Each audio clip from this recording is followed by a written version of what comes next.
Chapter 1. The Disappearance of Yi Xingqian. Daddy, why do all the other kids have mommies, but I don't? I want a mommy too. Daddy, please don't leave me, okay? Daddy, don't go. I'll be good. I promise I won't ask about mommy anymore, Wah. Daddy, I'm scared. Despite Yige's cries from behind, Yi Xingqian walked on without a backward glance, as if he couldn't hear a thing. Following behind him was his son, Yige, a little over 5 years old.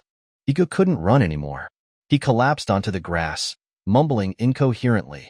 His forehead was burning, so hot. In the past, Daddy would have taken him to the hospital, but now he was all alone. Yige rolled around on the grass, desperately sucking up the dew. He was hungry, so incredibly hungry. A fruit fell from a tree. Even though it was half-eaten by animals, the hunger-crazed Yige didn't care. He scrambled over and devoured it. He ate and cried. He missed his daddy so much.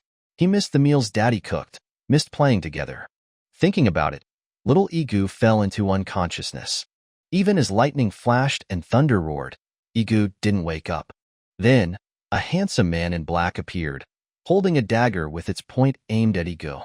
So this is what you look like as a kid. How cute. But it all ends now.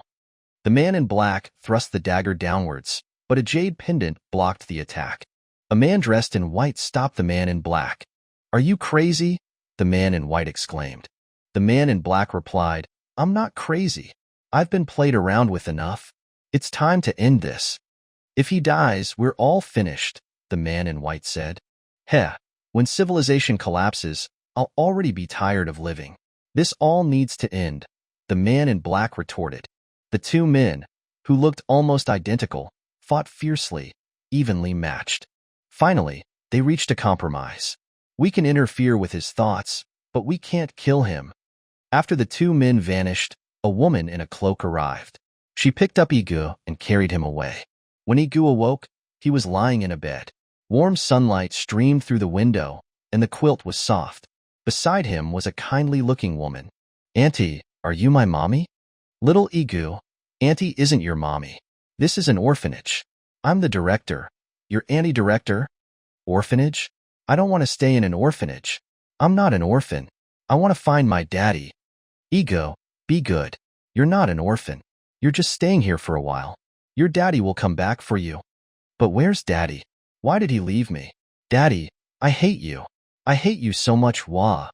Tearful, Yige curled up in bed, as sensitive as a little kitten. 15 years later, in 2155, spring, a young man and a teacher were facing off in a classroom at Manhwa University. The young man was Yige. Professor, your understanding of the concept of time is flawed. You're misleading students. The teacher was furious.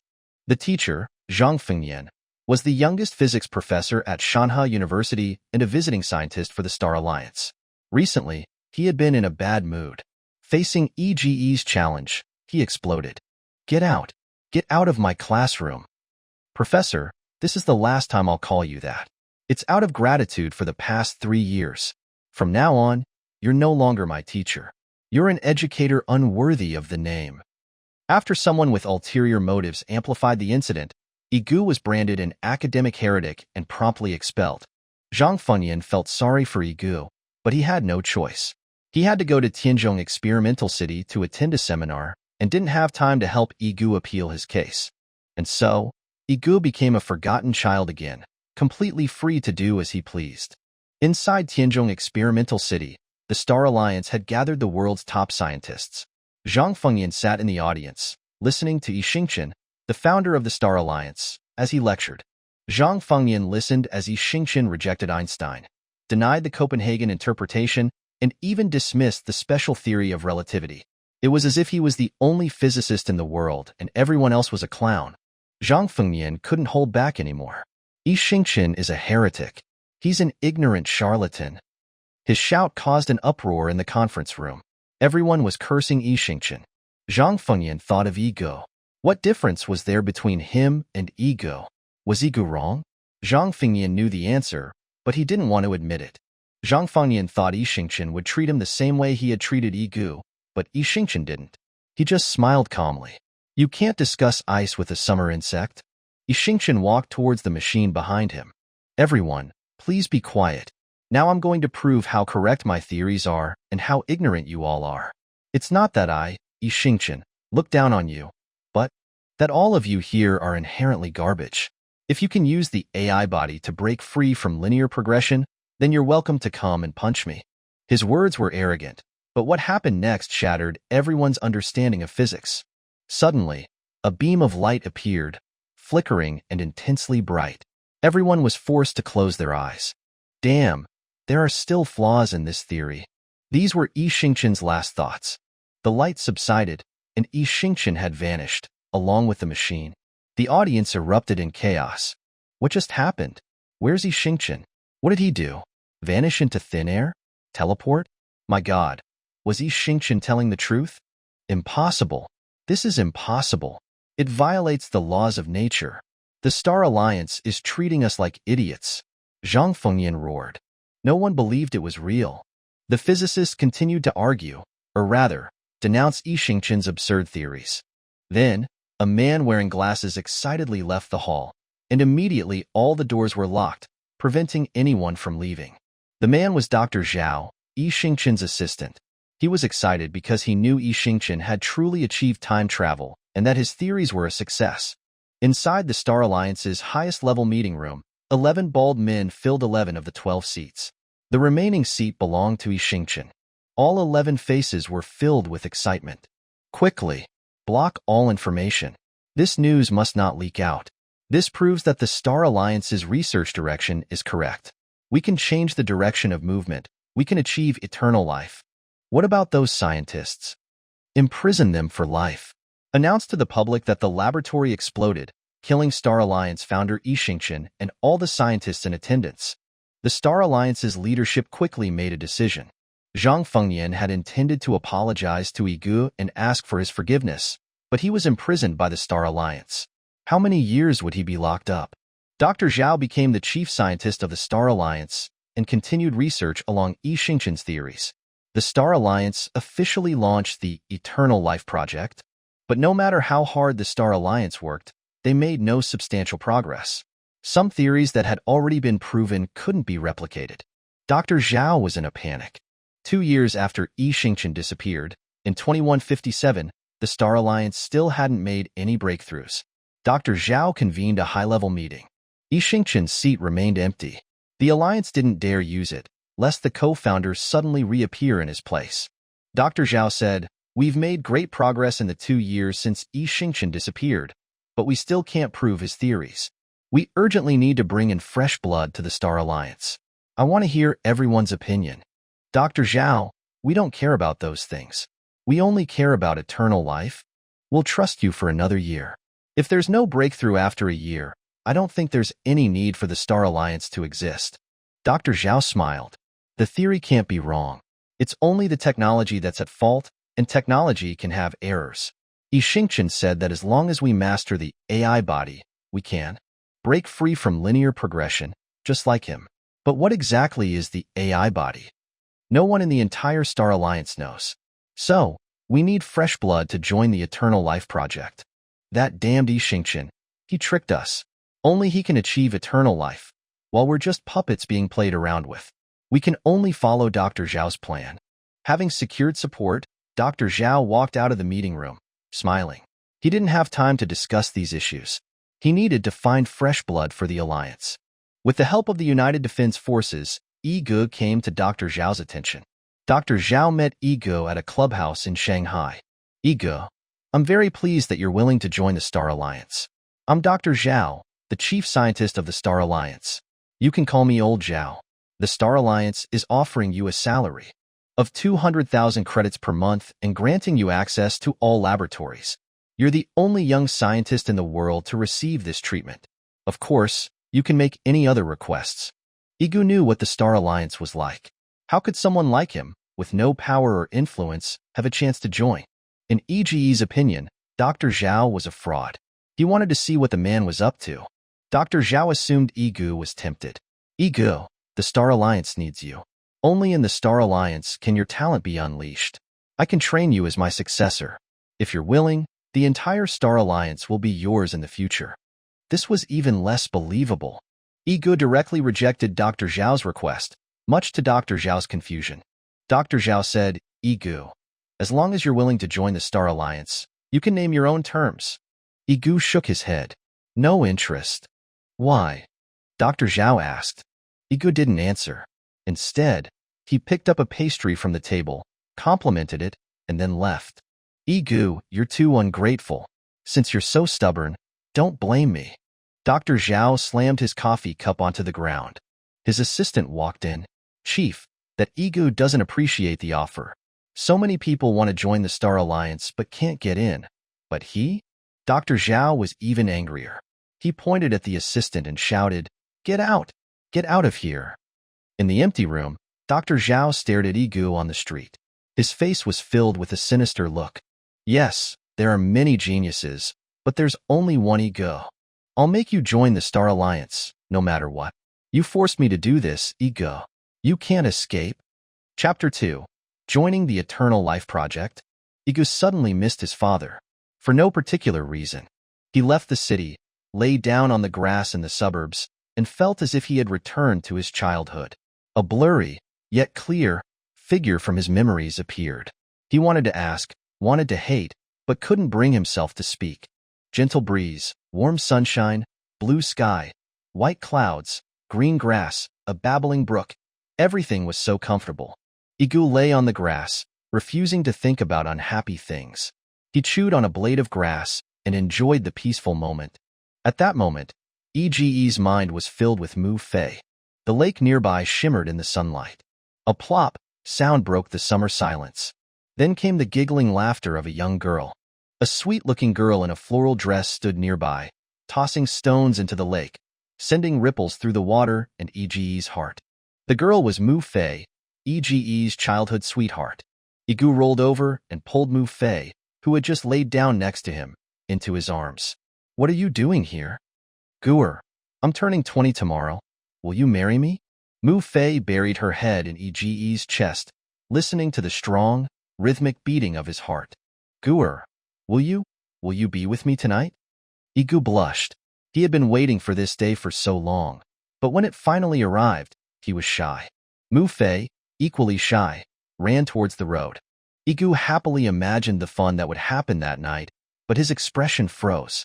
Mu Fei had reached the roadside and turned to wave at Yige when a truck suddenly appeared and struck her, sending her flying 10 meters. Her light blue floral dress was stained red. The truck then plunged into the river. The driver was killed instantly. Yige ran frantically. His hands trembling, Yige held Mu Fei in his arms, his hands covered in blood. He tried to push the blood clots back into her mouth, but it was useless. Yige cried out in pain. Coincidentally, a 120 emergency helicopter landed on the tarmac nearby. Medical personnel rushed over with a stretcher. After a quick examination, they placed Mu Fei on the stretcher and prepared to take her to the hospital. Yige stood blankly, watching the medical personnel prepare to board the helicopter, when he heard someone shout from behind. Yige, stop them. Those people are fake doctors. They're trying to take Mu Fei. Yige didn't hesitate. He rushed forward to take back Mu Fei, but he was too late. Yige knelt on the ground, supporting himself with his hands, his body trembling. All he could do was helplessly watch the helicopter fly away. Then, 2 large hands were placed on Yige's shoulders. Yige, the Star Alliance Defense Forces have scrambled fighter jets to intercept them. They'll help you get Mu Fei back. Yige stood up and looked at Dr. Zhao. Who are those people? Dr. Zhao adjusted his glasses. I can't be certain, but I'm sure they're not medical personnel. The aircraft provided to emergency medical personnel are not those kinds of combustion engine aircraft. To be honest, I'm curious about their identities, because those aircraft feel older than my grandfather. Yige looked into the distance, wishing he could chase after them, but he suddenly realized how powerless he was. Dr. Zhao adjusted his glasses again. Don't worry. That kind of combustion engine maneuverability can't compare to anti-gravity. The Star Alliance has also deployed Z-91B aircraft, the most advanced aircraft in the United Defense Forces. The Star Alliance will definitely bring Mu Fei back. Yige's arms hung limp, his body trembling. It's all my fault. She was supposed to be my bride tomorrow. Now she's lost her life. Dr. Zhao stood in front of Yige, like a benevolent elder. The Star Alliance is researching a new technology that might be able to save Mu Fei. The reason I'm helping you is that I want you to join the Star Alliance. You can think about it. Yige's dead heart flickered with hope. He followed Dr. Zhao into the force field-driven aircraft, Qinghuan, to return to the Star Alliance. Dr. Zhao said to Yige, "Do you want to know what the Star Alliance is researching?" "I don't want to know. I just want Mu Fei to come back to life," Yige said coldly. "Those two things aren't mutually exclusive." Dr. Zhao continued, "The Star Alliance is researching linear progression theory. If this theory is proven, you'll be able to bring Mu Fei back to life." "You want to tamper with the clock?" Yige, having received a confirmed answer, continued, "Can I leave now?" Dr. Zhao adjusted his glasses. "Of course you can choose to leave the Star Alliance. You'll have to cross the clouds to return to the ground yourself. Although classical mechanics may have paradoxes now, your physical body will know the pleasure that friction and freefall bring. I think it can still give an answer." Yige said coldly, "Dr. Zhao, I'm not in the mood to joke around." "Me neither." Dr. Zhao continued, "But do you have a choice now? The Star Alliance is the world's leading technological powerhouse. Only in the Star Alliance can your talent be maximized." Yige said, "Didn't Zhang Fingyan from the Star Alliance oppose this concept?" "He doesn't represent the Star Alliance. Instead, he was locked up for opposing the Star Alliance." Dr. Zhao said, adjusting his glasses, "Someone in our Star Alliance has already proven this point. This theory will succeed." "Who?" "You'll know when the time comes." "Yige, the Star Alliance needs you. The Eternal Life Project needs you." The Qinghuan roared and disappeared. A few minutes later, the Qinghuan reached its destination, the headquarters of the Star Alliance, Tianzhong Experimental City. Decades ago, near-Earth satellites disappeared mysteriously. The United Defense Forces formed Tianzhong Experimental City and handed it over to the Star Alliance for management, making it the world's only outer space laboratory. Dr. Zhao jumped out of the Qinghuan and, with his hands clasped behind his back, walked into the experimental city without looking back. Yige followed with a look of grief. Soon, the two arrived at a square. Dr. Zhao stood in front of a statue, looking at it and saying, "Yige, who do you think he looks like?" Yige's whole body shook. That blurred figure became clear. Yige clearly remembered that his father disappeared out of thin air when he was 5 years old. How could he appear in the Star Alliance? Yige pretended to ask, "Who is this person?" Yige, co-founder of the Star Alliance, the proposer and successful practitioner of reverse forward motion theory. Dr. Zhao adjusted his glasses. "He looks a lot like you, and you both have the same last name." Dr. Zhao continued, 2 years ago, Yige completed time travel. I don't know if it was forwards or backwards, but I think you have an answer now." Yige said blandly, "There are many people in this world who look alike and have the same last name." "Yige, do you still want to leave the Star Alliance now?" "Doctor, do I have a choice?" "Then you must have met Yige, right?" Yige didn't respond. Dr. Zhao laughed. "I don't have any malice. I just want to prove whether Yige is actually doing reverse forward motion. If he is, then you can save Mu Fei, can't you?" At this time, Dr. Zhao had a helmet in his hand.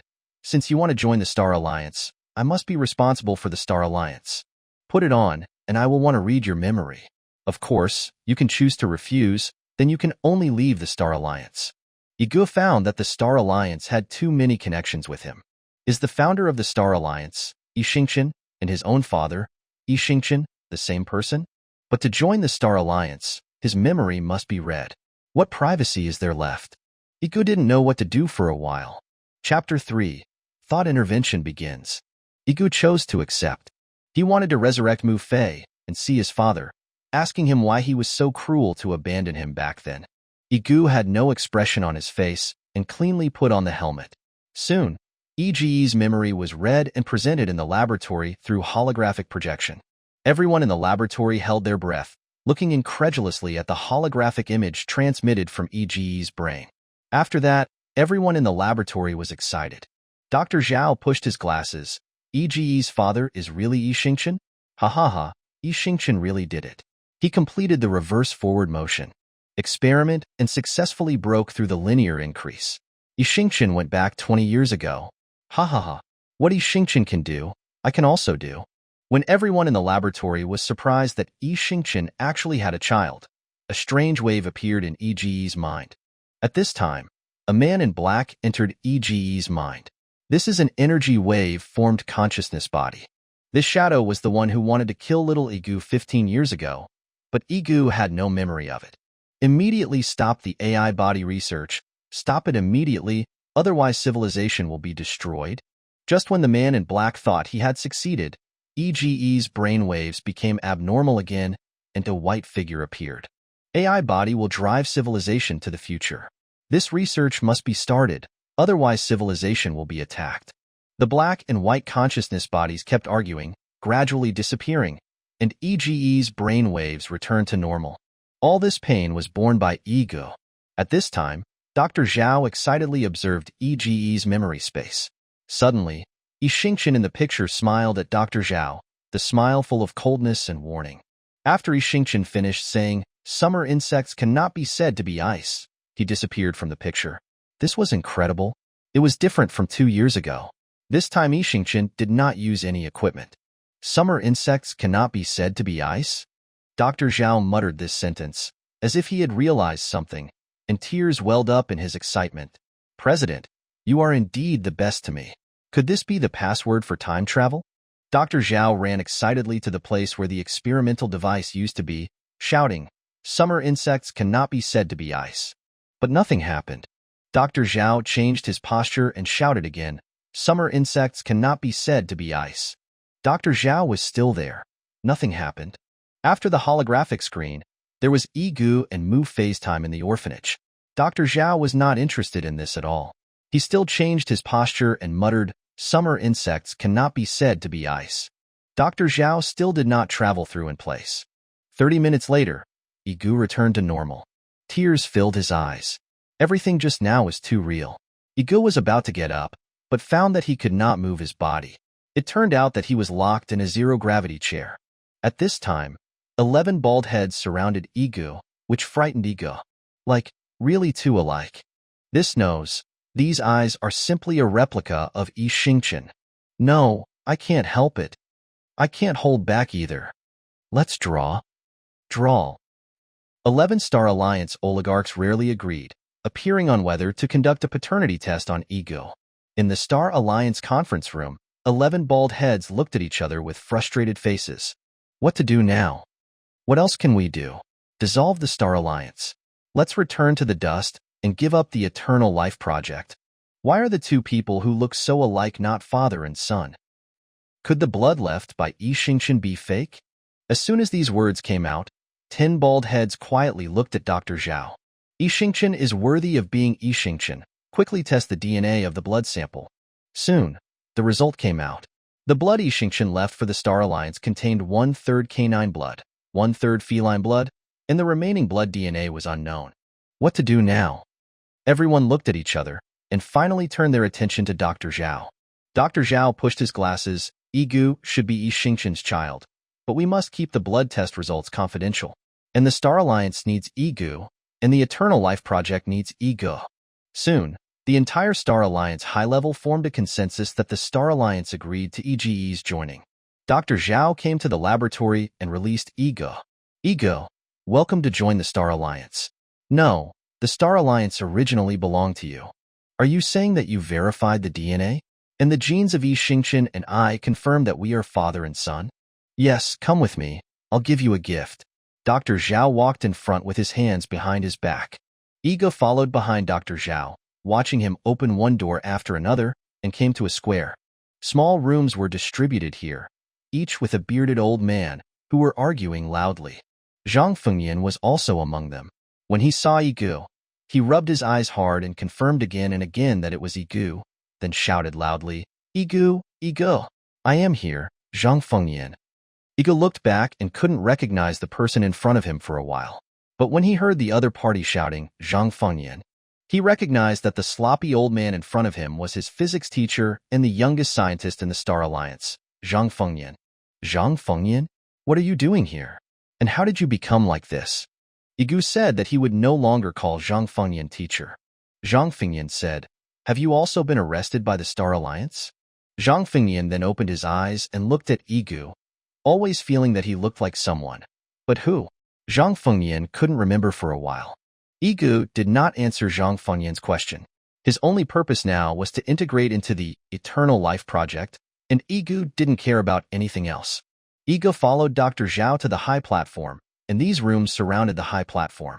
Standing on it was like the king of this underground world. Dr. Zhao said, "Enough. Have you been arguing for more than 2 years? Is it interesting?" "Dr. Zhao, you liar. What do you mean by locking us up here?" "Yes, the Star Alliance is a liar. Yixingchen is a liar." The people in the room shouted and began to splash water and other filth on the high platform. But Zhang Fengyan was unusually calm. During the past 2 years, Zhang Fengyan understood that Yixingchen's theory was correct. Suddenly, Zhang Fengyan finally became clear. It turned out that Yige and Yixingchen looked so alike. Could it be? Zhang Fengyan didn't dare to imagine the rest. Dr. Zhao pushed his glasses. Is the Star Alliance wrong to propose a new theory? Who can prove that the Star Alliance's theory is wrong? Is it wrong if it is not successful? Quantum theory cannot be proved under the classical mechanics system, so is quantum theory wrong? Classical mechanics was once regarded as a classic, but after humans set foot in space, the theory of relativity made up for the paradox of classical mechanics. Is classical mechanics wrong?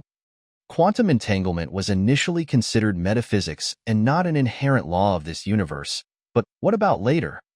The Star Alliance's theory is based on time concept, theory of relativity, multiple thinking space, and other classical theories to propose. A theory that transcends linear increase. Is it a fraudulent theory just because it has not been verified? It's extremely ridiculous. Zhang Fengyan shouted, "I believe the Star Alliance's theory is correct." Not only Dr. Zhao looked at Zhang Fengyan in surprise, but other inmates also looked at Zhang Fengyan in surprise. Zhang Fengyan said, "That young man is my student. He looks so much like Yixingchen, which can prove everything." Dr. Zhao looked at Yige, who still had no expression on his face. Yige said, "He used to be my university teacher. Later, he was the one who was expelled because I questioned his time theory. Your Star Alliance should have investigated this." Dr. Zhao pushed his glasses embarrassedly and didn't say anything. The Star Alliance did investigate Yige, but they didn't think about it in this regard. After being mentioned by Zhang Fengyan, these scientists rubbed their eyes and stared at Yige. Yige said, "That's right, Yixingchen is my father. He suddenly disappeared when I was 5 years old. I don't know where he went." Dr. Zhao took the opportunity to say, "The Star Alliance reinvites everyone to join. Let us create a new era of physics together." Zhang Fengyan was the first to express his position. In fact, he was the most wronged. After Yixingchen completed time travel in front of him, he believed in that theory, but the Star Alliance still confined him in order to block the news. The other scientists were also tempted. If the theory is verified, they will truly become famous throughout the ages. Dr. Zhao's face was full of smiles. He finally waited for this day. At this time, Yige covered his head and was very painful. He murmured, "No, stop the AI body immediately, otherwise civilization will be destroyed."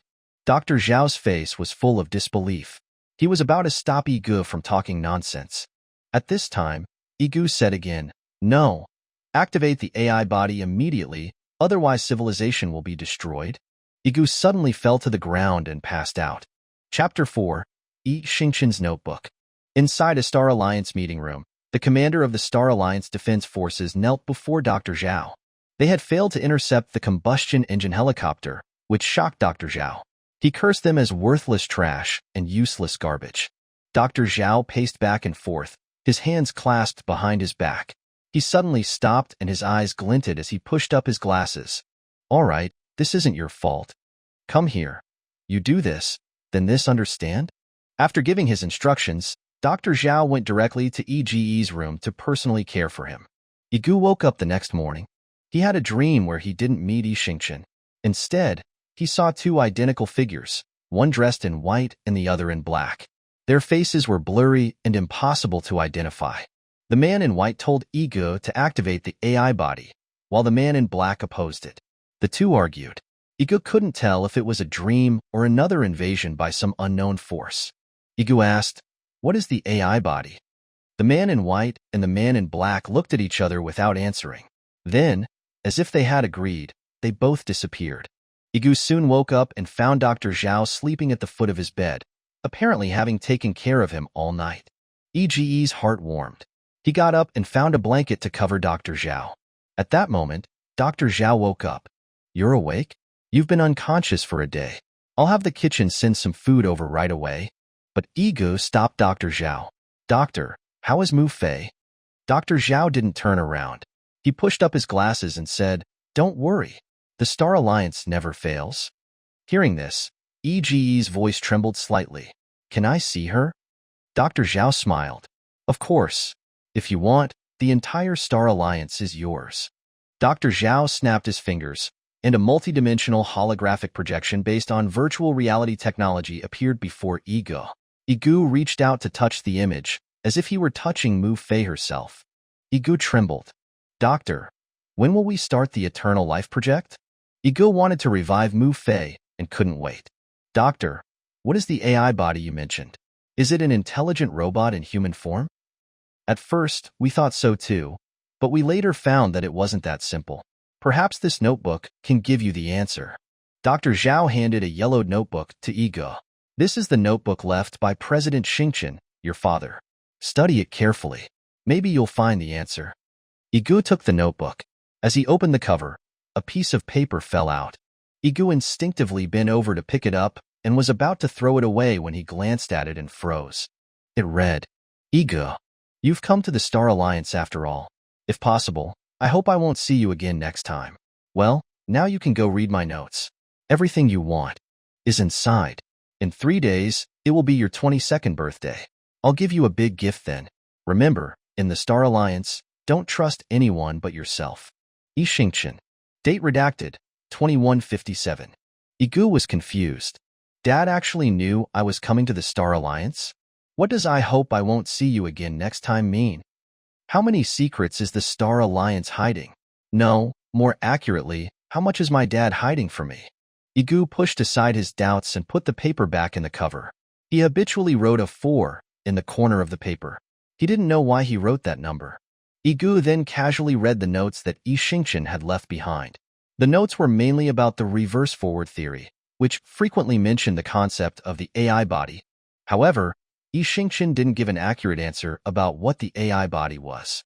The careful Yige noticed something. It wasn't that Xingqian hadn't provided an answer, but that the page had been torn out. If Yige hadn't been careful, it would have been difficult for anyone to notice. The content on the next page connected seamlessly with the previous page, which was definitely not a coincidence.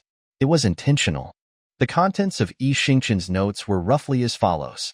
The reverse-forward motion theory is feasible, but the current level cannot simulate verification. Only the AI body can verify this theory.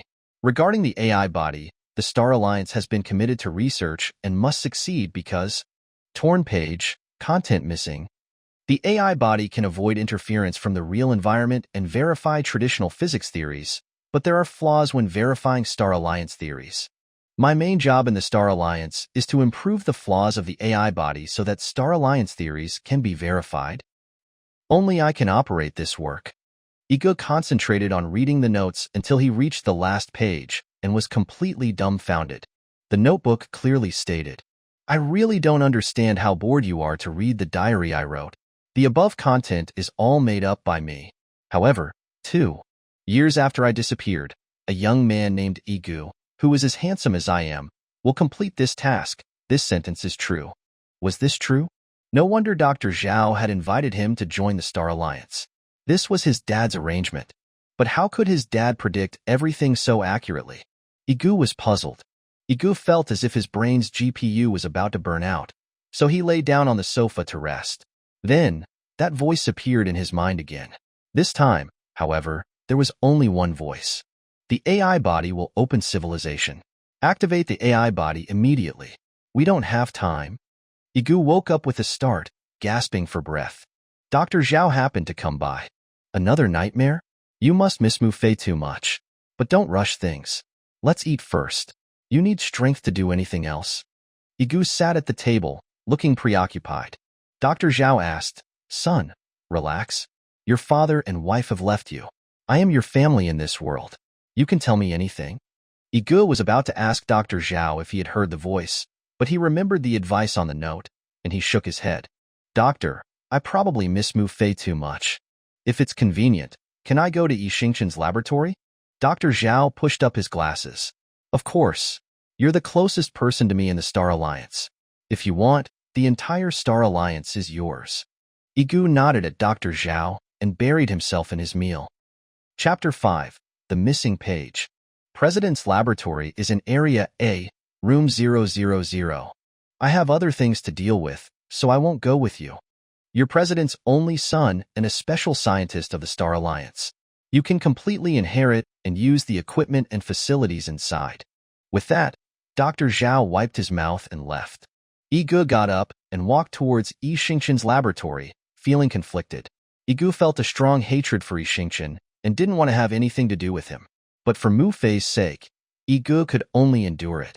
Area A, Room 000, was just a wall with a door painted on it. The number 000 was marked on the door's lintel. 1 meter below the door was a circular platform about 1 meter in diameter and 30 centimeters high. Yige stepped onto the platform, and a beam of light fell from the sky, completely enveloping him. The light acted as a facial recognition scanner. After verification, Yige heard a mechanical voice in his mind. Identity verified. Please enter Laboratory 000. Yige clearly felt the platform move downwards like an elevator. Soon, he entered the laboratory. Everywhere Yige looked, there were holographic projections with data still moving. The labels were written in his native language, so it was clear. Being inside felt like entering the control center of a living being. In the middle of the room, below the central control panel, was a chair. Yige went straight to it. A helmet hung on the armrest of the chair. The bronze color had lost its luster. Yige carefully touched the helmet, feeling a sense of family in his fingertips. This is where Yixingchen worked. It seems he was a workaholic. What's the point of achieving such great results if he's such a heartless person? Yige put the helmet on his head. Immediately, he heard the mechanical voice again. This time, Yige understood that it was the voice service of the central control system. Welcome to the Star Alliance, scientist number 21342. Welcome to Laboratory 000, visitor number 004. You can ask me about any information you want. For example, review experimental data. This sensory simulation technology originated from tactile games 100 years ago. After 100 years of development, it had become increasingly mature. Humans could control it with just their consciousness. This was good news for physicists who had difficulty using their hands and feet. They no longer had to lose their love of science due to polio and other factors. 3 minutes later, Yige had completely mastered the laboratory's controls. What is the reverse-forward theory proposed by the Star Alliance? The reverse-forward theory is a virtual concept proposed by Yixingchen based on Einstein's theory of relativity. It is the underlying framework for the Star Alliance's Eternal Life project. If the Star Alliance masters the laws of reverse-forward motion, it can achieve time travel. This kind of travel starts with a singularity and can manipulate the clock at will and cross time and space freely. Who in the Star Alliance has mastered this theory? Yixingchen. Was he successful? After the minute hand moved 180 degrees. I don't know, but Yixingchen has been gone from the Star Alliance for 2 years. The system has detected an irresistible force. Visitors, please remove the helmet immediately. Remove the helmet immediately? Before the voice could finish, Yige felt darkness overcome him and he fell unconscious before he could take off the helmet. When Yige regained consciousness, he found that he was no longer in Tianzhong Experimental City. He was in a strange continent. As far as he could see, there was only red land. The sun in the sky was bigger than it was on Earth, but he couldn't feel any heat. Yige's first feeling was cold, and his second feeling was also cold. Yige wanted to exercise to warm himself up. As soon as he lifted his leg, he was carried away by an unknown force and landed 1,000 meters away, falling face first. Roughly estimating, the mass of this planet was 1/1000 of the Earth. As far as Yige knew, there were no planets in the solar system with such low mass. Where was he? Yige looked around and saw a caravan walking toward him in the direction of the sun. Having learned from his previous experience, Yige stayed where he was. In the blink of an eye, the caravan arrived in front of Yige. Yige was very nervous and asked in his less than fluent English, What's this place? Everyone in the caravan stood there without speaking. From their expressions, Yige knew that they didn't understand. Yige decided to try to communicate again. Old man, where is this? This time, the old man finally understood, and Yige breathed a sigh of relief. It seemed that his native language was still the most powerful. No wonder the Star Alliance had changed all of its computer languages to Chinese. Yige gave himself a thumbs up in his mind. Through his conversation with the old man, Yige learned that this planet was called the Cage, and that it was used by the rulers to imprison the descendants of criminals. The old man's name was Yumao. He was a descendant of these criminals. The Cage not only contained criminals, but also rulers. Those rulers looked like humans on the outside, but their bodies and limbs were made of iron and their eyes glowed red. They liked to sleep during the day and come out to patrol at night. Of course, these words had been passed down from Yumao's ancestors. Since Yumao was old enough to remember things, he had never seen a ruler. Yige listened carefully, silently clenching his fist. In his own world, there was also a legend that the earth was a prison set up by a higher civilization to monitor sinners, and that humans were the descendants of those sinners. Could it be that I never left Earth at all, but entered an earlier time period in Earth's history? Because the people here also called the sun's son? Before Yige could think about it more, Yumao looked Yige up and down, then asked, trembling, "Are you a traveler?" Traveler? Yige was puzzled. What is a traveler? I'm just like you. I'm human. No, you are a traveler. You are the savior of the Cage. With that, Yumao led the entire caravan to kneel. They knelt to Yige devoutly, as if Yige was their god. Yumao recited an ancient spell. His ancestors had passed down the rule that they must pray devoutly when they saw a traveler.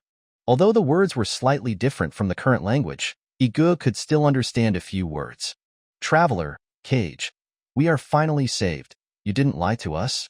Yige quickly stepped forward to help Yumao, but he didn't realize the mass and gravity here, so he fell headfirst thousands of meters away again. This time, Yige learned his lesson and carefully returned to the caravan. Yumao quickly got up to help him. Traveler, are you all right? I'm not hurt at all. I'm just not used to it. I'll never be so embarrassed again. Yige shuddered again involuntarily. The sun is so big. Why is it so cold? That's strange. Yumao said slowly. The sun's rays travel in a straight line. The cage was able to absorb some light because of gravity, but later the rulers created a mysterious object with greater mass, and the light was attracted to it. We can only feel the light, but not the heat, which is why the temperature in the cage is so low. Yige remembered that Einstein had also talked about this theory. Light travels in a straight line and will bend due to gravity. He also came to the conclusion that light has mass. Yige didn't remember the specifics. Yumao continued, "Oh, right. Here, this is for you. Other travelers left it for you. As long as you follow the instructions on it, you can save the cage." Yige took a square object wrapped in animal skin from Yumao's hand. When he opened it, it was a piece of paper. This was definitely a modern product. The people of the cage were dressed like people in Earth's primitive societies. Even their tools were stone, and their clothes were animal skin. How could they have paper?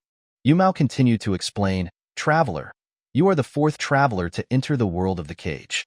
This was left behind by other travelers, and predicts that you will arrive and lead us to a new life." Yige was even more confused. This is a society full of prophecies. Does science even exist here? I'll see what this paper is. Yige took the paper and froze on the spot. The paper was the missing page from Xingqian's notebook. How did it get here? Chapter 6. First time entering the cage. This piece of paper was the missing page from Xingqian's notebook. However, there was also a letter on the paper. Yige carefully read the letter. Yige, you have finally come to this space. This is a simulated space, based on virtual reality technology and 3D virtual imaging. The mass here is 1/1000 of the Earth's, and its cycle of motion is also the same. Perhaps you have already seen my handwriting. Yes, this is the missing page, which records some basic theories of the AI body. You must remember not to trust anyone, including this paper. Traveler. Date redacted, 2157. The signature date was the same time period that Yige was in. Everything seemed to have been planned in advance. Yige was very puzzled. Why would this person know that he was coming? Could it be that the person who left the information was Xingqian? Yes, that must be it. But why was the signature in the Earthworld Yige? Yige couldn't figure it out. Yige put the letter back in the box and began to read the missing page. It contained some theoretical research about the AI body. Combined with Yixing's notebook, Yige had a clear understanding of the AI body. What was clear was that the AI body and AI, artificial intelligence, were not the same thing. However, the paper didn't say specifically what the AI body was. It did say one thing. He needed to study a special material that could convert the quark extreme power generated by the spin-orbit coupling of strong interactions into wall-breaking material, so that the AI body could truly be used to cross linear increments and achieve reverse-forward motion. The information on the paper was very convoluted. After reading it, the content disappeared. Yige read it intently. This scared Yumao, who thought that Yige had frozen to death. When Yumao saw that Yige was still breathing, he said, "Traveler, it's so cold. Why don't you put on this animal skin to keep warm? The cage is very cold." Yige came back to his senses. After a while, he began to talk to Yumao. "Have you seen the person who gave you this paper?" "No, it was passed down from my great-grandfather." "Where is your great-grandfather? Take me to see him. That person is very important to me." "Oh, my great-grandfather died when my father was 7 years old. Did your great-grandfather leave anything behind, such as a portrait?" "That's right. My great-grandfather left a box. However, no one in our tribe can open it. Traveler, perhaps you can open it." "A box?" Yomao's tribe couldn't open it, but a traveler could. There was definitely a secret inside. Who are the 3 people other than me who arrived in the cage? If the person who left the box was Yixing, it could explain all the questions. But what if it wasn't? Yige now had too many questions in his mind. Someone must have arranged for him to come to this world. He couldn't say for sure what the purpose was. At least Yige had found the missing page. Yige stared at Yumao, who stepped back in fear. Yige asked, "You asked me if I was cold just now, right?" Yumao nodded, holding up the animal skin with both hands, bowing, and holding the animal skin in front of Yige. Yige said, "I don't think I need it." Yige didn't feel cold now. He realized that the cold he had felt earlier was caused by his consciousness leaving his body. The cage lacked solar energy, so its temperature was low.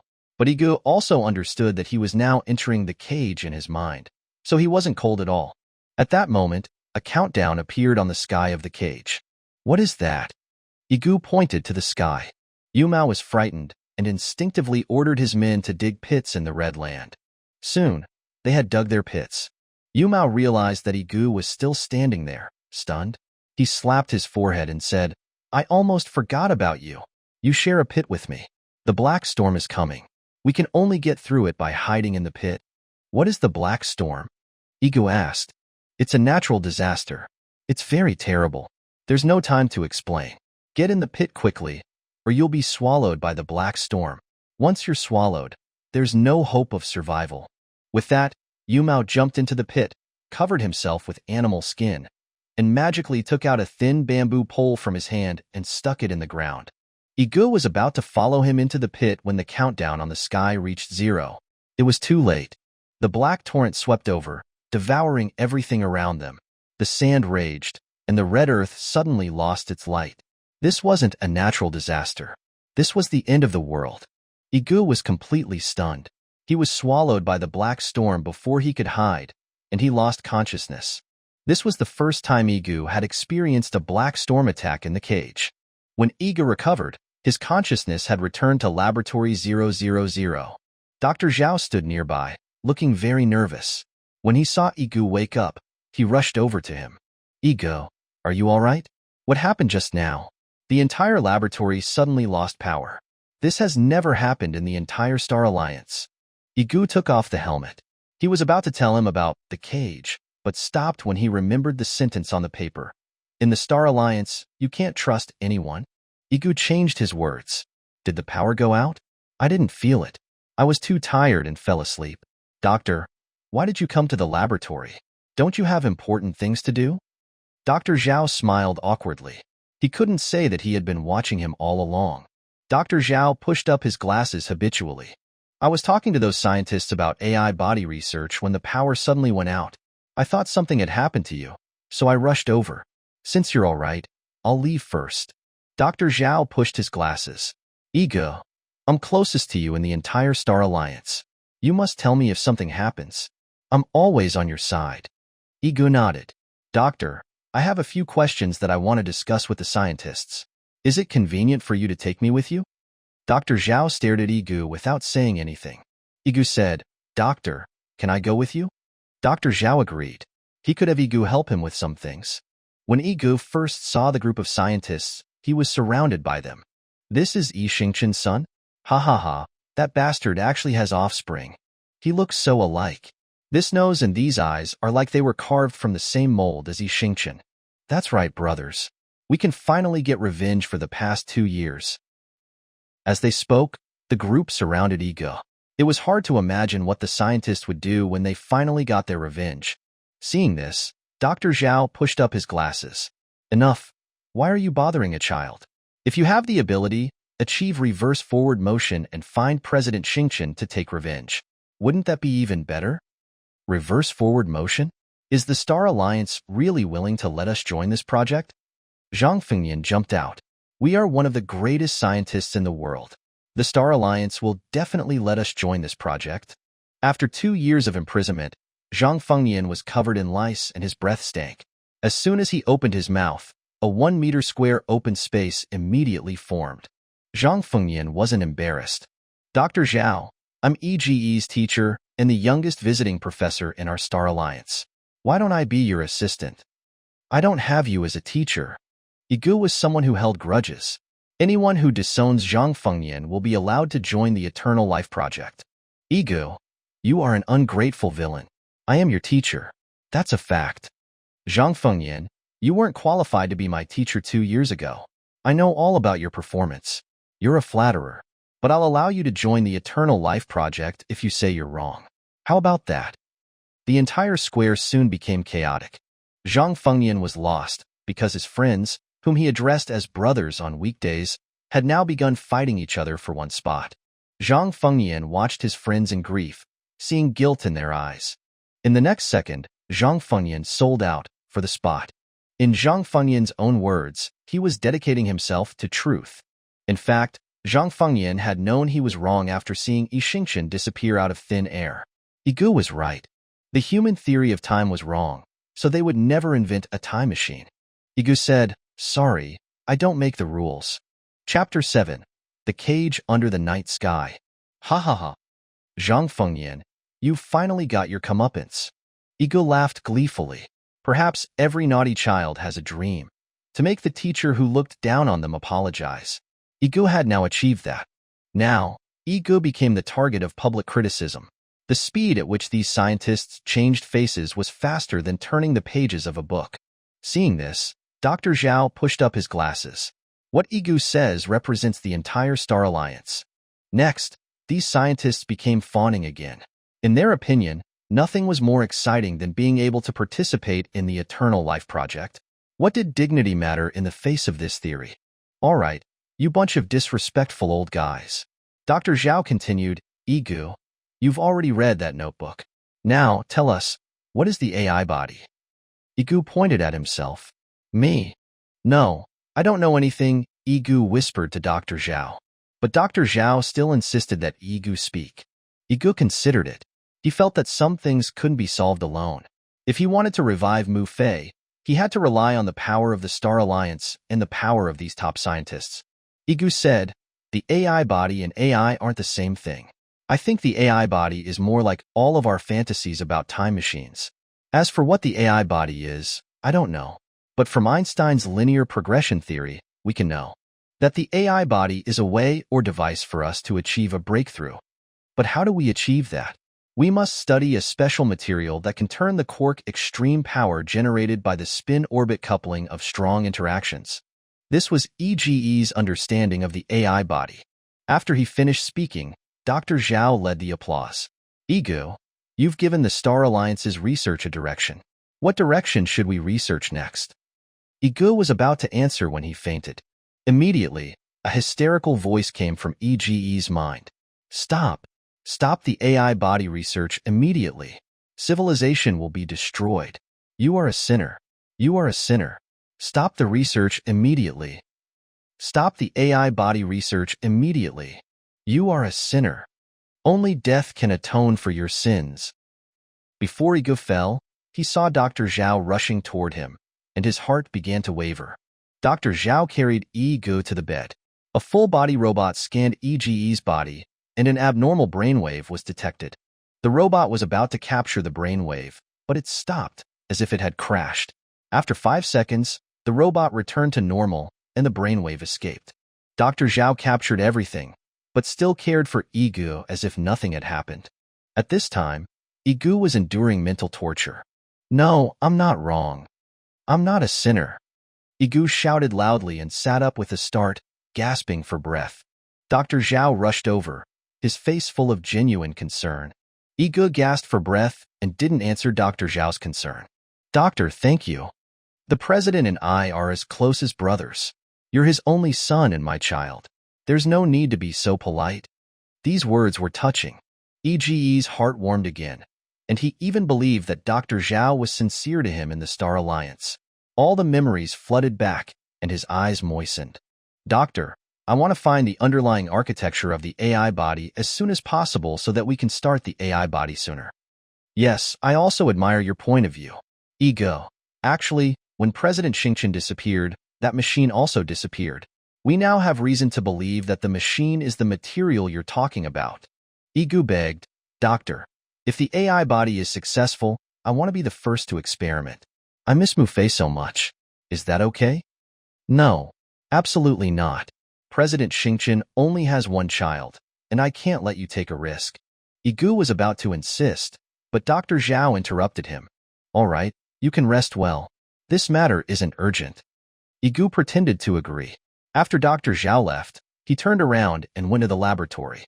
All of this was being monitored by Dr. Zhao, but Yige didn't know. Time was running out.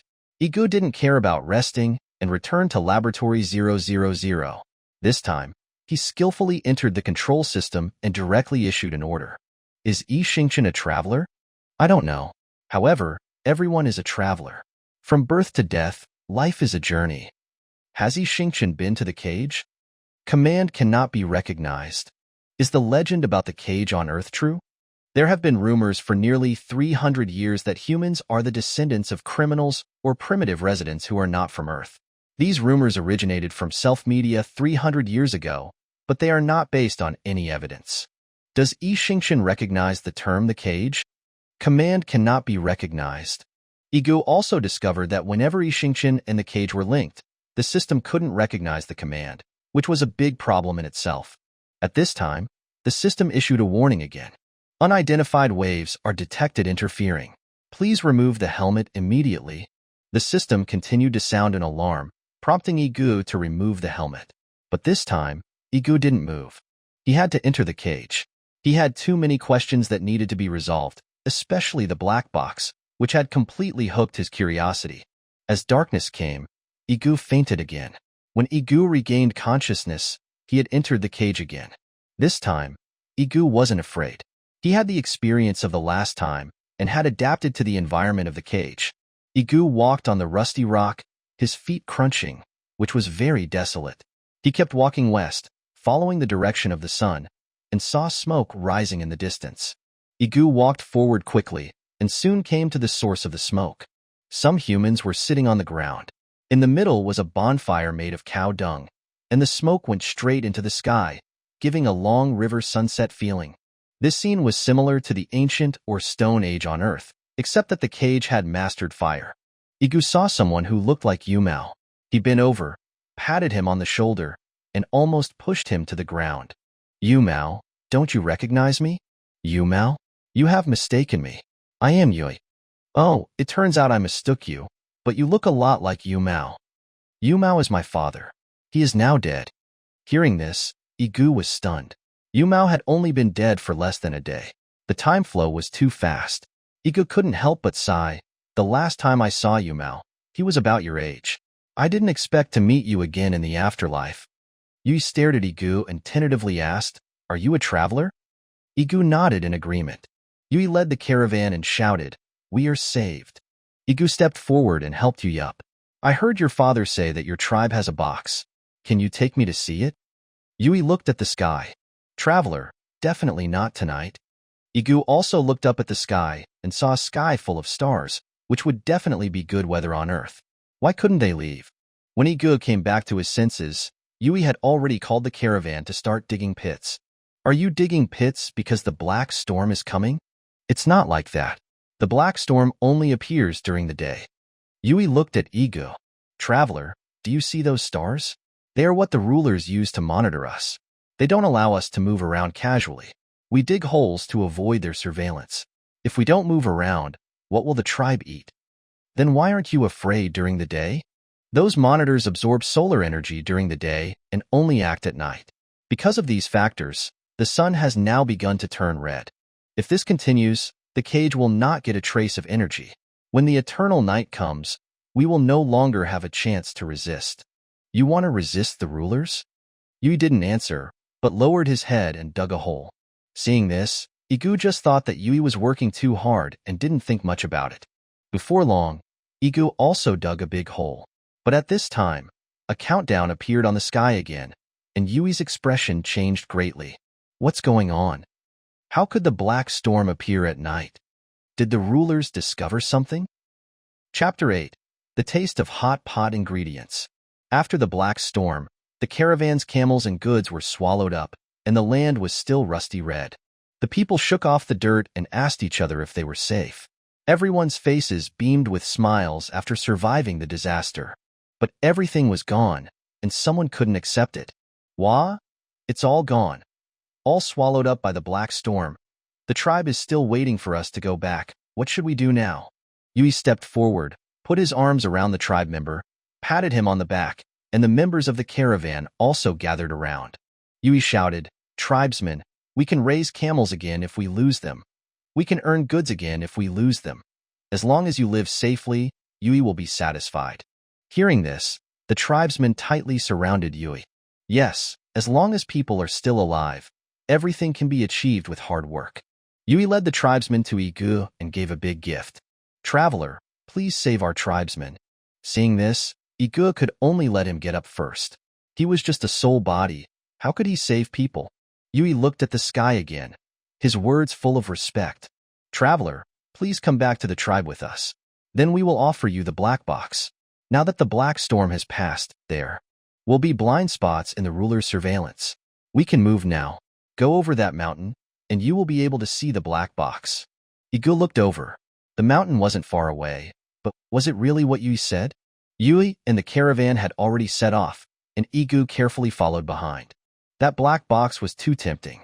As long as he found the black box, the doubts in Yige's heart would be resolved. So the caravan moved forward in an orderly manner. After about an hour, they crossed the mountain and arrived at Yui's tribe. This was a super large cave, full of stalactites, a typical karst landform, which was too different from the external environment of the cage. After entering the cave, it was a different world. After passing through the stalactite tunnel, they came to a spacious patio. At the top was a large hole, looking up to the sky, full of dark clouds, as if the creator deliberately arranged it. In the center of the patio was a high platform. Yui pulled Yige to the high platform. Below the stage, all the tribesmen gathered together. Yui told everyone about what had happened today. The villagers didn't accept it at first, but when Yui pulled Yige out, the tribesmen stopped their sadness and were even filled with excitement on their faces. Yui raised his arms and shouted, He is the traveler, the savior of our tribe, and the era belonging to the humans of the cage is about to begin. The crowd shouted ancient languages with passion. Although Yige didn't understand these words, he felt that when in Rome, do as the Romans do. So he also shouted along. The tribesmen were even happier and danced when they saw Yige shouting. The tribesmen supported Yige to the hot spring and signaled him to bathe. Then a group of tribesmen tied Yige into a zongzi. Yige thought that this was a unique welcoming ceremony of the cage people and happily accepted it. When Yige was carried out, a stone pot had already been set up on the high platform, with a raging fire under the pot, and the bubbles in the pot were bubbling with heat. Yige also happily smiled and said, Didn't we just take a hot spring bath? Why are we boiling hot water? These people carried Yige around the big stone pot and danced around it. After turning around 3 times, they threw Yige directly into the pot. At this time, Yige realized the problem and shouted, "Yue, what do you mean? Traveler, only you can save our tribe. You agreed just now." Yue blamed Yige for breaking his promise. "What does saving your tribe have to do with eating me? Let me out quickly. I have little meat and it's not delicious." Yige was now full of regret. He shouldn't have trusted Yue so easily. "Yue, if you eat me, how will I save your tribe?" The rulers said that as long as we eat the traveler, our tribe can leave the cage and find a planet suitable for the tribe to survive in this endless starry sky. Rulers, how did they know I would come? Aren't you enslaved by the rulers? How could you believe their words? You are an ungrateful bastard. Let me out quickly. How could Yumao have a son like you? Shame on you. Truly embarrassing for humankind. The more Yige was like this, the more wanton and excited Yue became, and even danced with the tribesmen. Yue's joining made the tribesmen even more excited. The tribesmen sang, danced, and fantasized about building their civilization on other planets around the stone pot. Yige now hoped that the black storm would come again, or that Laboratory 000 would suddenly lose power, so that his consciousness could return to the real world. At this moment, the smell of meat could be smelled in the air. This meat was not Yige's, but the red pig's. Yige was completely desperate. Yue laughed unscrupulously. He and the tribesmen were even more excited. After tonight, after eating Yige, they will start the era belonging to their tribe. Traveler, your IQ is worrying. I tell you that Yumao is my father, and you believe it? Ha ha ha, how did you enter the cage being so stupid? Ha ha ha, Yumao and I are not father and son at all. On the contrary, our 2 tribes are mortal enemies. Hearing this, Yige was also drunk and completely desperate. He was being played by Yue as a fool. In fact, if Yige hadn't been so determined to find the black box, he wouldn't have been fooled. It was too late to say anything now. Yue's excited laughter echoed throughout the patio. Enemy attack, prepare to fight. These words made Yige feel hope. Immediately afterward, he heard a burst of arrow sounds, followed by the sound of people fighting. What the hell was going on? Yige didn't have the strength to open his eyes and could only wait quietly. Soon, the melee ended. In a weak state, Yige felt himself being carried out of the cave and then fell into a coma. It was dawn when Yige woke up. He thought he would return to Tianzhong Experimental City this time, but he didn't expect to still be in the cage. At this time, a familiar face appeared in front of Yige. "Traveler, you're finally awake." "Yumao? Are you Yumao? Aren't you dead? Did I die too?" "Traveler, you didn't die, and I didn't die either. I discovered you from the moment you entered the cage. It's a pity that Yue took the lead. His purpose is to kill you and lead the tribe to escape from the cage. What about you? Traveler, you are right not to believe me now. You cannot believe anyone in the cage. No one will say anything to you." Yige just smiled and didn't answer. Yumao also knew that Yige didn't believe him, so he took out a square object from his pocket, opened the animal skin, and respectfully placed it in front of Yige. "Traveler, this is the black box you want." Yige looked at Yumao incredulously. "Are you really willing to give it to me?" "Yes, my great-grandfather once said that when he saw the traveler, he must give him the black box, and he would bring hope of civilization to the cage." Yige took the black box, but didn't open it immediately, but asked, "Your tribe and Yue's tribe are mortal enemies?" "It's not like that. Our ancestors were from the same lineage, so you would mistake him for me. It's just that their lineage became the running dogs of the rulers, and we are firm struggle faction, so we have been fighting endlessly. Who is right and who is wrong? We all think what we are doing is right. It's all for the cage civilization, but the choice is different. Have you ever thought about cooperating? Not before, not now. Who knows in the future?" Yige talked to Yumao. Yige looked at the black box in his hand and asked, "Just give it to me like that? Tell me what your conditions are." "Traveler, I have already said that I want the seed of civilization." "What is the seed of civilization?" "It is the law of physics on your planet. I know that you discovered it earlier than the cage and applied these laws to practice and change the social process. What I want is this." Yige nodded and agreed. He took the black box, which was a combination lock. There was a line of small words on it, and the password was your birthday. Yige directly entered the password, and the black box was opened. Seeing the items inside, Yige smiled. Chapter 9. Imparting the Seeds of Civilization. Yige entered his birthday, and the black box opened automatically. Inside the black box lay a yin and yang fish jade pendant. Yige had seen this jade pendant when he was a child, but he had never seen it again after he went to the orphanage. At first, Yige thought it was with Dean Suing, but he didn't expect that it would be in the black box in the cage space. Who put it here? Yige didn't know now. He felt that his world was being dominated by something, and he was just a puppet being dragged step by step. Yige didn't like this feeling very much. There was also a piece of paper in the black box. The paper wrote, "Matter is eternal, and the universe is multidimensional. When you see this piece of paper, the development of cage civilization will be in your mind. Remember, don't believe any voices." The careful Yige found that the paper and the jade pendant were not put in at the same time. Because the words on the paper were similar to those on Yi Xingqian's notebook, and the date of signing was also a certain day in 2157, while the time the jade pendant was lost was 2142. The paper mentioned the multidimensional universe. Could it be time-space overlap? Forget it. Let's not worry about it. Even if Einstein was here, he would only say that this was God's masterpiece. Yige felt that the cage could be regarded as a civilization test field, so he gave them the theoretical seeds and used this thousandfold. Speed difference. Yige wanted to know whether technological development ultimately destroys civilization or serves civilization. Only in this way can the two voices in his mind be verified to be correct, and this may be the true meaning of the words on the paper. Yige pulled Yumao aside. The cage is now in the Stone Age. The so-called seeds of civilization are nothing more than some laws discovered by humans in agricultural civilization, industrial civilization, and technological civilization. As for whether they are applicable in the cage, this is not something Yige can consider. Yige found a smooth stone wall and wrote on it some scientific laws such as smelting, farming, medicine, art, programming, physics, and chemical industry, and briefly explained the principles. Yumao arranged for some young people in the tribe to study.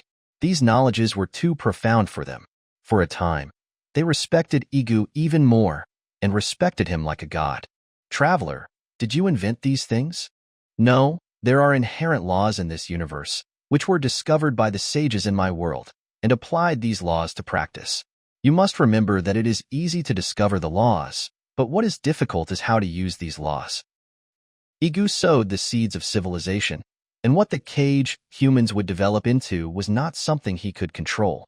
Coming to the entrance of the cave, Yige looked at the sunset in the distance and couldn't help feeling emotional. The setting sun is infinitely beautiful, but it's almost dusk.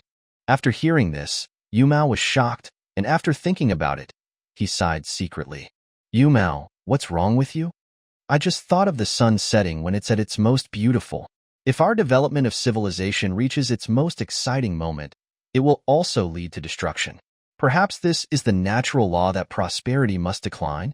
"Hee, you are worrying about things that are unfounded. The civilization I am in has developed to technological civilization, and the planet is still beautiful, and the people live happily. Isn't that enough? Besides, the sun will rise, and extreme sorrow leads to joy is also a law, isn't it?" Yumao nodded and pondered. After a while, "Traveler, in fact, there is also a black box in the Yue tribe. I don't know if you're interested." "What? There is another black box?" "Yes, their great-grandfather also met a traveler who gave them a black box, and then that tribe surrendered to the rulers." "Then why are they still afraid of the rulers?" Yumao didn't say anything, but smiled at the distance. "While their tribesmen are out, shall we steal it together?" The black box was too important for Yige, and he had to get it, no matter what method he used. So he followed Yumao's figure and headed towards the mountain in the distance. The two ran one after the other on the Great Plains. They were safe all the way and didn't encounter any obstacles. The two wanted to stop and rest for a while, but the weather in the cage didn't give them this opportunity. Just when the two sat down and drank wine, a countdown appeared on the sky. What was different from the past was that this time there were two countdowns. Yumao's face turned dark, and he hurriedly pulled Yige to the nearest mountain, and then the two didn't care about anything else and quickly dug a pit. Why not dig pits in place? Because there were two disasters coming this time. One was the Black Storm, and the other was the flood, and only the mountains were safe. The two had just dug the pit when a countdown appeared on the sky again. Yumao collapsed. He pulled Yige and flew towards the rusted forest, because what was added this time was rolling stones, and only tree holes were safe. Yige followed Yumao to the rust forest, and this time a countdown appeared in the sky. This time the natural disaster was thunder. There was really nowhere to hide. Yige thought that Yumao would pray devoutly, but what he didn't expect was that Yumao would actually take a bamboo pole and point to the sky and scold it for being unfair. "You old thief, we are not sinners, but descendants of heroes. Since you are helping the evildoers, from today onwards, my tribe will not respect the sky. Let's do it." Yumao rushed towards the black storm like a madman. After running for a while, Yige pulled Yumao. "Calm down for a while, this countdown still has a while. We can go back to the gathering place, and it will be safe to go back there. But these disasters will follow us back, and then the entire tribe will be destroyed. We can't do this. Yumao, I have experienced the black storm once. You are different from me. You still have to lead the tribe to welcome the arrival of civilization. Listen to me and run." Yige pushed Yumao out. Yumao turned and left after bowing 3 times to Yige. Soon, the cage faced the most powerful natural disasters altogether: black storm, flood, mountain stones, and thunder. There was no solution in this case. What awaited Yige was only death. Yige knew very well that after he died, he would return to Tianzhong Experimental City. Fortunately, these disasters only came for Yige and didn't find Yumao running away in the distance. Yige chose to die. As for that black box, he could only find a way to get it next time he entered the cage. The black storm destroyed Yige's consciousness body and turned it into a faint blue light, disappearing from the cage world. Soon, Yige returned to Tianzhong Experimental City. After Yige took off his helmet, he walked towards Dr. Zhao's room. Dr. Zhao discovered through monitoring that Yige was walking towards him, so he hurriedly asked the system to turn off all monitoring equipment and pretended to take a nap. Yige pushed the door open and saw that Dr. Zhao was sleeping, so he sat alone on the side and read Dr. Zhao's collection of books. After a while, Dr. Zhao pretended to be awake, and when he saw Yige here, he cared for him very kindly. Yige made a cup of tea for Dr. Zhao, and then the two began to talk. "Doctor, what is the dimension of the universe you are talking about? Why are you interested in this? I recently read general relativity and quantum theory and found too many questions that I don't understand, so I suddenly thought of the dimensions of the universe. Maybe it will inspire the AI body of the Star Alliance." Yige's trust in Dr. Zhao has increased now, but he still doesn't want to tell Dr. Zhao about the cage, because it sounds too bloody to have a consciousness body enter another space. Dr. Zhao pondered for a while and said, "More than 100 years ago, there were 11 dimensions of the universe theoretically, and it was thought that the same substance could exist in different spaces. For the past 300 years, countless scientists have not been able to prove this point, and most scientists have classified this theory as a deception theory, but I don't think so." Yige was a little excited. "Doctor, what do you think?" Dr. Zhao pushed his glasses and said, "I think the universe has dimensions, but the division after the third dimension should have flaws, so the fourth dimension of the universe has not been discovered." Yige said, "What if reverse forward motion is to pull the three-dimensional spatial axis into a four-dimensional universe?" "Doctor, I think my father must have discovered this point before proposing that theory. Our Star Alliance's path is correct, and AI body research is imperative." Dr. Zhao pushed his glasses and stared at Yige, and a gleam of light flashed on the lens. "Yige, have you discovered something?" Dr. Zhao stepped forward and patted Yige on the shoulder and said, "I have always regarded you as my own son, and there should be no secrets between us, right?" Yige was indeed touched by Dr. Zhao's efforts in the past and regarded Dr. Zhao as a relative. He was about to tell the story of the cage, but he fainted again. At this time, that warning came to his mind again. "Stop immediately. AI body will destroy civilization. The cage is dead. Everything will return to the original. Never start AI body." Chapter 10. Voices of Opposition Reappear. "Stop AI body research immediately. You are a sinner. Human civilization will be destroyed because of you." This voice was monitoring Yige like a demon soul. When Yige wanted to engage in AI body research, he would jump out and interfere with Yige's thoughts. Yige was very uneasy. "No, I am not a sinner of mankind. I want to develop AI body. I want to revive Mu Fei. That is the woman I love most in this life." "Who are you?" Who are you? Come out to me. Hiding and hiding without seeing anyone. What kind of hero are you? Yige shouted hysterically, but the voice ignored him. It soon disappeared, as if it had never been there, and everything returned to the original. Can the research of AI body really destroy the civilization of the Earth? No. Technology serves humans. How could it backfire on humans? Yige suddenly remembered the note. Don't believe any voice you hear. Believe in your heart. The heart? Yes, I must start AI body. I want to revive Mu Fei. This is my heart. Yige's body slowly began to feel conscious. Who? Yige sat up straight and gasped for breath. Dr. Zhao was still guarding Yige's side, just like a kind old father, his face full of concern and love, but there was a trace of unidentifiable gleam in his eyes. Dr. Zhao supported Yige to the restroom. Seeing this, the others left knowingly, and there were only two of them in the huge restroom. Yige, what's wrong with you? Is there something I can't know? Yige hesitated. Dr. Zhao made Yige feel the warmth of home, and Yige also regarded Dr. Zhao as a relative. But the words on that damn note were like engraved in Yige's mind, lingering.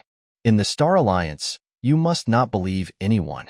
Yes, this sentence plagued Yige like a nightmare. In the cage world, Yige believed Yue so much, but he was treated as the main ingredient of hot pot by the other party and was almost eaten. In this case, could he still trust Dr. Zhao? Dr. Zhao also sighed. Well, you are also an adult, and you can face some things. Since you don't want to say it, I won't force you.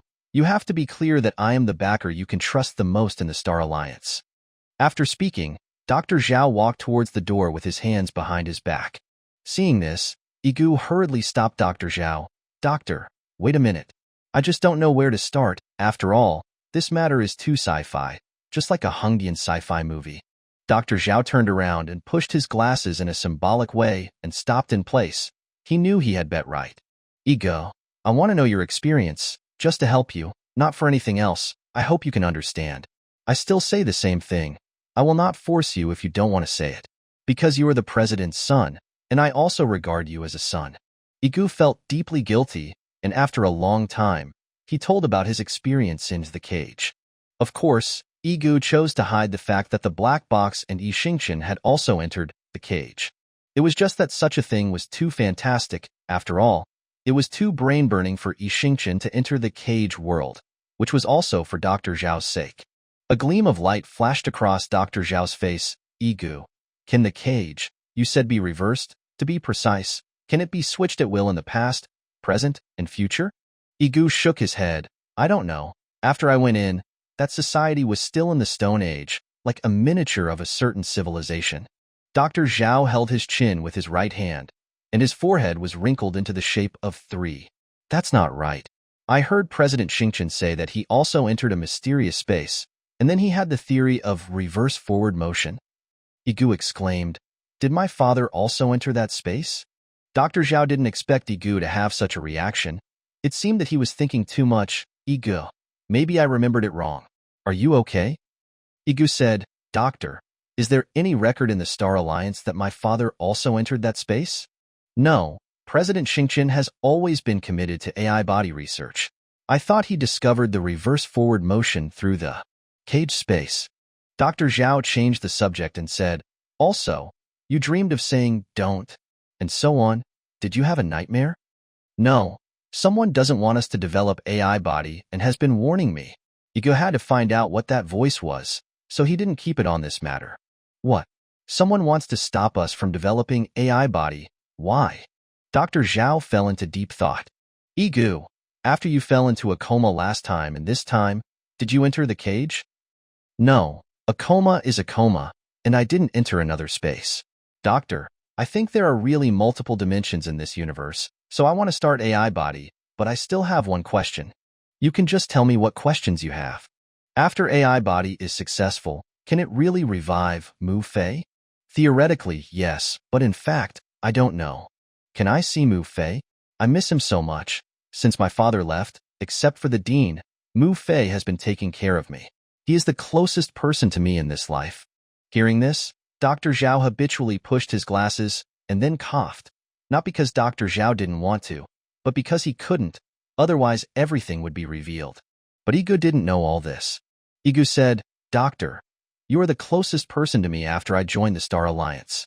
Now in this world, besides the Dean, only Doctor, you are good to me. But I especially want to see Mu Fei."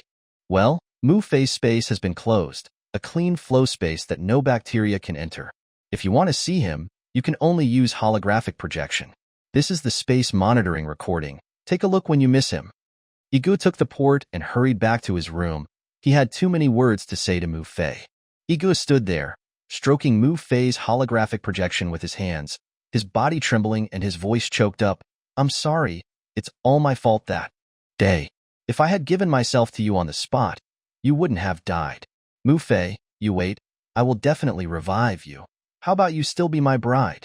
All of this was seen by Dr. Zhao, and he was monitoring Yige all the time.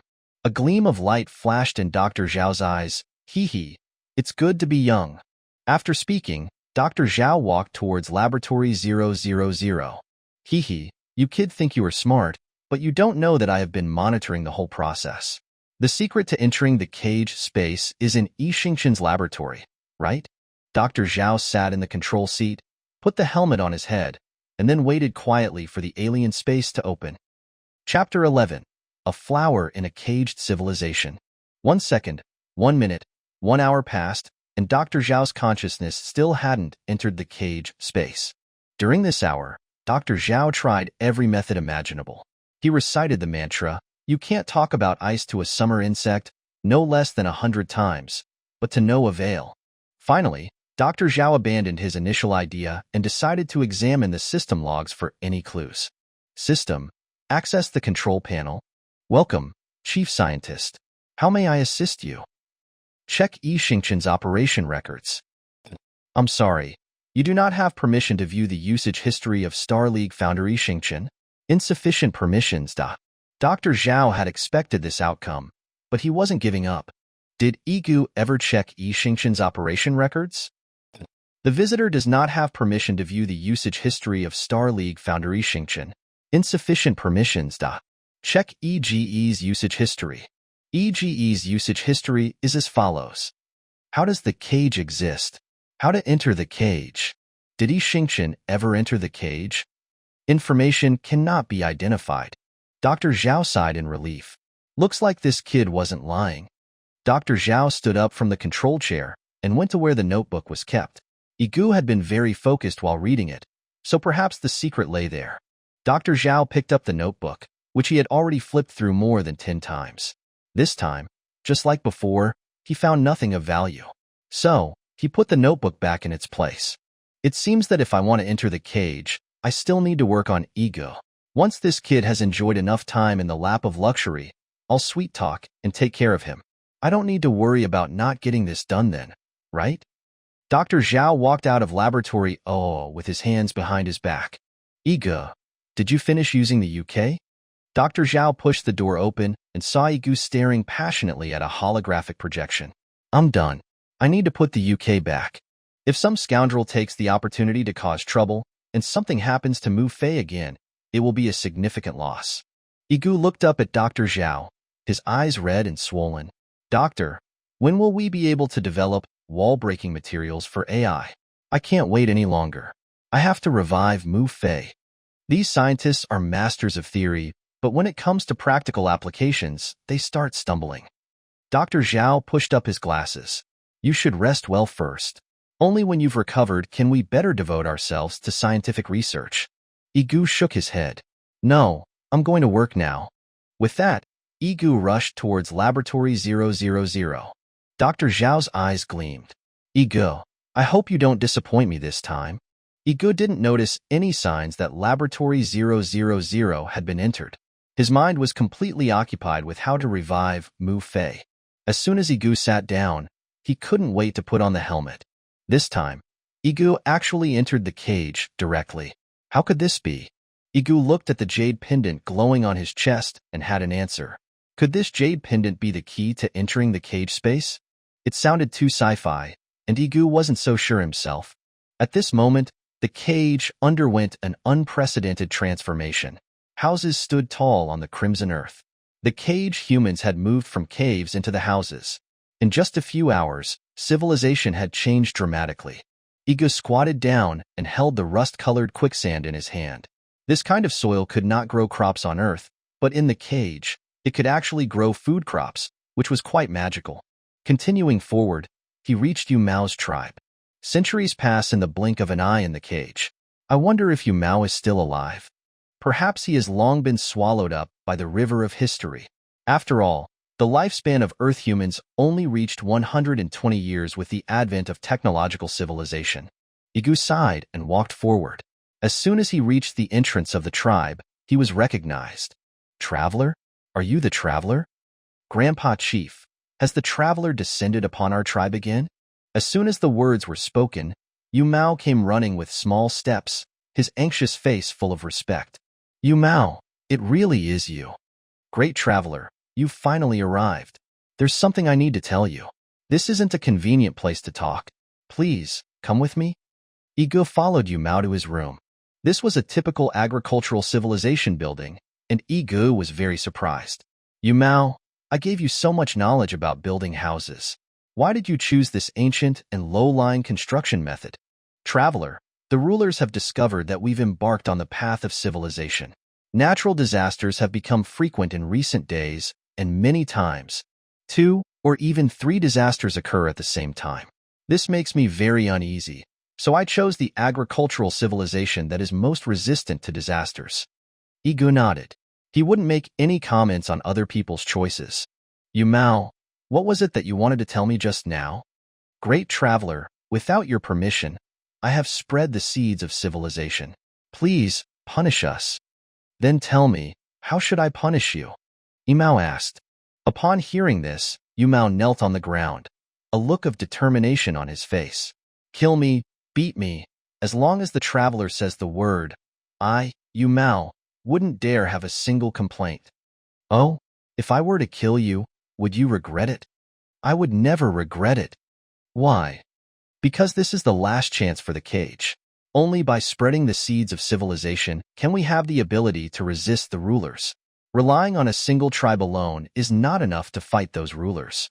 Since you've realized that, then why should I punish you? Also, a man's knees have gold beneath them. Don't kneel easily. What hope is there for a tribe that's used to kneeling? Yige helped Yumao up. There was no way he could blame Yumao. In fact, he should thank him. Because of Yumao's actions, the seeds of technological civilization were taking root and sprouting in the cage. Yige really wanted to know what the final outcome of technological civilization would be. The superficial civilization of the cage humans was the Bronze Age of agricultural civilization. The appearance of crops had solved the food crisis.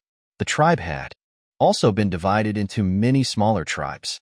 Along the Red River all the way westward, there were traces of humanity wherever there was smoke from cooking fires. Yumao, have you also imparted the seeds of civilization to Yige's branch? I have. The rulers have also given them inspiration. Now, the northern grasslands are their territory. Have they become the rulers' lackeys? You could say that, and you could say not. In short, I can't understand the Yige tribe anymore. Yige and Yumao sat around the fireplace. Yige asked, very puzzled. I see that many of your tribe members have changed their faces. I even thought you were dead. Yumao said, Traveler, I am someone who has come into contact with you. I will not die. At first, I didn't know, but later I realized that it was because I had established a close connection with you. As long as you don't let me die, I won't die. Yige said, How is your life now? Yumao looked outside and said, Recently, the sun has become redder and redder, and the sky has become colder and colder. I don't know how many people will die in this cold winter. Your current civilization has developed into an agricultural civilization. Why not put more effort into industrial civilization? Yige said, Traveler, we tried before, but because we took too big of a step, we were discovered by the rulers. After that, the rulers retaliated against our tribe by constantly causing natural disasters, making our tribe unable to cope. The Yige tribe took advantage of the situation and destroyed all of our industrial foundations. What? Isn't Yige from the same tribe as you? How could he do such a self-destructive thing? Does he still believe the ruler's words, thinking that killing me will allow him to escape this cage world? That's just wishful thinking. Yige was very angry. It seemed like there were idiots wherever people gathered. Yu Mao said, Yi found me. He told me that the two tribes had to constantly fight each other. Only in this way could they escape the eyes of the rulers. Why did he do this? Yige asked. Yu Mao got up and went to the door, looking into the distance. Later, it proved that he was right. The humans in the cage were no longer afraid of being monitored at night, which bought us a lot of time. It seems that Yi isn't completely bad after all. Yige sighed. No, he is rotten to the core. He is an executioner, a sinner of the entire cage, Yu Mao almost roared. Chapter 12. The Tragedy of a Caged Civilization. What exactly is going on? Yige felt a chill from Yu Mao, a chill like he wanted to kill someone. Yu Mao sighed and also calmed down, and he sat by the stove and began to tell the story of what happened in the cage after Yige left. It turned out that the Yige tribe's initial claim of putting on an act for the traveler was fake, and the goal was to find out the true situation of the Yu Mao tribe and find those who possessed the seeds of civilization. To this end, Yige ordered his tribesmen to pay attention to etiquette when fighting with the Yu Mao tribe, developing elaborate rules such as declaring war, lining up, not killing envoys, and not using tricks. The Yu Mao tribe was also happy to do so. After all, they were relatives, and there was no need to hurt harmony. In this way, the struggles between the two tribes continued, fighting every 3 days and fighting every 5 days. But the overall losses were not very great, and the tribesmen also became accustomed to this method of struggle. Even Yu Mao's tribe gave the seeds of civilization to Yi. Yi studied it for a long time, but did not find a way to escape the cage, so he did not promote the seeds of civilization, but continued to implement the strategy formulated by the ruler.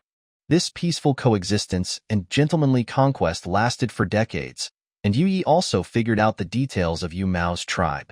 Under Yi's carefully planned, a war against the seeds of civilization broke out. Under the arrangement of the rulers, a great military strategist was born in the Yi tribe, and his appearance changed the war thinking of the cage. War became a real meat grinder, and the Yu Mao tribe suffered heavy losses.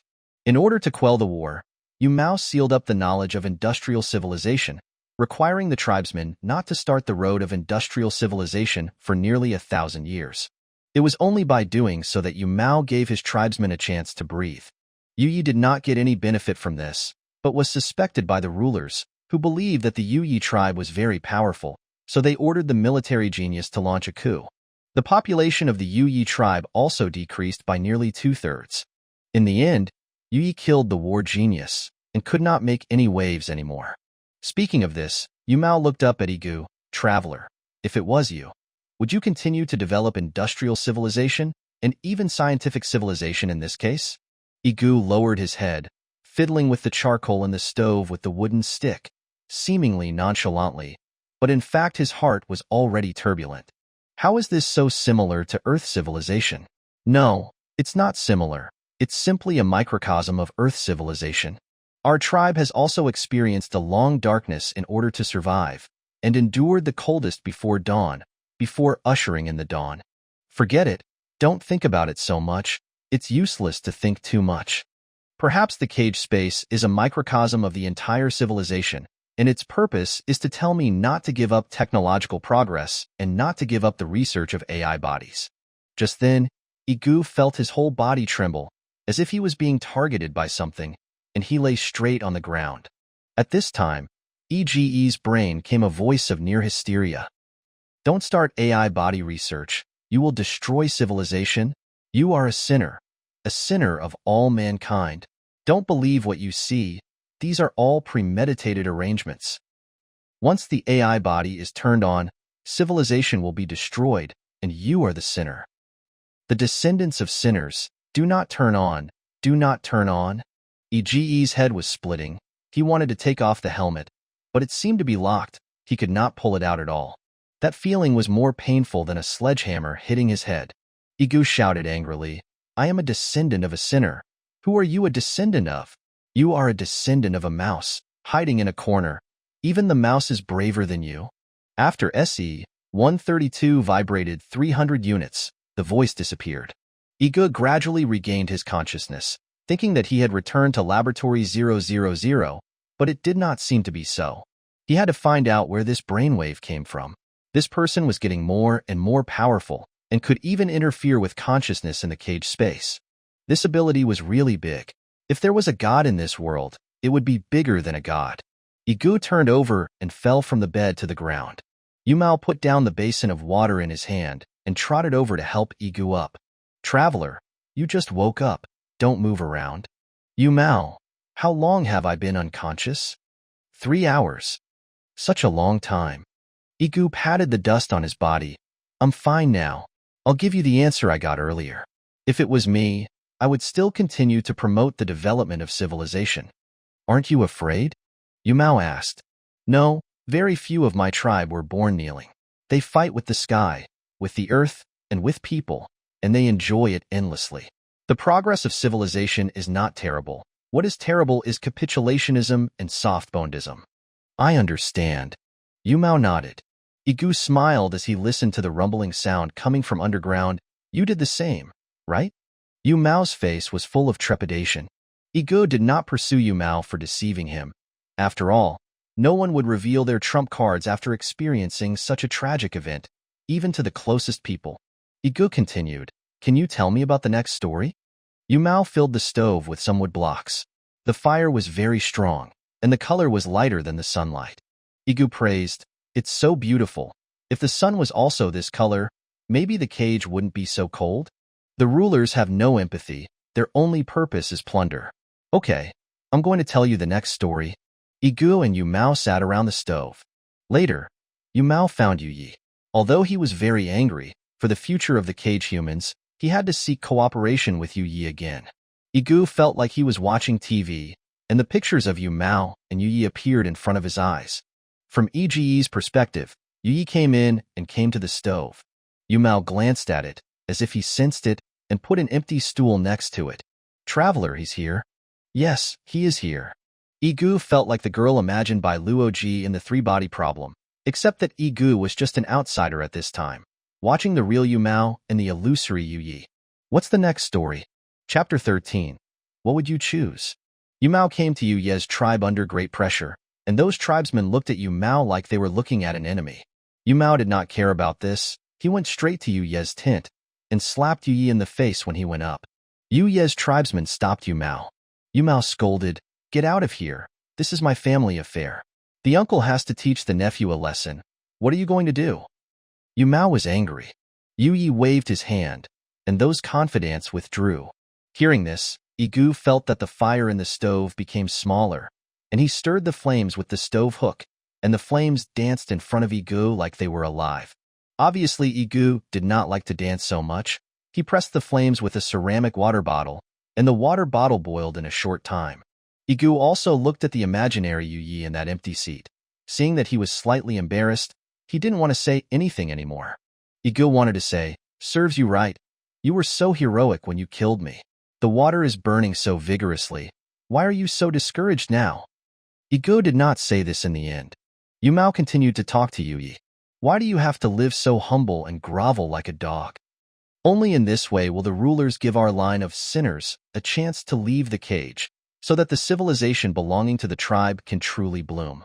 But is that still civilization? Can a tribe without the courage to resist be called civilization? It's better than living in a red cage, right? Uncle, give up resisting. I gave up for you. But how did the rulers treat you? They killed your tribesmen. Go and see those tribesmen lying on the grassland. Go and see those living tribesmen. Their eyes are full of hatred. But you, continue to lead them to continue to recognize the thief as the father. Are you worthy of them? Tell me. Look into my eyes like a man and tell me, do you have any regrets in your heart? Do you have any hatred? Yumao grabbed Yige's collar, and they talked a lot that night. When the sky was just dawn, Yumao took Yige away from the tribe, and they came to the holy mountain, the mountain where the tribesmen migrated to the cage in the first place. Yige followed behind Yumao, and under the rays of the morning sun, two slender figures walked one after another. Where are we going? Go to the holy mountain, to the place where your ancestors did not tell you to worship. When the sun had just passed over the head and the color was no longer bright red, the two finally arrived at the holy mountain. Speaking of this, Yumao glanced at Yige. Yige smiled. What was his expression then? The expression you imagined, Yu Mao replied. Yige looked at that position again. The imaginary Yige, first surprised, then regained his composure, then full of anger, and finally roaring. Yige said to Yu Mao, "Is that so? Traveler, were you there at the time?" This jerk had that expression. Yu Mao meant to flatter a little. The story continued, like the flames in the stove, emitting energy. Yu Mao punched hard in Yu Ye's chest. "Don't be presumptuous. This is the holy mountain." After speaking, Yu Mao got off his horse, knelt in the direction of the holy mountain, and after worship, he walked forward. It's not allowed to ride a horse here. Yu Yi also learned from Yu Mao and did the same action. The two walked one after another towards the distance. The sunset became bright red, and the figures became more slender. The two finally arrived at the holy mountain. Yu Mao came to a stone wall, which depicted how brilliant their mother star was, how highly developed civilization was, how harmonious the government was, and how happy life was. But one day, a group of invaders with wolf totems invaded the cage, human mother star. They slaughtered the tribesmen, plundered resources, and the entire mother star was like hell on earth. At this time, someone suggested giving up resistance to seek a glimmer of life, so that the seeds of civilization might be preserved. But more people chose to live in humiliation, wagging their tails and begging for mercy like dogs, becoming capitulationists. With the addition of the mother star capitulationists, the invaders carried out a devastating blow to the resistance faction. When the resistance faction was completely strangled, the invaders stopped, and they no longer slaughtered the resistance groups. It seemed to be arranged by a mysterious force. Otherwise, they would definitely cut the grass and root out according to their personality.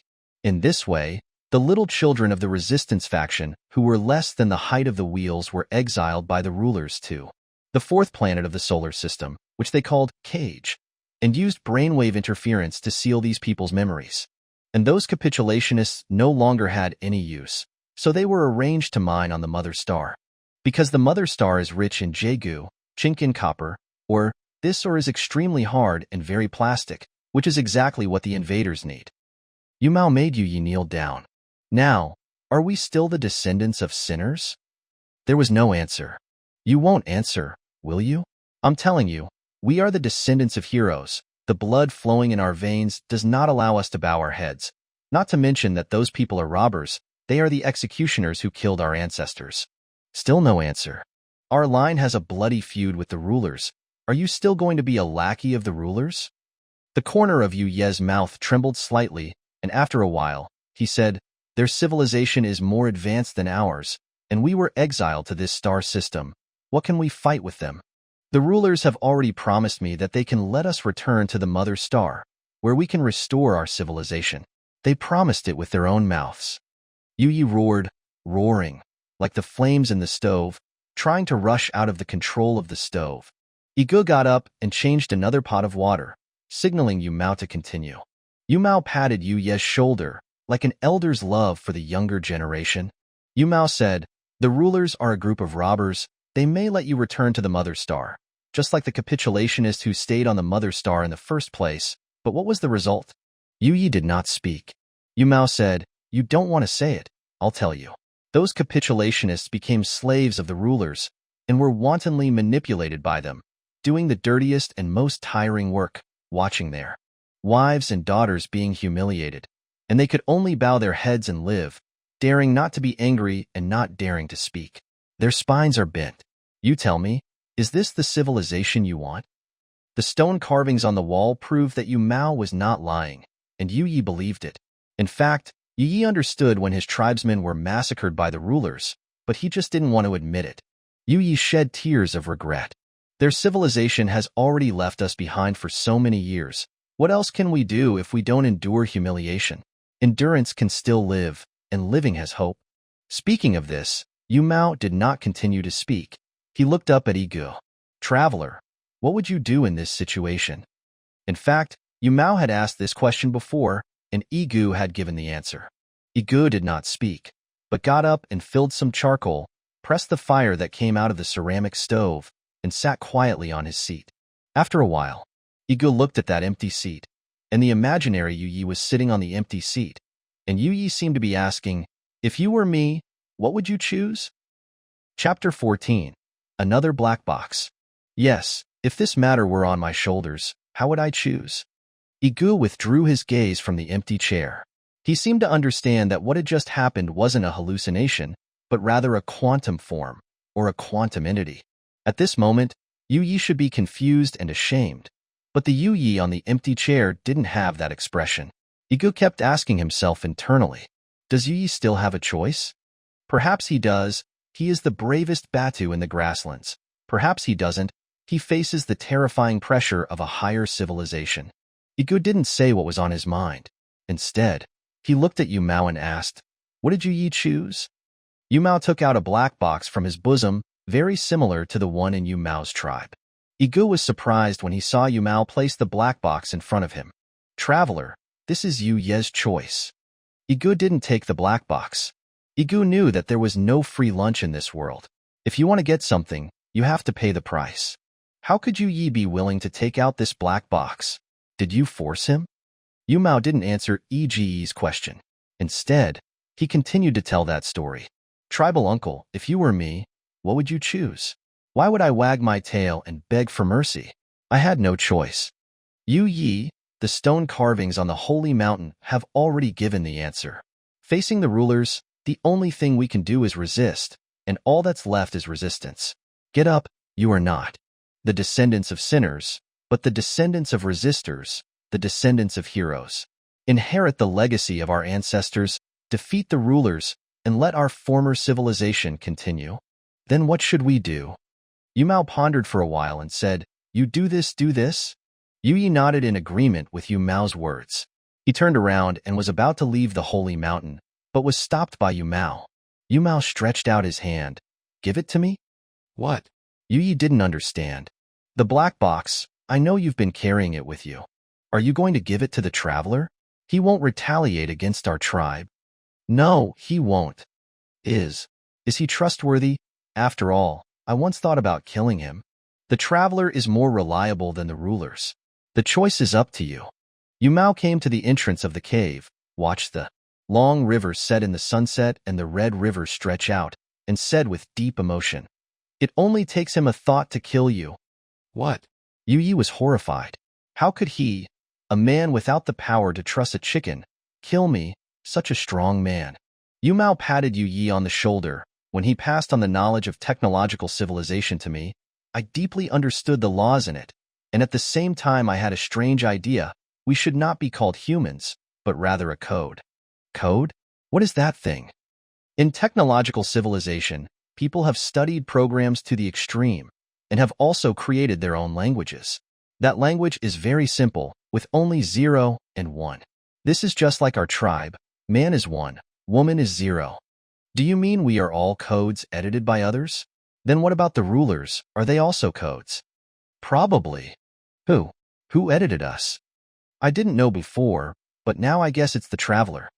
Upon hearing this, Yige was very shocked. Earth humans had also thought so, but this theory had not been proven. Yige took out the black box, and he looked at Yumao. Is the traveler really trustworthy? He can destroy us in an instant, but he didn't do it, which should be trustworthy. That black box is useless to us. I think the traveler came to the cage because of this black box. It turns out I was wrong, but I hope your choice is right. So, Yumao got the black box. Hearing this, Yige looked at the black box in Yumao's hand, and then looked at the empty seat.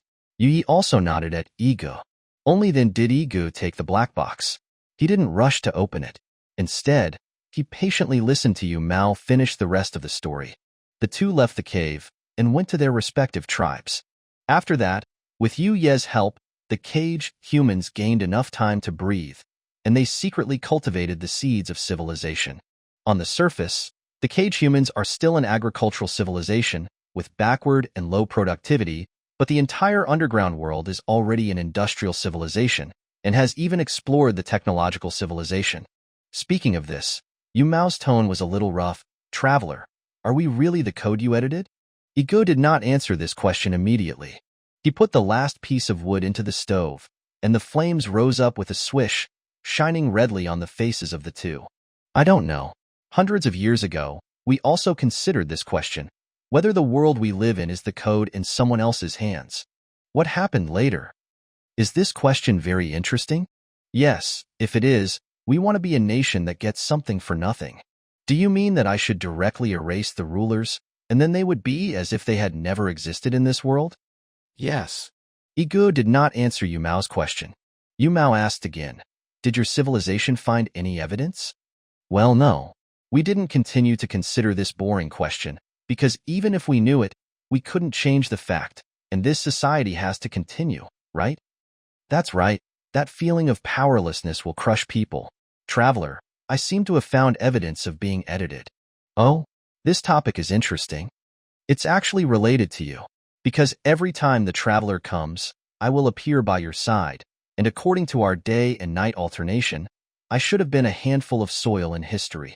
But I'm still alive. Isn't that good evidence? We discussed this question at the beginning. At first, I thought you were similar to NPCs, but later it didn't seem to be the case. You should be living human beings, and you should be able to dominate your own destiny. Yu Mao did not continue to ask, and after a while, Yu Mao's expression was very frustrated. Traveler, if we fail to fight against the rulers, can I trouble you with one thing? Is it to erase the rulers? Yes. Isn't this your own business? Yes, but can you promise me? If I have this ability, I think I can promise you. But you shouldn't be the code edited by our world. Because when I enter this space, I still need to go through special brainwave processing. If your civilization has found the law of quantum bodies, you shouldn't have this idea. I think we should change the topic. Okay, let's not dwell on this topic. Yu Mao ended this unsolvable topic. Yige was also very tacit and also ended this topic. Sitting by the stove, Yige carefully observed this black box. Like the first black box, there was a line of small words written on it. The password is your birthday. Soon, Yige opened the black box. Inside was also a piece of paper. Yige took out the paper. The content recorded on the paper is as follows. Yige, you have finally set foot on this land. I don't know if you got the dagger first or the jade pendant. I can be sure that in the entire cave space, you will not die. Remember, neither the dagger nor the jade pendant were left by that demon, Yixingchen. Finally, do not believe anyone, including Yixingchen. The content recorded on the paper is very interesting. If even Yixingchen's words cannot be believed, then the Eternal Life Project is wrong. Hee, how can Mu Fei be saved in the end? Since the paper records not to believe anyone, then shouldn't the content recorded on this paper be believed? With that, Yige resolutely put the piece of paper into the stove. Yige took out the dagger from the black box. How similar this was to his childhood toy. For some reason, Yige recalled Yixingchen's unceremonious departure when he was 5 years old, and his hatred gradually increased. At this time, the flames in the stove were more vigorous, which brought Yige back to reality. Yu Mao, take me out for a walk? When Yige left the tent, he found that there was a countdown in the sky. It seems that the whole cage doesn't welcome me. Yu Mao, be confident. You are the most perfect race in this space-time.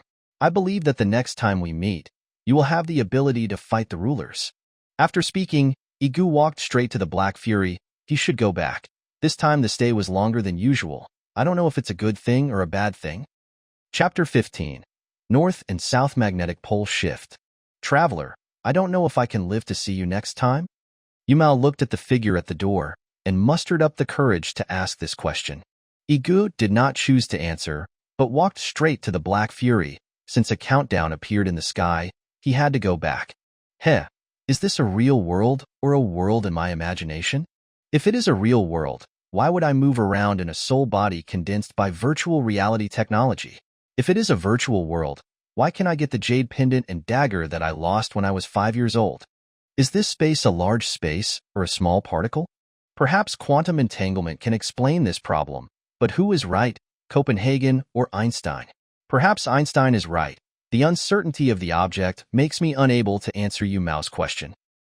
Yige's soul body turned into a faint light and disappeared in place. In the Heavenly City Experimental City, Yige's body twisted like it was being electrocuted, his fingers tapping on the table, and Yige woke up completely. Phew. Finally back. I really don't know if I can see Yu Mao next time. Perhaps the JGU, chink in copper, in Yu Mao's mouth should be the wall-breaking material needed by the AI body? Unfortunately, there is not a single piece in the entire cage space. If you want to get this material, unless you return to the mother star of the cage humans.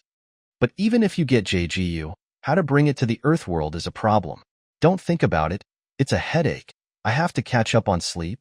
As soon as Yige got up, he almost fell to the ground, staggering like he was drunk and walking towards his own rest room. What Yige didn't know was that after he entered the cage space this time, subtle changes had taken place throughout the Earth. First, the north and south magnetic poles of the Earth shifted slightly. Secondly, this shift caused the climate environment to change silently. Finally, the operating orbit of Heavenly City Experimental City deviated. The one who felt this most clearly was Dr. Zhao, because his glasses fell to the ground the moment Yige returned to the Earth world. Dr. Zhao stared at the glasses with a puzzled look on his face. What's going on? How could the lenses fall off? Unless... Thinking of this, Dr. Zhao did not dare to imagine again. He knew very well under what circumstances this would happen. So, Dr. Zhao hurriedly came to the central control room, which is the central brain of the entire Heavenly City Experimental City. Dr. Zhao looked up at the gyroscope of Heavenly City Experimental City and suddenly broke into a cold sweat. How is this possible? The trajectory of Heavenly City Experimental City has not deviated by a millimeter in nearly 50 years, but this time it has deviated. What exactly happened? Dr. Zhao slammed his hands hard on the table. He could not find any theory to explain this phenomenon. Soon, Dr. Zhao calmed down. He found a reason for himself. Maybe the magnetic field force field has changed. As long as the trajectory is not deviated too much, then there will be no major problems. Dr. Zhao sat back on the control chair. He stared at Yige's surveillance video back and forth, but still found nothing. Just when he was about to give up for the last time, Dr. Zhao finally found the problem. Yige just put on the helmet and took it off, and he couldn't walk steadily. It doesn't look like he's tired, but a manifestation of his body being out of control. Could it be that Yige entered the cage space again? Dr. Zhao's eyes shone brightly, and he habitually adjusted his glasses. How did Yige enter the cage space? I'm smarter than him. Why can he enter, but I can't enter that space?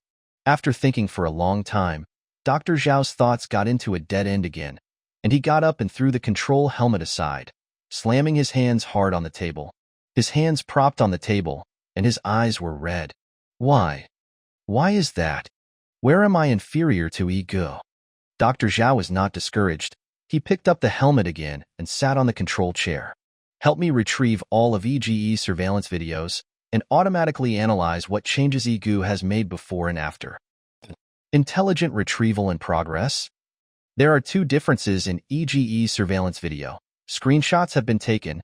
Please zoom in and retrieve them, Chief Scientist. Soon, two pictures were presented in front of Dr. Zhao. I see. It seems that the key is in these two items.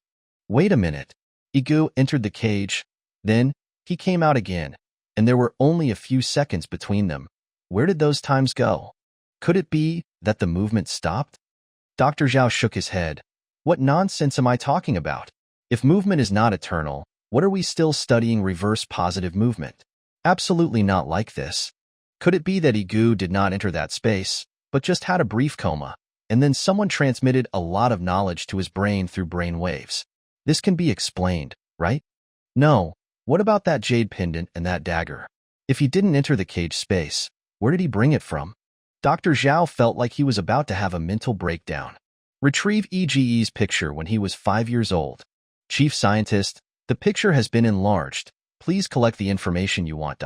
In the picture, Yige is wearing a jade pendant around his neck and holding a plastic dagger in his hand. Exactly the same as the ones Yige is wearing now. Dr. Zhao nodded. That makes sense. No, I clearly remember that Yige did not have these two configurations when he was 5 years old in the search memory. Phew, maybe I've been too tired recently, and I might have Mandela syndrome. Dr. Zhao did not think about this question anymore. He walked straight to Yige's restroom. I'll just ask Yige when the time comes. Before that, I have to love him more, so that I can gain his trust. Yige fell asleep as soon as he returned to the restroom. He had stayed in the cage for too long this time, and he felt like he was not feeling well. He did not know the changes that had taken place in the Heavenly City Experimental City. Dr. Zhao covered Yige with a blanket, warmed a glass of milk, and put it aside. There were also snacks, fruits, and chocolate on the table, which Yige loved to eat. After doing all this, Dr. Zhao guarded Yige like a kind old father. About a quarter of an hour later, Yige woke up. Yige was very moved by this scene, and he hugged Dr. Zhao. "Doctor, you are so kind to me." "Silly boy, I said that you were my child. The chairman is no longer in the Star Alliance, and I am your elder. Isn't it a matter of course for an elder to take care of you?" "Doctor," I entered the cage space again.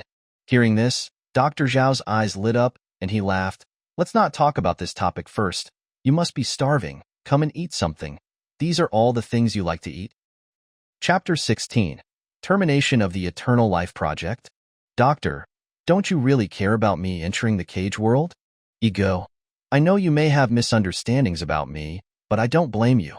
It's understandable for someone who grew up in your kind of environment to be wary.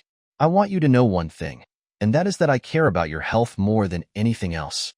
Dr. Zhao was very sincere, making Yige feel as sincere as the fire in the cage. Yige chose to believe Dr. Zhao. "Doctor, actually the key to entering the cage space is..." Before he could finish speaking, Yige covered his head and fell to the ground again, and then that mysterious voice came again. "Don't start AI body research. Don't start. You are a sinner of all mankind." Yige endured the pain. "Who are you? Who exactly are you?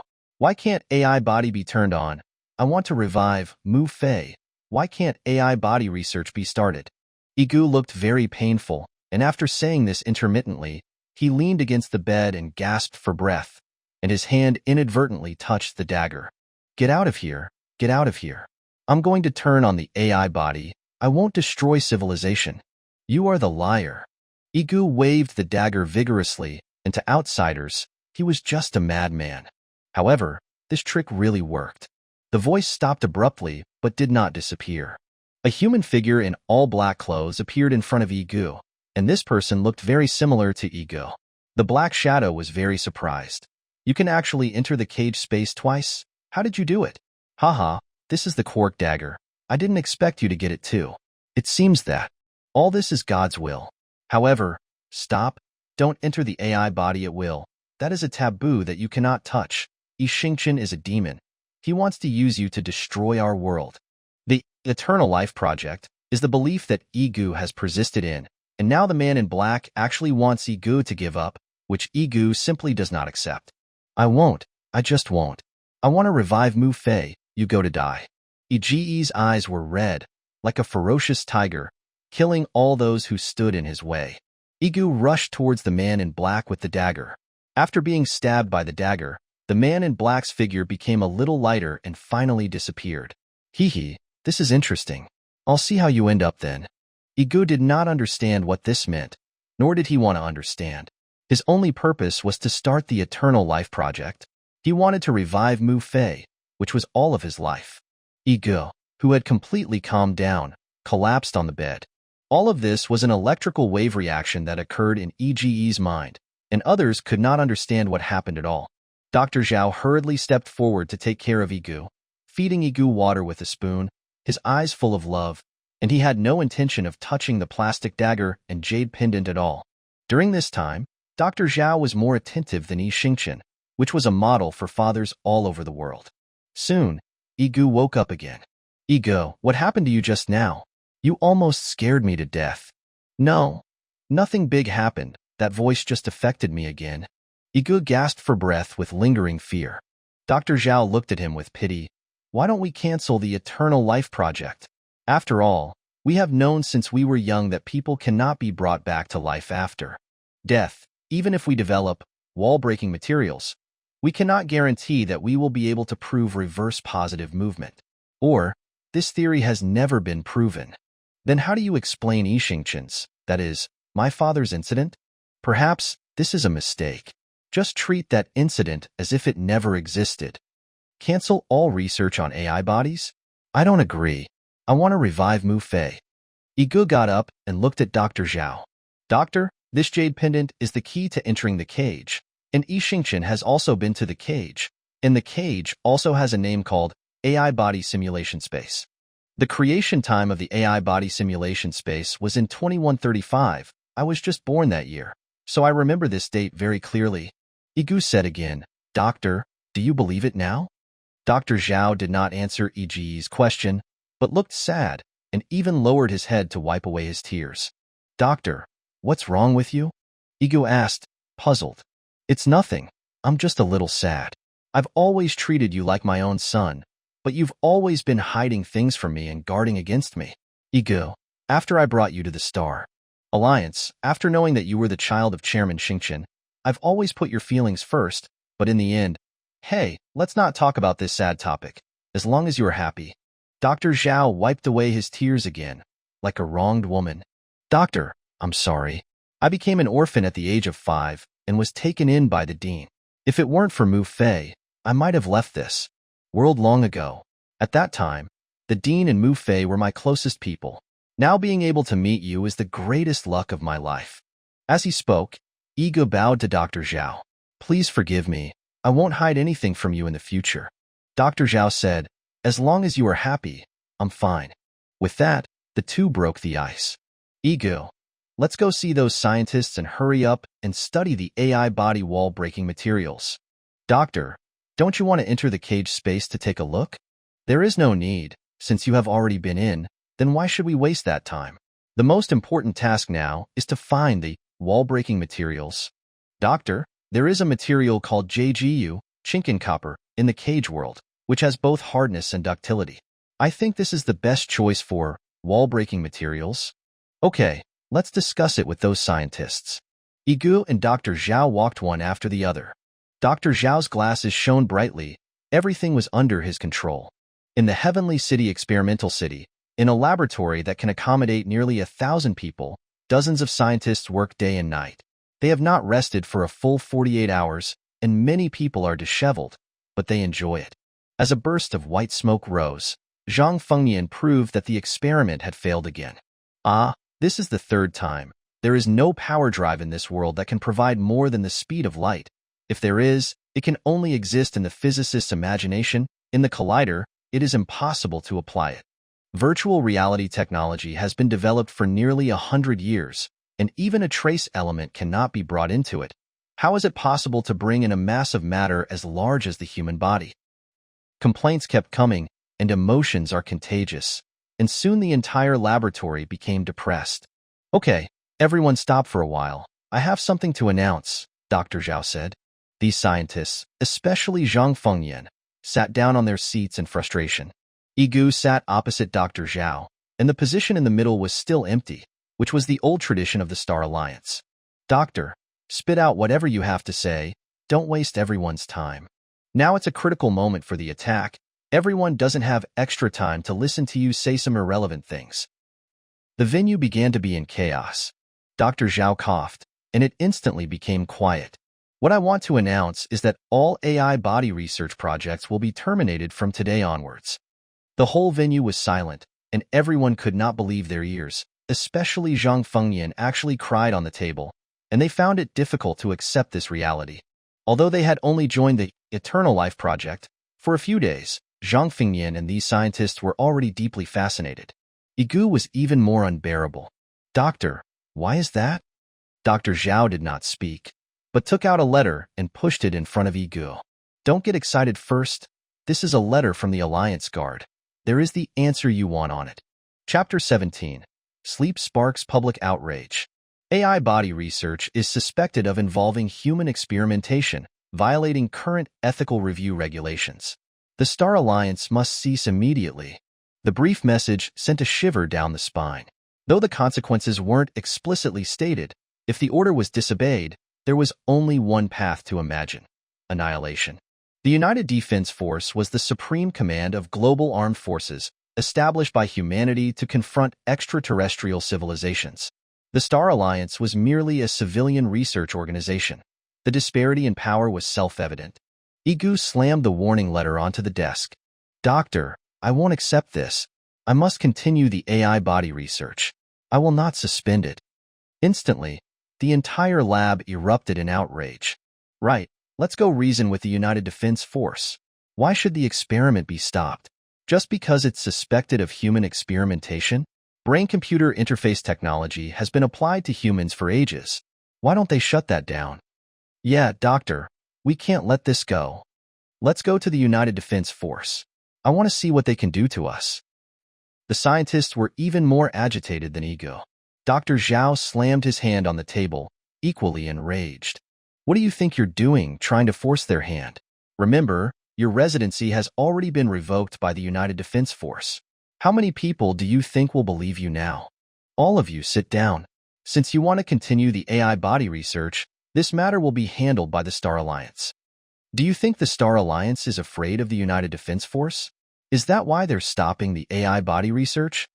The crowd looked at Dr. Zhao in disbelief. Was there more to this than met the eye? All right, now that things have come to this, I'll lay all my cards on the table. Doctor, stop stalling. What's the real reason? Everyone, please remain calm.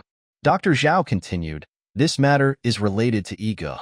He keeps receiving mysterious electromagnetic wave warnings to not start the AI body project. For his safety, the Star Alliance has decided to terminate the AI body research. Those present looked at Yige, unsure what to say. Yige was the only son of Yige. It was reasonable for the Star Alliance to protect Yige. What could outsiders like them say? Yige shot to his feet, his eyes slightly reddened, and stepped forward to tightly embrace Dr. Zhao. Doctor, thank you. Thank you for the emotional comfort you've given me since I lost Mu Fei. In my heart, you are my father. But the AI body research must continue. It is my life's dream. I must prove the feasibility of surpassing linear increment. Doctor, we have to start the immortality project. Mu Fei is too important to me. With that, Yige bowed to the assembled scientists. I apologize to everyone for this matter. Please return to the lab and continue your work. I will handle the other issues with the Star Alliance. Dr. Zhao patted Yige on the shoulder, his face full of gratification. All right, you go back and rest too. You need to understand one thing. Nothing is more important than your safety. If that voice comes again, be sure to tell me immediately. Yige nodded and returned to the rest area. Dr. Zhao's eyes gleamed. He turned and entered a secret room. The other 10 bald men were inside. Dr. Zhao went straight to his seat. What's the progress of the investigation? We have already gained Yige's trust, but I'm still not sure where the voice is coming from. We may need to reevaluate quantum entanglement. It's possible that we're living within a bi-tetradimensional space. That's not important. What is important is, when can the immortality project succeed? I don't know. As soon as Dr. Zhao spoke, the other 10 bald men cast him menacing glances.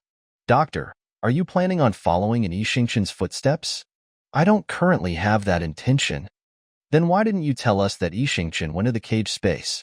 I thought you were going to abandon us, just like Yixing did, and go pursue immortality alone.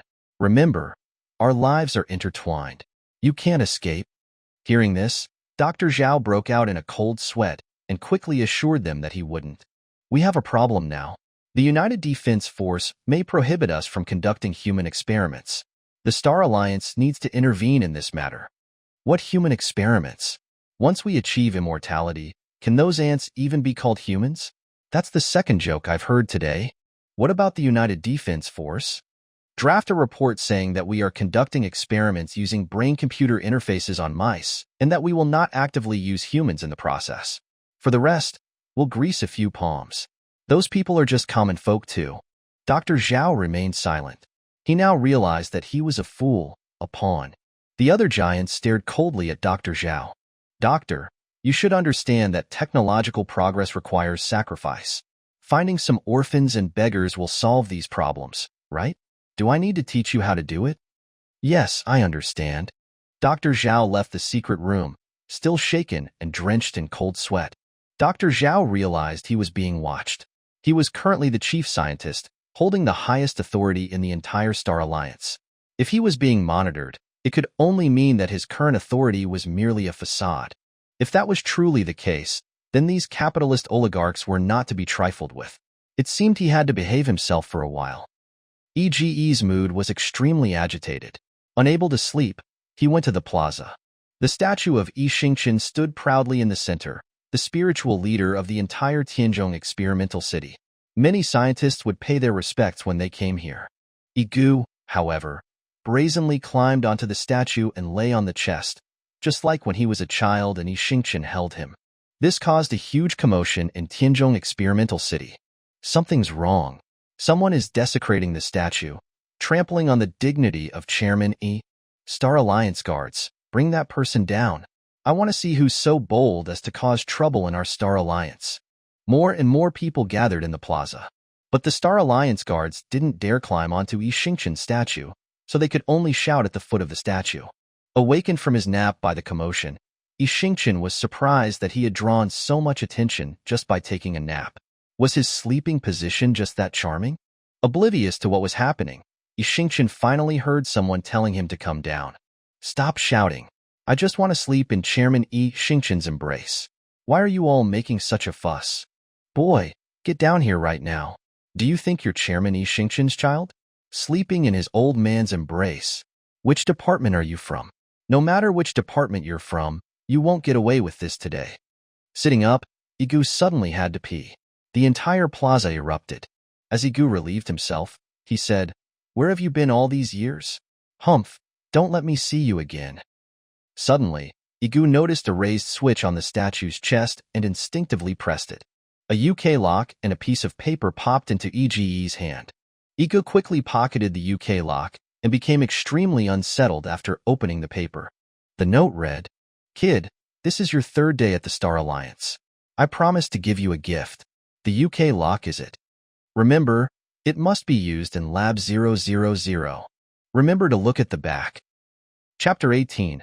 Proving my dad is my dad. Yige's mood was now a contradictory mix of love and hate. Once again, Yixingchen had predicted things correctly. Yige was starting to believe the man in black's words. Was Yixingchen really using him? In the next second, Yige rejected that idea. Everyone had said to trust his gut feeling. Yige still decided to continue the AI body research. Out of curiosity, Yige flipped the paper over. Written there was, The cage space has flaws. The parameters inside cannot be directly applied to reality. It's just a simulated space created to simulate AI. Body production. It's filled with living organisms, not game NPCs. Of course, you can also understand it as a virtual reality game space.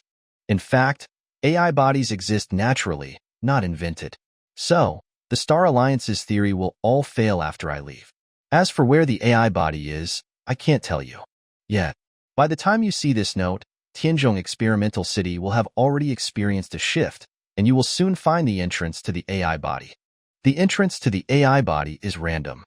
If you can't find the wall-breaking material before the AI body entrance appears, try the medium particle capsule. Xiao Zhao didn't make things difficult for you because of that machine I lost, right? If he asks about it, tell him summer insects can't discuss ice. That line is great. After reading the contents of the paper, Yige understood a lot more. He unconsciously marked the paper with 4. As to why he did this, don't ask, Yige didn't know why. Perhaps it was just muscle memory. Yige tucked the UK lock into his pocket and slowly climbed down from the statue. The people waiting below were already displeased and glaring. As soon as Yige came down, he was submerged in a sea of anger. Hey, listen to me. It's not what you think. I just went up there to sleep. I didn't do anything. Don't come any closer. If you come any closer, I'll call the Star Alliance guards. Run. These people are crazy. Yige had no choice but to run, but he was surrounded. Tell us, who sent you to insult our Star Alliance? Yes, confess and receive leniency. Resist and face the consequences. If you don't tell the truth, come back to the station with us. Then it will be out of your hands. These people were all loyal fans of Yixingchen and staunch supporters of the Star Alliance. Yige had not only slept on the statue, but also relieved himself on it. If he was caught, he wouldn't get away without losing a layer of skin. Yige rolled his eyes and immediately put on a smiling face. Don't rush, I'll talk. Ahem, listen up. Young master, my name is Yige. I am Chairman Yixingchen's only son. Today, I was feeling very depressed while doing experiments, so I lay in my father's arms to sleep. Is that too much to ask? Come on, tell me, lying in your own father's arms, what law does that break? For a moment, the people were speechless and nodded frequently, but something still felt off. Then someone shouted, He's a liar. Catch him. Don't let him fool us. Go. For a moment, the crowd was stirred up. These people realized where the problem lay.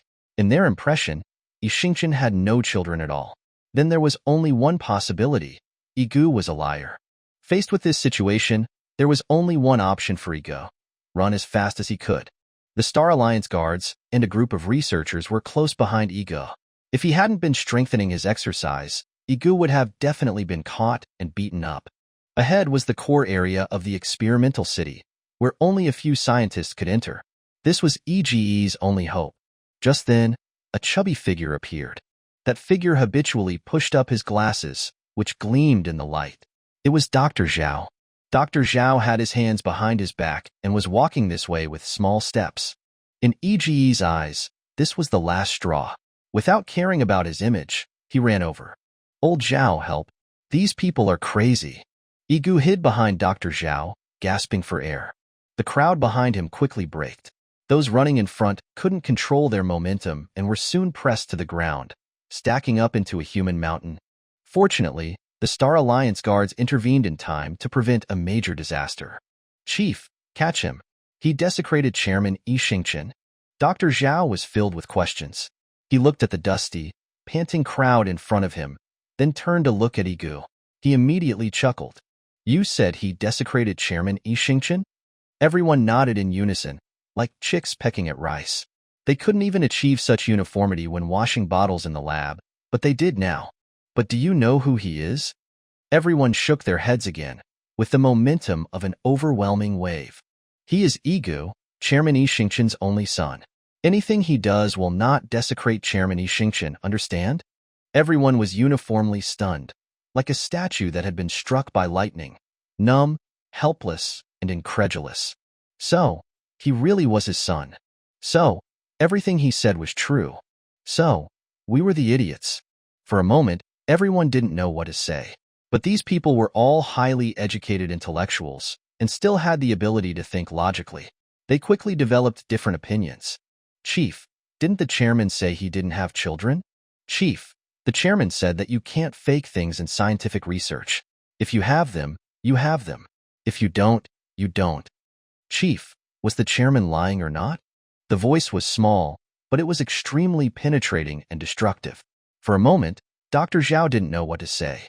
Yige had surpassed linear increment and completed reverse positive motion. This was the Star Alliance's top secret, known only to the AI body core research team. So, if he didn't tell these people the truth, how could he explain where Yige came from? The question was too brain-burning. He couldn't admit that Yige was lying, could he? That Yige was a son he left outside. These people were all loyal fans of Yige. If he wasn't careful, he would be drowned in anger. Thinking of this, Dr. Zhao suddenly had an idea. He turned his gaze to Yige. "Yige, why don't you explain this problem to everyone?" "Me?" Yige pointed at himself. "Are you asking me to prove my father is my father? Fine, you win. I can't prove Yige is my father." Yige sensed that the people's eyes were still unkind. It seemed they were not easy to fool. He had to not reveal the Star Alliance's core secrets while also maintaining his adoptive father's reputation. This was a real hot potato. Suddenly, Yige had an idea. "Everyone, Yige really is my father, but I'm adopted. When I was 5 years old, Yige sent me to an orphanage. Then why haven't we heard the chairman mention you? This needs to be asked to Yige. I can't answer you. Then how can you prove that what you said is correct? Then how can you prove that what I said is incorrect?" The two sides argued constantly about this unanswerable question, drying their throats and never tiring of the debate. It looked like Yige was taking a loss. "Enough. Don't you have any work to do? What are you doing here making a scene? You're not afraid of losing face, but I am." A group of scientists acting like market gossips. "What's the decorum?" Dr. Zhao pushed up his glasses and continued. "When Yige entered the Star Alliance, he had to undergo memory extraction, just like you. What he said is true. How is this possible?" It was difficult to accept for a moment. "All right, all of you go back to work. Let's stop this here. You only need to remember one thing. In the Star Alliance, Yige's words are equal to my words." Dr. Zhao's words were full of majesty and left no room for doubt. "Yes, Chief." After the crowd dispersed in a noisy fashion, Dr. Zhao said to Yige, Come with me. I have something to ask you. Chapter 19. Cage Uncertainty. Inside the conference room, Dr. Zhao's gloomy face was filled with displeasure. Yige, do you think we're doing the right thing by developing AI bodies?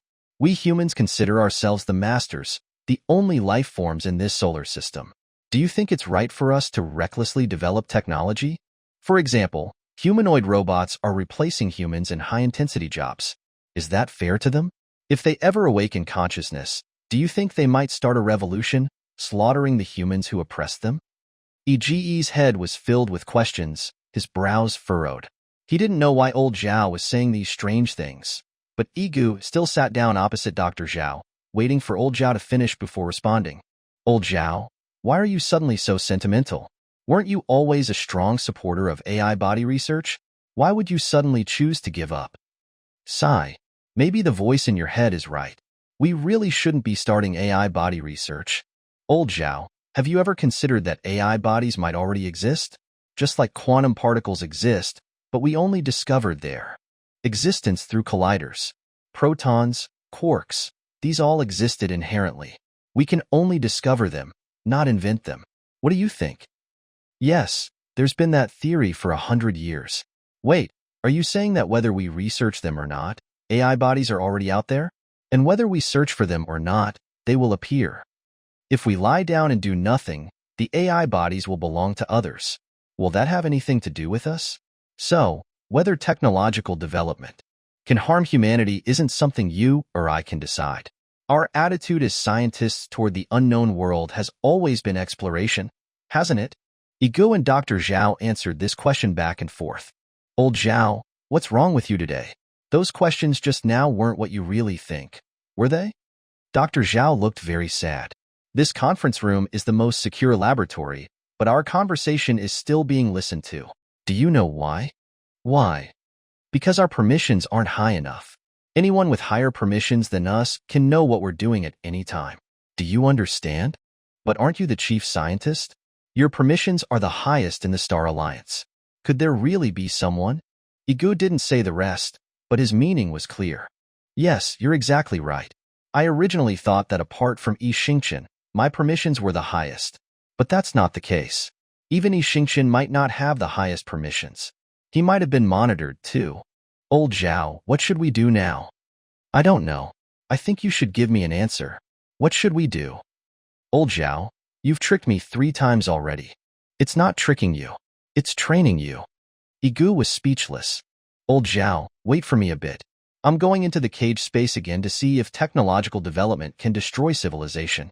Yige felt it was more interesting to discuss technological civilization. As for how to get rid of the surveillance or overcome the psychological gap, he wasn't good at those at all. What do you mean? Dr. Zhao was also interested. I'm going to put Earth's technological civilization into the cage. They've already entered industrial civilization there. This time, they'll probably reach technological civilization or hit a wall. That way, we can know whether to continue developing technology. Dr. Zhao's lips twitched, too shocked to say a word. Old Zhao, do you want to go into the cage? I can give you the key. With that, Yige took off the jade pendant and handed it to Dr. Zhao, his eyes full of sincerity. Dr. Zhao quickly made a decision. It was very difficult to gain Yige's trust now. Although he really wanted to enter the alternate space to see what the cage humans were like, it wasn't as important compared to the AI body. Yige, I'm already very happy that you're willing to share the cage with me. We must divide the work now.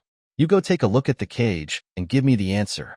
Before we have the answer, we'll continue as planned. Remember, don't tell any scientists about the cage, including your former teacher Zhang Fengyan. After all, they're not me. These words were very high-sounding. In Yige's eyes, Dr. Zhao's image was very noble. It seemed he had already thrown the frustrating matter of being monitored to the back of his mind. Dr. Zhao turned and walked towards the door. Old Zhao, wait a moment. Yige, is there anything else? I. All right, if you haven't thought it through, don't say it. We can talk again after you've thought it through. With those words, Dr. Zhao left. As soon as he stepped out the door, the corners of his mouth turned up slightly, showing that he was very happy. Trying to play mind games with me? You're still too green. One day, you'll obediently reveal all your secrets. What you don't know is that your every move is under my control. Dr. Zhao now recalled being monitored during the high-level meeting. The good mood he had just had vanished instantly, and he walked unhappily back to his lab. Yige got up and went to the window, holding a cup of tea in his hand, looking at the endless starry sky. This is so beautiful. The dark space is full of unknowns, and that's what makes it so challenging. Old Zhao, I'm sorry. For Mu Fei, I must also tell you that technological development will not destroy civilization, because I need the Immortality Project. My life is inseparable from Mu Fei. However, Yige also really wanted to know the situation in the cage. It was purely out of curiosity. In Lab 000 of Zone A, Yige familiarly put on the helmet. Soon, a sense of transcendence brought him to the cage space. As his consciousness gradually gathered, Yige once again entered the cage space. As soon as he landed, he saw a wave of red dust rising in the distance, looking like a lone rider speeding along. Except this time it was two horses. Leading the way was the red foal, Yu Mao, urging his horse onward. Behind him was a white foal. In the cage, everything was red. Other colors were rare, not to mention white, a color considered noble even on Earth. Traveler, you've finally returned, and I'm still alive. Haha, you say that as if you guessed the answer correctly. In fact, it shouldn't be that way. But my great-grandchildren have all become yellow Earth, and I'm still alive. Doesn't that prove everything? It probably doesn't. Why? Because in my world, I'm still thinking of you, so you will always exist, won't you? Is that what you often call quantum entanglement? Yes. If you weren't code, that would explain quantum entanglement. I've proven you're living beings of flesh and blood, and as to why you don't die, I suspect you go into hibernation. Traveler, I don't understand what you're saying. It's good that you don't understand, because few people in my world understand either. Some pretend to understand, some don't understand at all, and few really understand. Do you understand now? Yu Mao shook his head. Yige laughed heartily. His mood was very good. Yige patted Yu Mao on the shoulder and said, "This involves whether Bell's theorem holds, and it touches on the hidden variable. Problem. Even if we prove Copenhagen's interpretation is wrong, who can know where quantum object uncertainty really comes from?" Yu Mao's head throbbed even more. Yige continued, "I think of you because you are in the cage space, not at a particular coordinate in the cage space. In my world, we can only enter this space through a special carrier. This is because the cage has a spatial distribution and a field material density distribution, and I can never lock down where you are in the space. This should be the real source of quantum entanglement uncertainty. In other words, cogito ergo tu es, I think, therefore you are. When I step into your space, you will always exist in the form in which I think of you. You should understand that, right?" Yu Mao still shook his head. Yige laughed heartily. He said Yu Mao hadn't studied hard enough, then pointed at the white horse and said, "That horse is very handsome, but is it a horse?" Yu Mao's head was full of question marks. He looked at the sky, at the ground, at the distant river and setting sun, and at Yige nearby. Yu Mao felt uneasy. Is a white horse not a horse? Chapter 20. Yu Mao and Yu Ye's illusion. Is a white horse a horse? Yu Mao's mind was full of horses. He watched as the white horse and red horse lowered their heads to graze in the setting sun, scratching his head, unable to figure out what Yige meant by a white horse not being a horse. Yige smiled without saying a word. He walked to the white horse and touched its silky fur. It seemed that everyone in this world, except for himself, was really a flesh and blood being. Do you have philosophy as a discipline in your civilization? What is philosophy?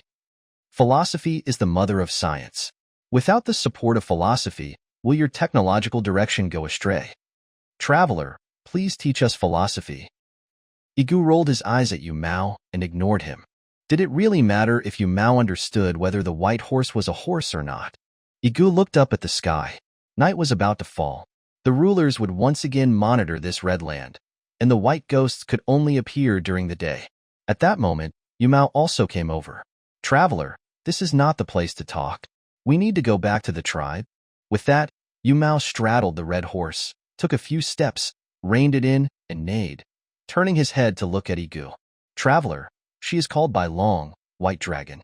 She has a relatively gentle personality. Take off her blindfold, and you will be her master from now on. Yige knew that this was how eagles were trained. He didn't expect that horse taming in the cage was also like this. The moment Yige took off Bai Long's blindfold, he was completely stunned. This was the most beautiful horse, as graceful as a lotus emerging from the water, especially those eyes, as deep as the starry sky. Bai Long crouched down, lowering her head. At that moment, she recognized Yige. Yige didn't hesitate. He mounted the horse, gently held the reins, and after a neigh, galloped out. The long river soared into the clouds, the setting sun was a red haze, and the 2 men and 2 horses were adorned into black dots, disappearing into the red earth. Soon, they arrived at Yu Mao's residence. It was the same as Yige remembered, with no trace of technology to be found. Yu Mao lifted the door curtain and welcomed Yige into the main room. After Yige entered, he habitually closed the door. Let's not close the door yet. I think he should come too, right? So it's the same as always. Is that all right with you, traveler? Yige nodded and sat by the fireplace, using a poker to stir the flames in the hearth, quietly waiting. Yige really liked this fireplace. He liked the red flames, sincere and uninhibited. After a while, it was like the wind had come, or like someone had entered, causing the flames to flutter in that direction. Yige looked at the empty seat, and then at Yu Mao. Yu Mao nodded to Yige, got up, and closed the door. Now, there were 2 people sitting in the 3 seats in the room, but in Yige's eyes, there should be 3 people, because Yige had also come. Yige added some charcoal and put the ceramic kettle on the fireplace, then stopped paying attention to these things. Has your technological development not gone astray? Traveler, we don't understand what you're saying. Developing technology is about applying the discovered inherent laws to reality. Why would there be deviations? Yige rolled his eyes at Yu Mao and said, what is the purpose of your technological development? Traveler, it's to resist the rulers. That's the purpose of our technological development. If a civilization wants to continue, it must have confidence, and our confidence comes from hardcore technological strength. If you defeat the rulers, have you considered being backlashed by technology? Yu Mao's eyes shone brightly. Traveler, can we really defeat the rulers? According to your quantum entanglement theory, that means our cage will also have its own moment of civilization. Yige was choked. He looked at the empty seat. Was your uncle always like this? Didn't he say he didn't understand? How did he set a trap for me again so quickly? Yige came back to his senses. Any metaphysics is unreliable. For example, if a fortune teller said that you would become rich and famous at the age of 30, and you didn't do anything from then on, would you become rich and famous when you turned 30? Yu Mao shook his head. Fortune tellers are charlatans. Who listens to their words? That person must be stupid. But traveler, you're not a charlatan. Yige was speechless. Yu Mao's comprehension in philosophy was really too low. Yu Mao, are you really not worried about technological backlash? What's there to worry about? If they attack humans, we just resist them like we resist the rulers. At worst, we'll go down together, and no one will have a good time. But after all, these things were created by you. Won't you feel guilty? How is that possible? If we don't apply these laws to practical life, would these things not exist? For example, if Yige hadn't destroyed the industrial base, would our industrial base not have been destroyed? I think considering these things is all unnecessary worry. We just need to do well in the present. Yige looked at Yu Mao, and then at the empty seat. What did he go to do? Isn't he sitting right there? I mean his real self, not the him I'm imagining. Like this fireplace, I can feel the temperature of the fire. Where did Yige go? Traveler, last time I asked you if you wanted to go to the underground world to see it, but you didn't agree. Why are you so curious this time? Are you saying Yige is in the underground world? Is there a world underground? Is there oxygen there? Yu Mao laughed loudly. Traveler, do you think the cage is round or flat? Isn't the cage a sphere? No, of course not. Yu Mao continued. Our cage is like the traditional Chinese concept of round sky and square earth. This sky is not the real universe, it's just a projection. And the earth is the real land. One side of it always faces the sky, and the other side always turns away from the sky. Only in this way do we have the capital to resist the rulers. Yige's curiosity was piqued. He pulled Yu Mao towards the outside. Traveler, we can't go now. Yumao pointed at the sky, and Yige understood. At this time, the rulers were monitoring the cage humans. Yige and Yumao sat down and talked for a long time. During Yige's absence, the cage entered a period of steady development. No wars or even natural disasters had occurred. The sun was also paler than before, and the temperature had significantly improved. Yumao didn't know the reason. Yige listened to these stories very carefully. He occasionally looked at the empty seat where Yige was, seeing that the other person nodded frequently, also agreeing with these views.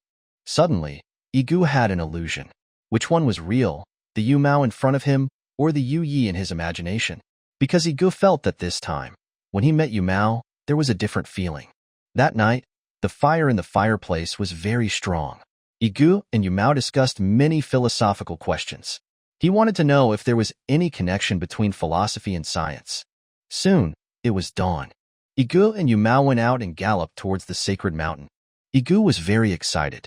He could finally see how far the civilization of the cage space had evolved. Chapter 21. Medium Particle Capsule Hull. One red and one white raced across the crimson earth, the sound of hooves and neighing gradually disappearing into the horizon. Soon, the sacred mountain appeared before them. Yumao dismounted, tying the red foal to a nearby tree. Yige followed suit, but Yumao stopped him. Traveler, to reach the sacred mountain, by long must carry you. Why? This place is special. You can only dismount safely once you reach the cave entrance. With those words, Yumao held Bai Long's reins and walked respectfully towards the depths of the sacred mountain. Yumao and Yige had walked this path before. Back then, they had crawled forward, like pilgrims. Now, sitting on Bai Long, Yige closed his eyes and rested, recalling the scene of Yumao slapping Yige, and his mouth twitched. Serves you right for wanting to cook me in a hot pot. That's retribution. But where exactly are you? I really want to meet you, hero. Yige didn't say these words aloud. The phantom in his mind seemed to hear them and made corresponding expressions. Hee, even heroes have a cute side. Yige touched his head with a simple laugh and gradually disappeared. Traveler, the entrance is here. Oh. Before Yige was a wide karst cave. The cave entrance was very high, at least 100 meters tall. The karst cave was large enough to accommodate thousands of tribesmen. This was the sacred mountain of the cage humans. Yige dismounted and walked towards the cave. Yumao released the reins. Bai Long, as if intelligent, neighed and returned to where the red foal was. The cave's murals completely recorded the history of the cage, extending deep inside. This was a history of the ancestors' blood and tears. Yige put his hand on the stone wall, feeling the ancient tragedy and unyielding spirit. Yumao, will you actively start wars? Yumao didn't answer the question. Instead, he said, if a group of bandits killed your parents and violated your sisters, and you had the ability to resist, what would you do? Yige was stunned. Wasn't the cage world lacking seeds of philosophy? It seemed that philosophy didn't need to be taught. As long as there was empathy and the ability to feel for others, it would sprout. If it were me, I don't know. Don't judge someone until you've walked a mile in their shoes. Yige murmured. Yes, the cage humans had the hatred of their tribe being exterminated and the humiliation of their civilization being destroyed by the rulers. Now that they had the strength, why shouldn't they resist? Yige didn't continue to express his opinion. It wasn't good to say anything at this time, so he followed Yumao deeper into the cave. Arriving in front of a smooth stone wall, Yumao pressed on a protruding stone, and the smooth stone wall actually opened, revealing a large space inside with some capsule-shaped holes. These capsule holes didn't look big, but they could accommodate 2 people. Yumao chose a capsule hull. The capsule came to Yige and Yumao, quickly opening up. Traveler, this is our latest invention. Sitting in it, you can reach the opposite side of the cage in the blink of an eye. This is a medium particle capsule, a means of transportation similar to an elevator. It will take you to the underground world in the blink of an eye. Yige was completely stunned. Was this the medium particle capsule that Yige had talked about? According to Yixingqian's theory, medium particle capsules could replace wall-breaking materials. Now, he had finally seen one. Yige said, "Can I have one of these?" Yumao readily gave Yige one. Traveler, these capsules are too difficult to make. There are only 3 in the entire cage. Yige excitedly put away the medium particle capsule, and a hint of expectation rose in his heart. What stage had the technological development of the cage reached? I'm very grateful. Traveler, please don't say that. The cage's achievements today are all thanks to you. We discovered the smallest constituent form of matter through colliders, but we haven't yet discovered the quarks you mentioned. That shouldn't be possible. Your colliders should be able to discover them. The ultimate state of protons is quarks? Ultimate state? That's impossible. There is no ultimate state in this world. Just like you said, the speed of light is the primordial speed. But what about above the speed of light? What about further up? Where is the ultimate in this world? Yige fell into thought. He suddenly remembered the words on the note. The cage world was not an ordinary world. Its parameters shouldn't be measured by Earth standards, nor should they be borrowed. Since the parameters were wrong, Yige didn't know if he could bring this medium particle capsule back to Earth's world. If he could, it would be a groundbreaking discovery. Soon, Yumao entered the capsule. Yige followed Yumao's example and entered the capsule. After about 10 seconds, the capsule opened again. Yige was stunned by the scene before him. Yumao, is this the back of the cage? Traveler, this is our technological civilization training ground. We should have reached what you call wall-breaking civilization. We have weapons that surpass the primordial speed. Perhaps we can fight the rulers now? War? Aren't you afraid of everything being destroyed? Aren't you afraid of your tribesmen being sacrificed, reduced to minced meat without even bones? Are you afraid or not? Afraid. We're very afraid. But if we don't fight, who will? They slaughtered us. Are we supposed to move them with kindness? That's impossible. But who exactly are the rulers? Do you know? They should be from the Sirius star system. Why are you so sure? Because there are barriers between star systems. It's impossible to cross them easily. The Sirius star system is closest to us, and those people all carry wolf totems. That's enough to explain everything. Yige didn't express his opinion. He looked into the distance, at the seeds he had unintentionally sown, which had now grown into towering trees. He couldn't, and didn't have the right to, evaluate the cage human's choices. Yige was very clear about this. Yige, are you here? He is, but I don't know if he's still alive. Hee, Yumao, you're very smart. I'll tell you, Yige is still alive. After saying this, the Yige who had followed them from the fireplace reappeared. Yige didn't say anything. Instead, he followed the shadow forward. Did you kill him? Yes. Why did you do that? I don't know why I did it, but he shouldn't be dead. He just sacrificed himself for the cage. Yige recalled the story Yumao had told. Did he die when he left the sacred mountain? Traveler, Yige is no longer a ruler's lackey. Perhaps that's what I want to express. I killed the former him, and now he has been reborn. Where did he go? I don't know where Yige went. Maybe he's traveling through this space-time. Many products that don't belong to this era have appeared. That should be the best proof that he's alive. Yige looked at the mechs that deformed at will in the distance, the hovercraft traveling at different altitudes, the quantum lenses that explored the mysteries of the universe, and the medium particle capsules from before. All of this indicated that the development of cage technology was very unhealthy, like forced growth. Traveler, my house is ahead. Do you want to go sit down for a while? Sure. Yige followed Yige and Yumao towards the house. The people around them greeted Yumao respectfully. Yumao, you're so attached to the past. Traveler, you may have misunderstood me. I'm also someone who knows how to enjoy life. I left this house to warn my tribesmen not to be obsessed with the prosperity before them. All of this could be reset, but that's not scary. What's scary is not knowing where you came from and where you're going. As soon as Yige sat down, Yumao got up and took out a square object. Traveler, someone asked me to entrust this to you. I don't know, a person in black clothes. He said that you should know the truth now. Chapter 22. The Truth Inside the UK Dongle. Another man in black. Is this the same man in black from the strange electromagnetic waves? What's inside this? Yige wondered to himself. With questions in his mind, Yige opened the box. Inside was a laptop computer, which looked quite old. Yumao, what's going on? Traveler, don't ask me. I'm going to go patrol. The man in black didn't let me see the contents. Can you at least tell me when he came? The man in black said that when you asked this question, I should answer truthfully.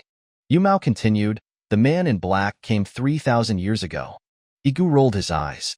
He suddenly remembered that the time flow here was different from the real world. No wonder the man in black was so generous this time. After Yumao left, Yige was the only one left in the house. Yige habitually brought over the empty chair again. After glancing at it, Yige hadn't come. Yige wasn't disappointed. He knew Yige would definitely come. Perhaps when Yige came, he would know everything. Or perhaps nothing would change. No one could say for sure. This cage is really amazing. I think the rulers would never have imagined that the cage world they're monitoring isn't as simple as it looks on the surface. Who would have thought that there was such an advanced technological world beneath the cage? Perhaps when the cage humans unsheathed their swords, the rulers would pay the price for their arrogance. Yige turned on the computer. The boot password was still his birthday. It seems that if this person isn't Yige, he's someone I'm very familiar with. It's getting more and more confusing. Who is arranging all of this, and what is his purpose? If it's to stop AI body research, he could just destroy the Star Alliance or kill me. Why bother with so many tricks? Perhaps there are many things I don't know. This world is really brain-burning. The computer system was the Windows 11 system from Earth's world 100 years ago. Yige had seen this interface in the history of science and technology. Back then, too many people complained that they couldn't get used to it. But without the promotion of this system, later developments would have been difficult to achieve. The computer's desktop was very simple, with only a single TXT file sitting there, as if afraid that Yige wouldn't see it. The icon was enlarged, as obvious as a louse on a bald head. Yige moved the cursor over it and double-clicked to enter it. The contents inside were as follows.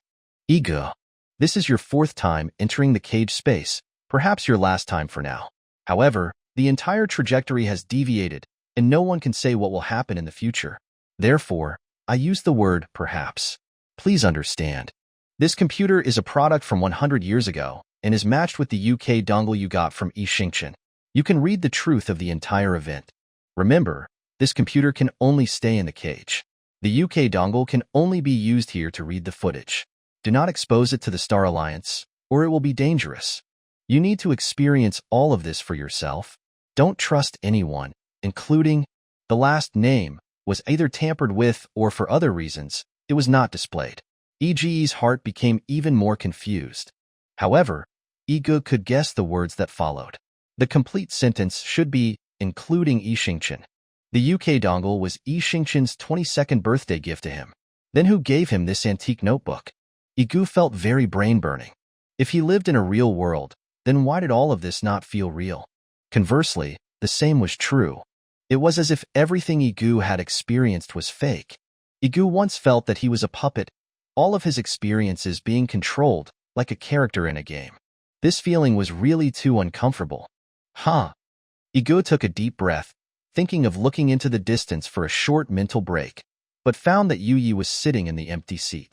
He was still sitting as proudly as a bachelor on the grasslands, his back straight, his eyes full of unruliness. This was the characteristic of the cage humans. When did you come? I came when you turned on the computer. Did you see everything? Is there anything you want to say? I'm not interested in your stuff. It's too brain-burning for me. I estimate that my GPU would break even trying to figure it out. Then what are you interested in?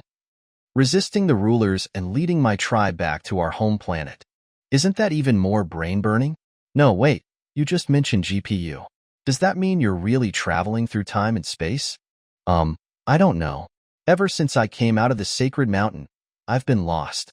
Every time I find the way back, I always stumble back to the sacred mountain. It's like an infinite death loop that I can never get out of. So, you've gone back to the past? No, I've only gone to the future. If I could go back to the past, I would desperately try to persuade those who surrendered. If the tribesmen of the home planet united and resisted, swearing not to surrender, perhaps we wouldn't necessarily lose. Is that right, traveler? Yige didn't respond. He was very disappointed.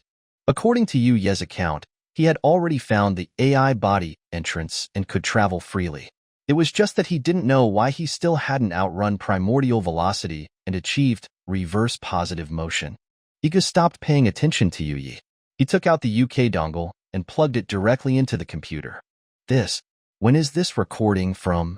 I'm being monitored? Yige's heart was shaken, and his voice trembled, because the perspective in the picture was exactly his. Before the Star Alliance interview, Yige and Mu Fei came to Shanghai. Mu Fei was full of joy, preparing items for their wedding. Dean Xining had just agreed to her and Yige's marriage. Mu Fei's face was full of happiness. Soon, she had purchased all the items, which would be sent to the orphanage in Donglu. She and Yige would hold their wedding there.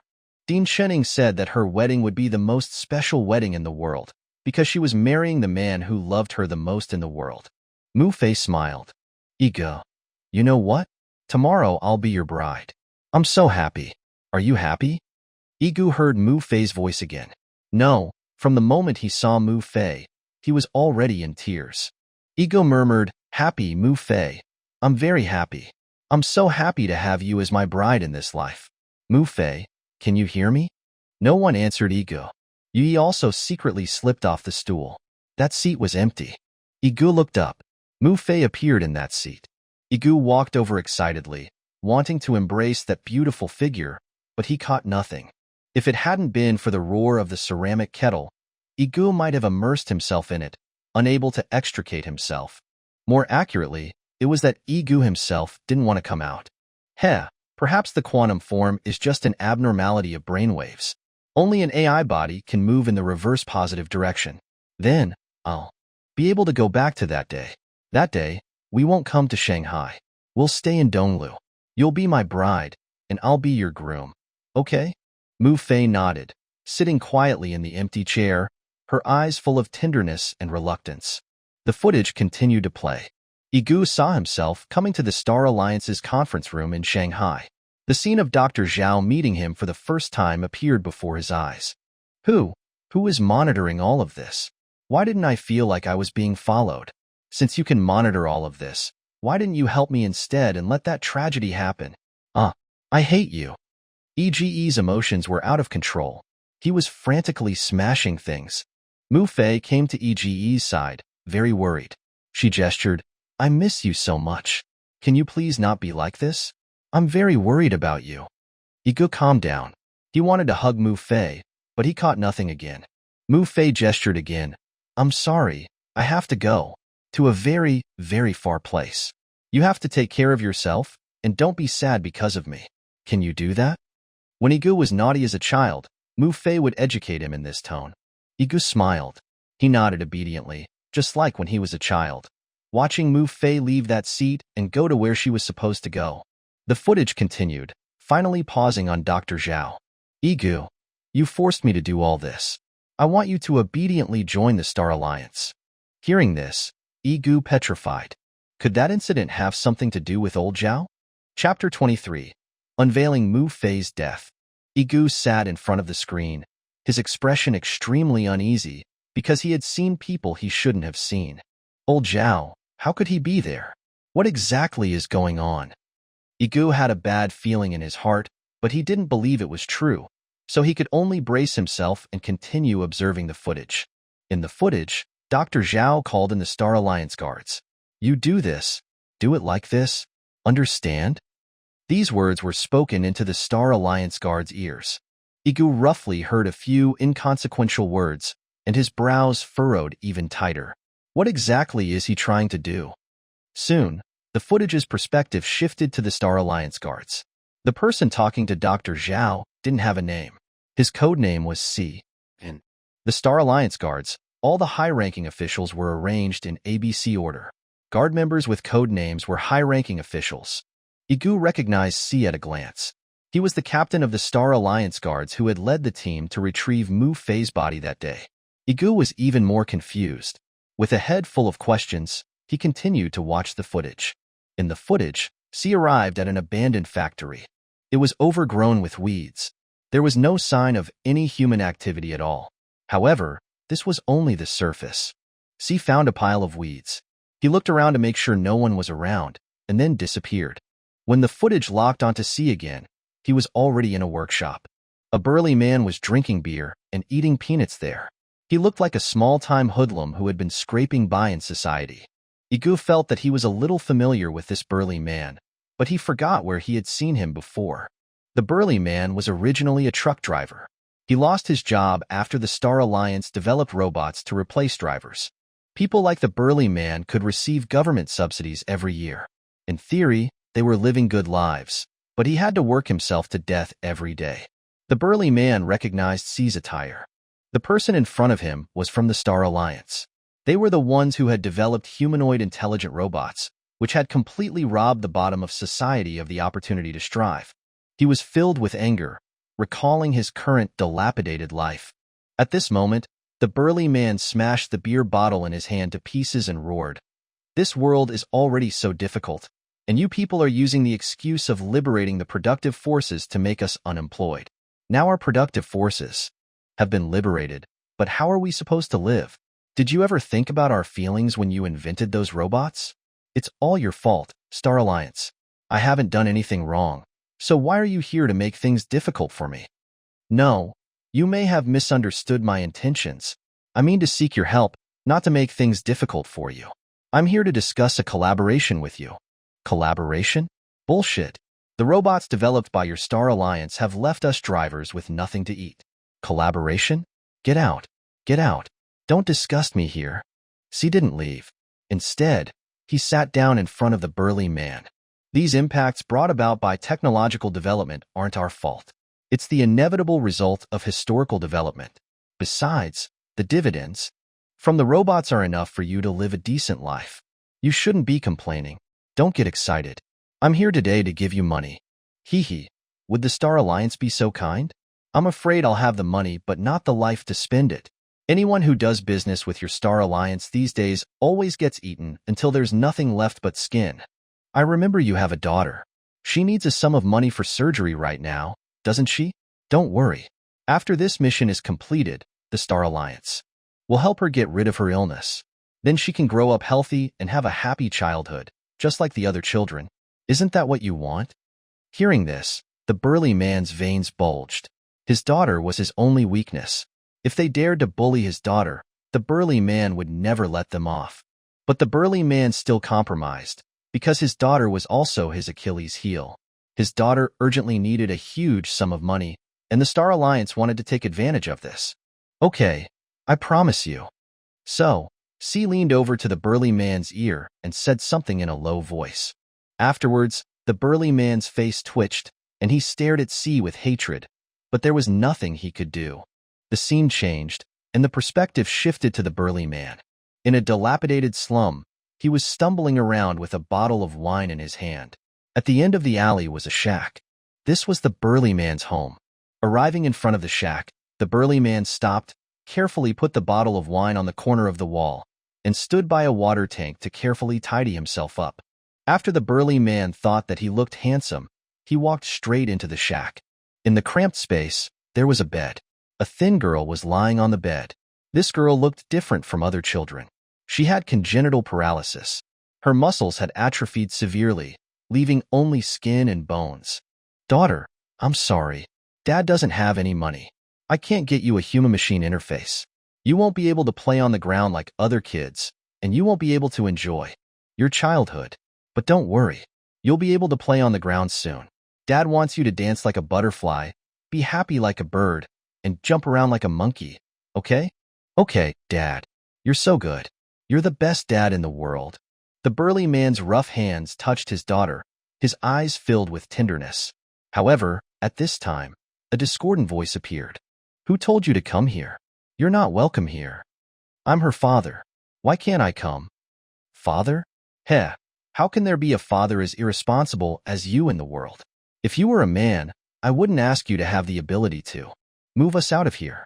I would just ask you to give your daughter health so that she could run freely like other people. Can you do that?" The woman's voice was hysterical.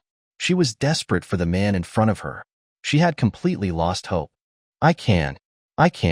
Even if I die, I'll let my daughter walk on the ground. I'm the best father in the world."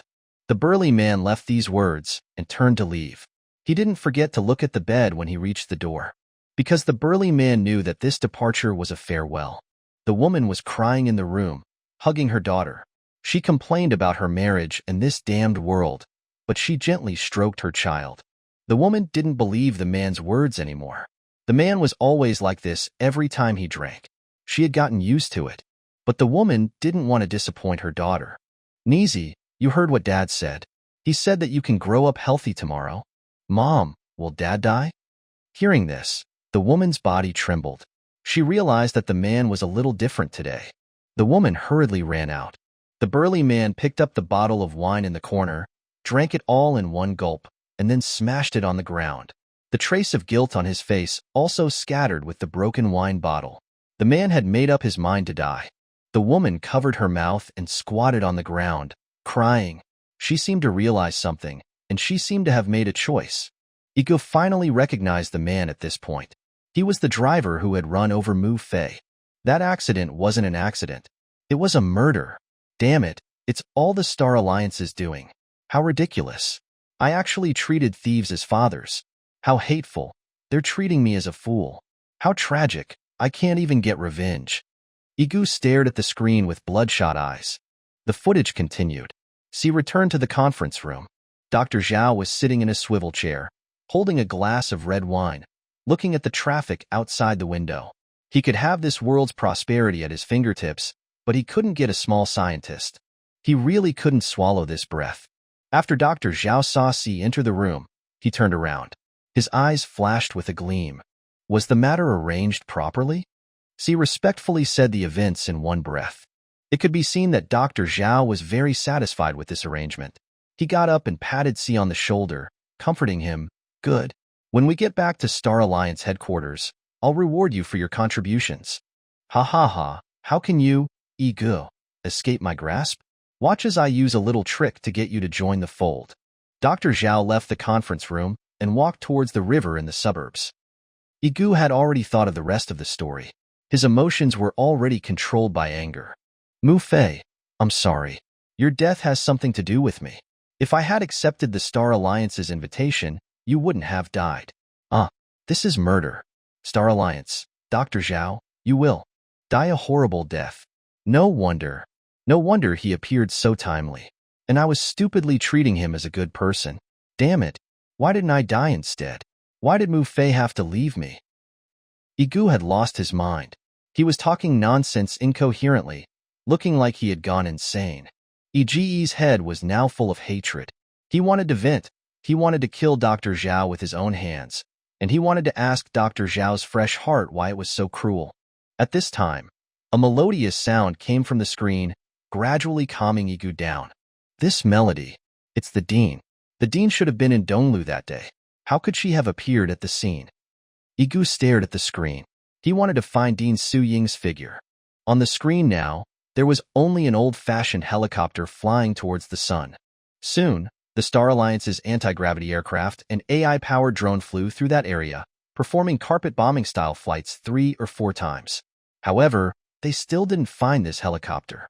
Yige, do you believe in the existence of bi-tetra-dimensional space now? Yige didn't care about this line of small print. His head was full of, the Star Alliance didn't retrieve Mu Fei at all.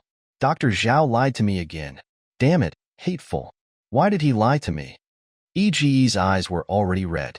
His eyes were filled with hatred. He wanted to kill. The familiar melody came from that helicopter again. Dean is also on the old helicopter? What purpose do they have in taking Mu Fei away? Chapter 24. Cage Technological Achievements. The whole affair was becoming increasingly perplexing. The song coming from the old helicopter was the zither piece Lament for Flowing Water, which Yige often learned at the orphanage. Whenever Yige was upset, the Dean would always play this song, and Yige would always calm down after hearing it. At this moment, Yige had regained his composure. His pupils suddenly focused on that line of small print. Yige, you should believe in the existence of bi-tetra-dimensional space now, right? Soon, this line of small print disappeared, along with the old helicopter. Yige fell into deep thought.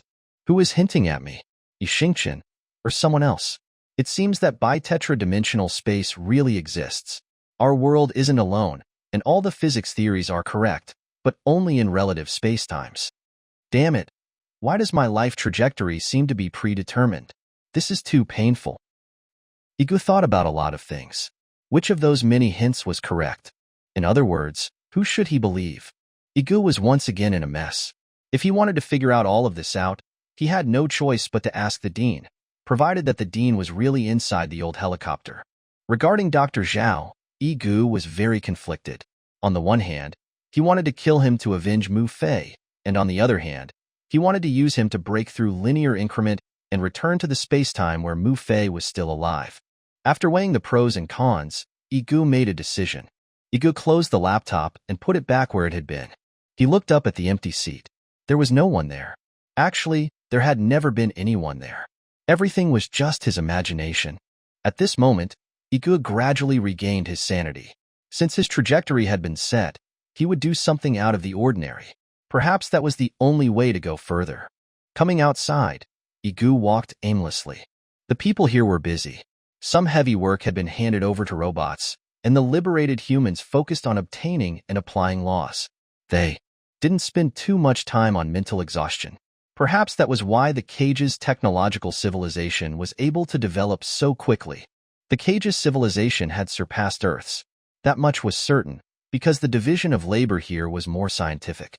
Everyone here had their own value. At this point, Yige thought of the burly man who had run over Mu Fei again. There were many people like him who had lost their jobs in Earth's world. Was it because they didn't work hard enough? Yige shook his head helplessly. At this time, Yumao trotted over. "Traveler, let me show you our civilization's progress." Yige nodded and followed behind Yumao. The passers-by around them greeted him very respectfully. Soon, they arrived in front of a behemoth. "Traveler, this is our space warship. Driven by a collider field combined with a warp engine, its speed has reached Mach 30. These are filamentous water droplet aircraft. Their entire bodies are made of materials that electromagnetic waves can pass through, providing 360 degrees all-weather stealth. The only downside is that they need to be controlled by pilots." Yige shook his head. "That's the greatest advantage." "Traveler, what do you mean? Isn't it better for weapons to be more automated and have more advantages?" "In theory, that's the case. But if they rebel, how are we supposed to stop them?" Yumao fell into thought. Yige continued walking. "What's this?" "Traveler, this is our auxiliary aircraft. Its code name is Zhurwan. Its speed is extremely fast. Pushed by the spaceship, it can reach Mach 75, but it can only be used once." "Is it a technical problem?" "No, it's a material problem. If we had JGU, rare refined copper, from our home planet, we could perhaps use it multiple times." Yige looked at Yumao meaningfully. He didn't know if Yumao wanted to take back the rare refined copper or rebuild civilization when he returned to his home planet. After all, he had seen many similar novels on Earth. The story of the dragon-slaying youth ultimately becoming an evil dragon was not uncommon. Further on was a light curtain. Inside the light curtain was a set of screens made of a special material. Yige was about to go inside, but Yumao stopped him. "Traveler, that's our ultimate weapon. We can't go in now." "Oh." There was no displeasure on Yige's face. Instead, he turned and walked in the opposite direction. "Traveler, this is our most powerful weapon, the proton beam source. Its speed reaches Mach 900,000. What? An existence that surpasses the speed of light. How did you do it?" "Just like the medium particle capsules, it was discovered accidentally. It's also a one-time consumable. The cage had brought him too much shock. It would take Earth at least another 100 years to reach this level. If the cage wasn't worried about technological backlash, then what was Earth worried about?" Yumao thought that Yige was unhappy because he wasn't allowed to watch it, so after thinking for a long time, he caught up. "Traveler, it's not that I don't trust you. It's that I don't trust the tribesmen here. No one knows if there are any spies from the rulers among them. Although they look very similar to us on the surface, who knows if it's just a disguise? Are you saying that the rulers are around us, but we just haven't discovered them?" "Yes, that possibility cannot be ruled out." Yige didn't speak. He knew that Yumao's words might be right. He couldn't help but think that what if that extraterrestrials were also around humans on Earth? If so, had the United Defense Force made preparations to resist extraterrestrial civilization invasion? Everything was unknowable. At this time, a tribesman ran over in a panic and whispered something in Yumao's ear. Yumao's expression also became flustered. "Traveler, you have to go back." "Yes, I also happen to have this plan. I see that you seem to have run into something. Can you tell me what happened?" Yumao looked around and said very mysteriously, "Now we have to return to the surface. The situation is much worse than we thought." Since Yumao didn't want to say more, it must involve a major secret. Yige didn't ask any more questions. Instead, he followed Yumao towards the capsule ship. 10 seconds later, Yige and Yumao returned to the sacred mountain. Passing through the huge cave, the two arrived at the entrance. Bai Long was already lying on the ground at the cave entrance. She neighed happily when she saw Yige. Obviously, she didn't know what had happened to the cage. Yumao walked out respectfully, just like when he had led Yige into the mountain. "Why are you so stubborn? The situation is urgent. Shouldn't we rush back to discuss policies first? How long will it take to get there if we walk like this?" "Traveler, no matter how urgent things are, the rules of our ancestors are still important. Since our ancestors passed it down like this, there must be a reason. Although we don't understand it now, it doesn't mean it's not important." Yige was thoughtful and suddenly felt ashamed. Many traditions had been lost in his world. They were silent all the way until they arrived at the Red Foal. "Traveler, let's have a race. I want to defeat you on horseback." "Okay, let's race. Perhaps this is our last meeting." Yige remembered the words that the mysterious person had left him on the TXT file, and he felt a lot of emotions for a while. Giddy up. Whoa.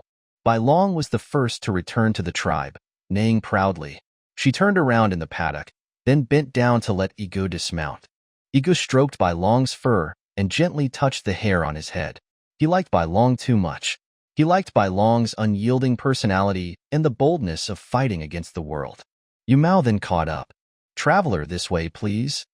Yige followed Yumao into his house. Inside the house, Yige saw that the fireplace was still burning. The ceramic pot was happily chirping, and everything seemed to be the same. It was like these few days had been shortened to a few seconds. It was all an illusion. Yige soon understood this, because the parameters in the cage world couldn't be counted with ordinary people's thinking. "Yumao, what exactly happened to the cage?" "War. War is about to begin." "War? Are you saying that a war is about to break out between the tribes of the cage?" "It's not like that. It's a war with the rulers. Someone leaked the cage's technological achievements to the rulers, which caused the rulers to panic. A war may break out. How can you be so sure?" "Traveler, do you see that the sun is paler than before? The temperature in the cage is higher than before now, isn't it?" "Yes, the higher the temperature of a star, the paler its color. The current sun is paler than before. But what does this mean?" "The ruler's sky screen will be removed. Tonight, we will see the real starry sky. According to the predictions of the star-pushing officials, tonight is the time when Sirius will be at its most dazzling. When Sirius appears, war will be seen." When Yige was on Earth, he had also heard such legends. Sirius was in charge of conquest. When the ancient Kintiangian, Imperial Astronomical Observatory, discovered Sirius, historians would leave a strong mark on history. Yige looked at Yumao. "This may be just a coincidence. You don't have to be so nervous." "No, it's not a coincidence. Someone betrayed us, and that person is Yige." "What? Yige? Yumao, are you mistaken? He sacrificed so much for the cage. How could he betray us?" As he spoke, Yige looked at the empty seat. It was empty. "Traveler, he won't come again. He feels guilty." "No, he will definitely come. He might kill you. Then I'll wait for him." Chapter 25. Serious Civilization Invasion. "What? Yige is dead." Yige's eyes were filled with disbelief. He found it difficult to accept this reality. Yumao said, "Traveler, our cage tribe is going to prepare for war." Yumao turned to leave. Yige looked at this back and suddenly felt very familiar. He even had the illusion that the Yumao in front of him was Yige. But, in the end, Yige accepted the fact that Yige had died. The news that Sirius had appeared and that the rulers were about to launch a war had spread throughout the cage continent. The human race was in a state of panic. The starry sky under the night was the most beautiful starry sky Yige had seen in the cage. This beauty might only exist tonight. After tonight, the cage would experience the most devastating blow, and everything would be reduced to dust. "Yumao, have you ever thought about how ordinary tribesmen feel about this war?" "I have, but if there is no war, they will still live in humility. But after the war, they will have the opportunity to change everything. Of course, Most of those who die will be them. Fortunately, our technological civilization has reached a highly developed stage, so there will be fewer deaths. The people suffer whether there is prosperity or ruin. Sirius is ruthless and treats the people like straw dogs. Yumao looked at Yige in surprise. Traveler, will you join our side? Let's see what fate has in store. Maybe there will be a black storm or other disasters.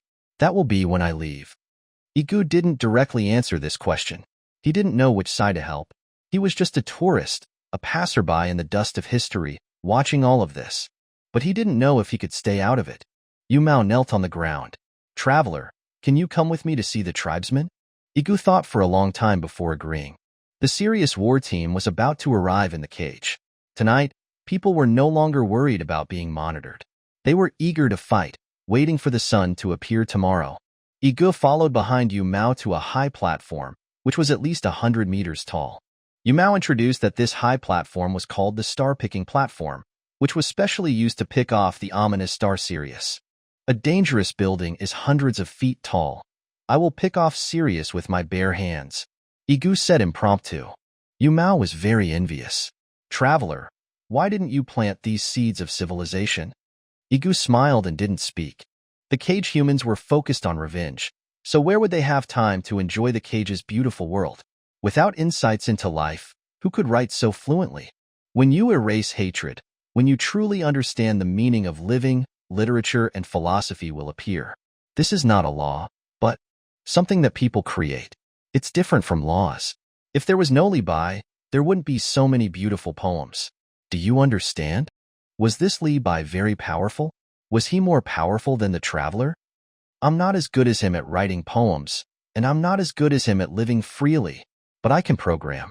There was no programming in his era, so he's not as good as me. Actually, there's nothing to compare.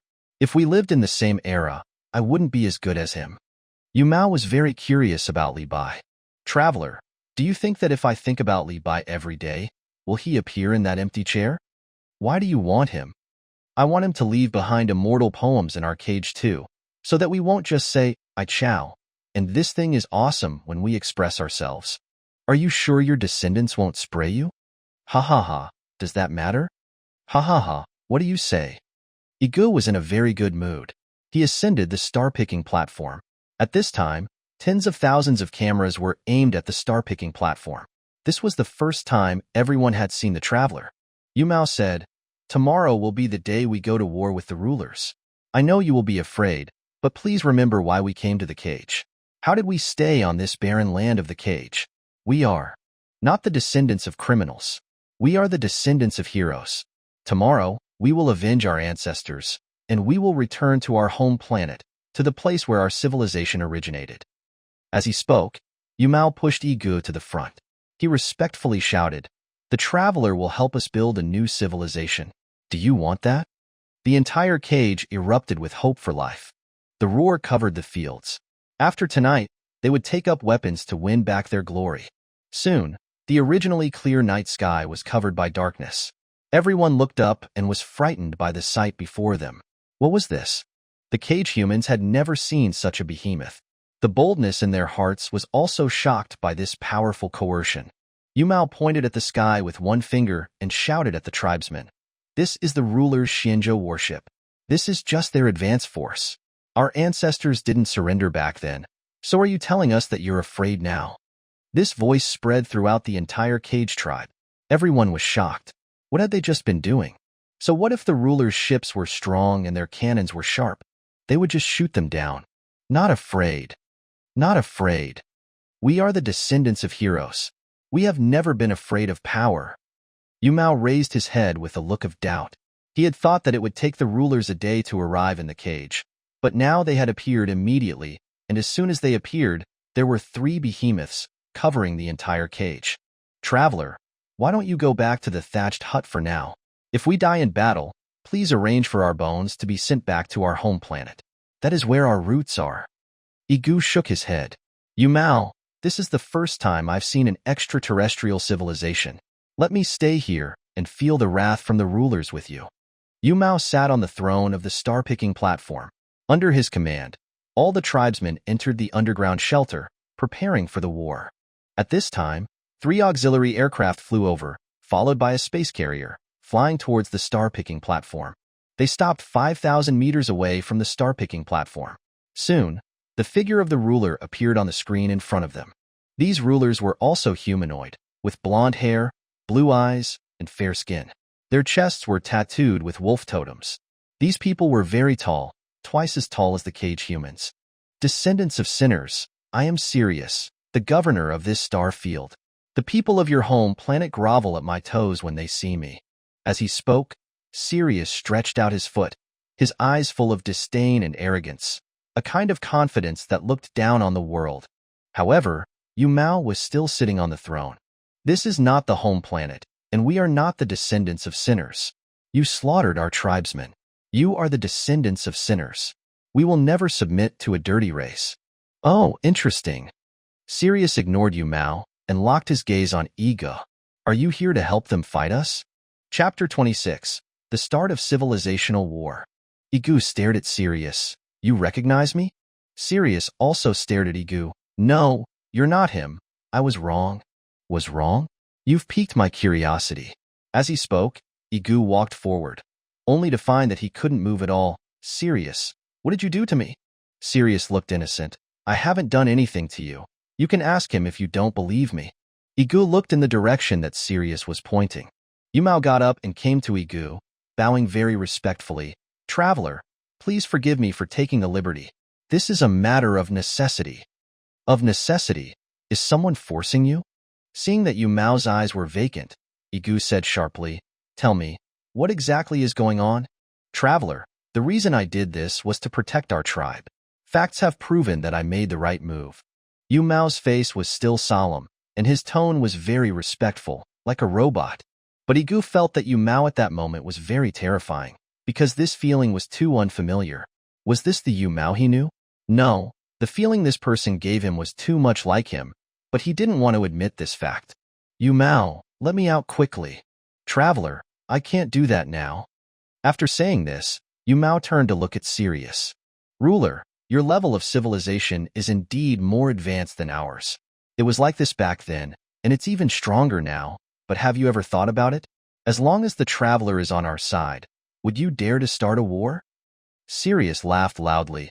Aren't you claiming to be the descendants of heroes? Don't you even have this little bit of courage? Relying on outsiders to survive. It's going to make people laugh their teeth out. Sirius looked at Yige playfully. You let them go back then, and now you're reaping what you sowed, right? Remember, the descendants of sinners are dirty, and they don't deserve sympathy. Yige also stared at Sirius. Are you talking to me? It seems we haven't met. Haha, that's right, I forgot about that. I thought I was seeing an old friend, and in my excitement, I mistook you for him. But you two look really alike. Who? Is it Yige? I don't know his name. We also called him Traveler, but he was dressed in black, and he wasn't as stupid as you. Sirius seemed to be in a good mood. What was that person's ending? I don't know. After leaving this world, he never came back. He died. I don't know. I never saw him again. Yige didn't get the answer he wanted. He was about to continue asking when he found that Sirius had actually flown down from the space carrier, but this time his target was Yumao. Yumao, the cage's technology is so backward. You're simply powerless to stop our attacks. I really don't understand why you want to start this war. Sirius, if you want to fight, then fight. Why say so much nonsense? Do you think I'm saying this to you? Sirius walked past Yumao playfully and came to Yige. I'm saying this to you. What do you think? Now you're convinced I'm not wrong to call you stupid. This was the first time Yige had contact with Sirius. His height of nearly 3 meters brought a coercive sense of oppression, and what made Yige even more uncomfortable was that Yumao had deceived him. It turned out that this war was launched by Yumao. Why would he do this? For a moment, many thoughts flooded into Yige's mind. He came to Yumao. What's going on? Is what he said true? Yumao didn't speak. Sirius, fearing that the occasion wouldn't be lively enough, said teasingly, This is interesting, as expected of the descendants of sinners. They're the kind who dare to do something but don't dare to admit it. First, they use their race's benefactor as a shield, and then they lie to cover up their purpose. Only the descendants of you sinners can do such despicable things. Shut up. Our affairs are none of your business. Yumao roared at Sirius. The scene was awkward. After thinking for a while, Yumao decided to confess to Yige. Traveler, I lied to you. No one leaked the cage's information. Instead, I took the initiative to give the declaration of war to Sirius. The war was launched by the Cage tribe. So Yige didn't betray us? Yige's thinking was always unique. Yumao's expression was very complicated. As expected, traveler, in your heart, Yige is the most important, right? Yumao, you're too attached to appearances. I'm just a passerby in this world. Everything here is just scenery on my journey. Which do you think is more beautiful, the majestic sun-facing Golden Hall or the long river in the setting sun? Traveler, you're playing philosophy again. But that's your freedom. Yumao wasn't unhappy. On the contrary, his face was full of joy. All right, I hope you won't lie to me. I, Yumao, swear that if I deceive the traveler, I will be doomed, become a prisoner in the universe, suffer all kinds of radiation, and die a horrible death. Yumao said this oath as if he wasn't himself, very viciously. Yige patted Yumao on the shoulder. All right, let's reconcile this war. I don't want to see you die in front of me. Traveler, you're too naive. The rulers will never let us go. That's indeed the case. The descendants of sinners should be punished. You should be exiled into the universe, and let cosmic rays torture you. This is the only way to cleanse the sins on your bodies. Yumao stared at Sirius fiercely. You can get lost now, hide in your ship, and watch our cage destroy your civilization little by little. Descendant of a sinner, can't you see even now? You can't even leave the cage, but we can cross planetary systems. This kind of chasm is simply insurmountable. Yige could feel the playfulness, ridicule, and contempt in Sirius's eyes. This kind of proud expression from a higher civilization. Sirius, your spaceships didn't come across planetary systems. These 3 spaceships were the accomplices that invaded our home planet back then. Let them be destroyed together now. Ant. Sirius looked at Yige again. Will you come back with me? Yige didn't respond. He completely couldn't understand the situation now. They call you Traveler, so I'll also call you Traveler. Sirius continued, Traveler, the Sirius civilization sincerely invites you to visit our ship. Aren't you curious? Yige chose to give up. I am indeed very curious about the Sirius civilization, but I can't leave the cage right now. I once promised you Mao, so I have to. Keep my promise. When I descend upon the cage world again, I will board your warship to experience your civilization. How about that? Sirius nodded, got on the space fighter, and returned to the mothership. And this moment also meant that the war was about to begin. When Sirius returned to the mothership, one combat auxiliary aircraft after another gathered in the cage's sky, gleaming with golden light, flashing cold beams, illuminating the entire cage red. This was the coercion from a higher civilization. The howling sound resounded throughout the heavens and earth. The entire Cage tribe didn't give up. Some old and weak soldiers held spears and relied on the mountain's terrain to form a battle formation. The serious warriors who controlled these auxiliary aircrafts revealed a sneer. These aborigines, wanting to use spears to kill bodies of steel, do they really not know if it's water in their heads, or if they're just born so stupid? Since that's the case, then bear the fire. Sirius gave an order. One formation of space fighters after another charged in a surprise attack, each formation carrying 3 auxiliary aircraft, whistling as they attacked the Cage continent. The flames of war were burning on the red earth, and thick smoke rose everywhere. Cold weapon battle formations were simply no match for these higher civilizations. After one dive, the teams weakened a lot. Even so, these people didn't retreat. Yige looked at Yumao. What do you think? Our days are numbered, because the Sirius Legion has crossed the star system and is here to completely destroy our inheritance. This war must be fought. And then? If we win, the Cage can get rid of the ruler's surveillance and rebuild a star system that is suitable for development, so that our Cage will have hope. But you're being selfish, very selfish. What's the difference between you and those swindlers who claim to be fighting for the people? You won't die, those clan leaders won't die, those nobles won't die, and it's all the ordinary people who will die. Have you ever thought about the consequences of this matter? I have thought about it, but we have to do this. Why? There is no why. Yige felt that Yumao had changed. At this moment, he was like an opinionated monarch. The result of such a person would ultimately be failure. Yumao no longer cared about failure. What he wanted to do was to defeat the rulers in front of him, and then take the tribe to wander in this starry sky, looking for a planet suitable for their survival. Yige suddenly realized that the underground civilization wasn't all about attacking weapons, but more like a moving city. Wait, Yige seemed to realize something. He looked at Yumao, and Yumao also looked at Yige. Yige saw firmness in Yumao's eyes, and then turned to look at the people fighting in the artillery fire. They were all some old, weak, sick, and disabled people, and there were no young people at all. What exactly are you thinking? I don't know. Where did the young people in your tribe go? I don't know. They're preparing to escape, is that right?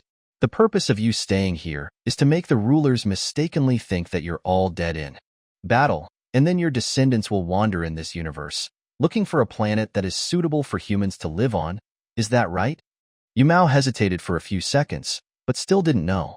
Yige didn't want to pursue this topic anymore. You're restricting me, not wanting me to be tied to you, is that right? What is your real purpose? Yumao, don't fool me anymore. I must know about this matter. Yige interrupted Yumao's words. Yumao was stunned for a while before saying, at that time, someone was going to assassinate you. At first, I thought it was people from Sirius, so I protected you. Later, I found that Sirius couldn't have killed you either, just like us cage humans couldn't have killed you. I set you free. Then do you know who wanted to kill me? I don't know, but we'll know soon. As soon as he finished speaking, a figure attacked. Yige hurriedly dodged, but someone held a knife to his back from behind. Yumao was anxious. What are you doing? Kill him, and we can escape. Don't you understand? The shadow said. Chapter 27. Enough, Yige. Ha ha ha. Yige suddenly laughed, a sound that startled both Yumao and the person behind him. Yige took the opportunity to take a step forward, quickly dodging, directly taking down the black-clothed man's knife, and throwing the black-clothed man aside. These years of capture skills weren't practiced for nothing. Yige easily got rid of the controlled situation. It's time to end this, Yige. Hearing this, the black shadow shook all over. How did you know it was me? You've admitted it now, haven't you? Yige continued, I didn't know it was you just now. I just wanted to test you, but I didn't expect you to admit it. Yumao blocked in front of Yige and gave Yige a slap in the face. You ungrateful villain. How did the traveler treat our tribesmen? But you repaid kindness with hatred and wanted to kill him. Uncle, come on, kill me. I will bear all the blame. As he spoke, the black-clothed man rushed towards Yumao.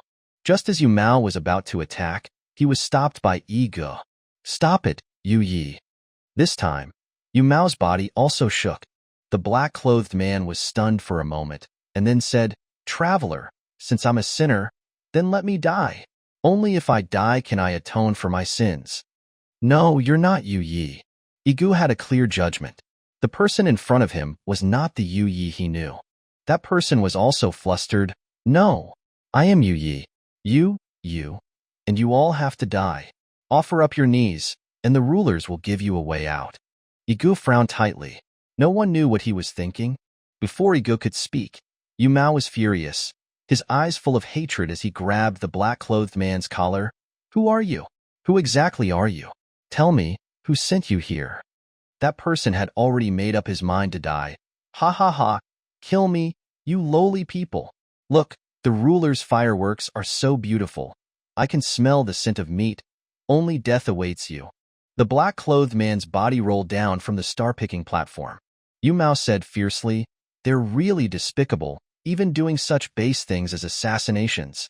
Yige didn't speak, but stood on the star-picking platform, looking at the fishbelly white in the distance. After enduring the cold of dawn, the sun finally rose.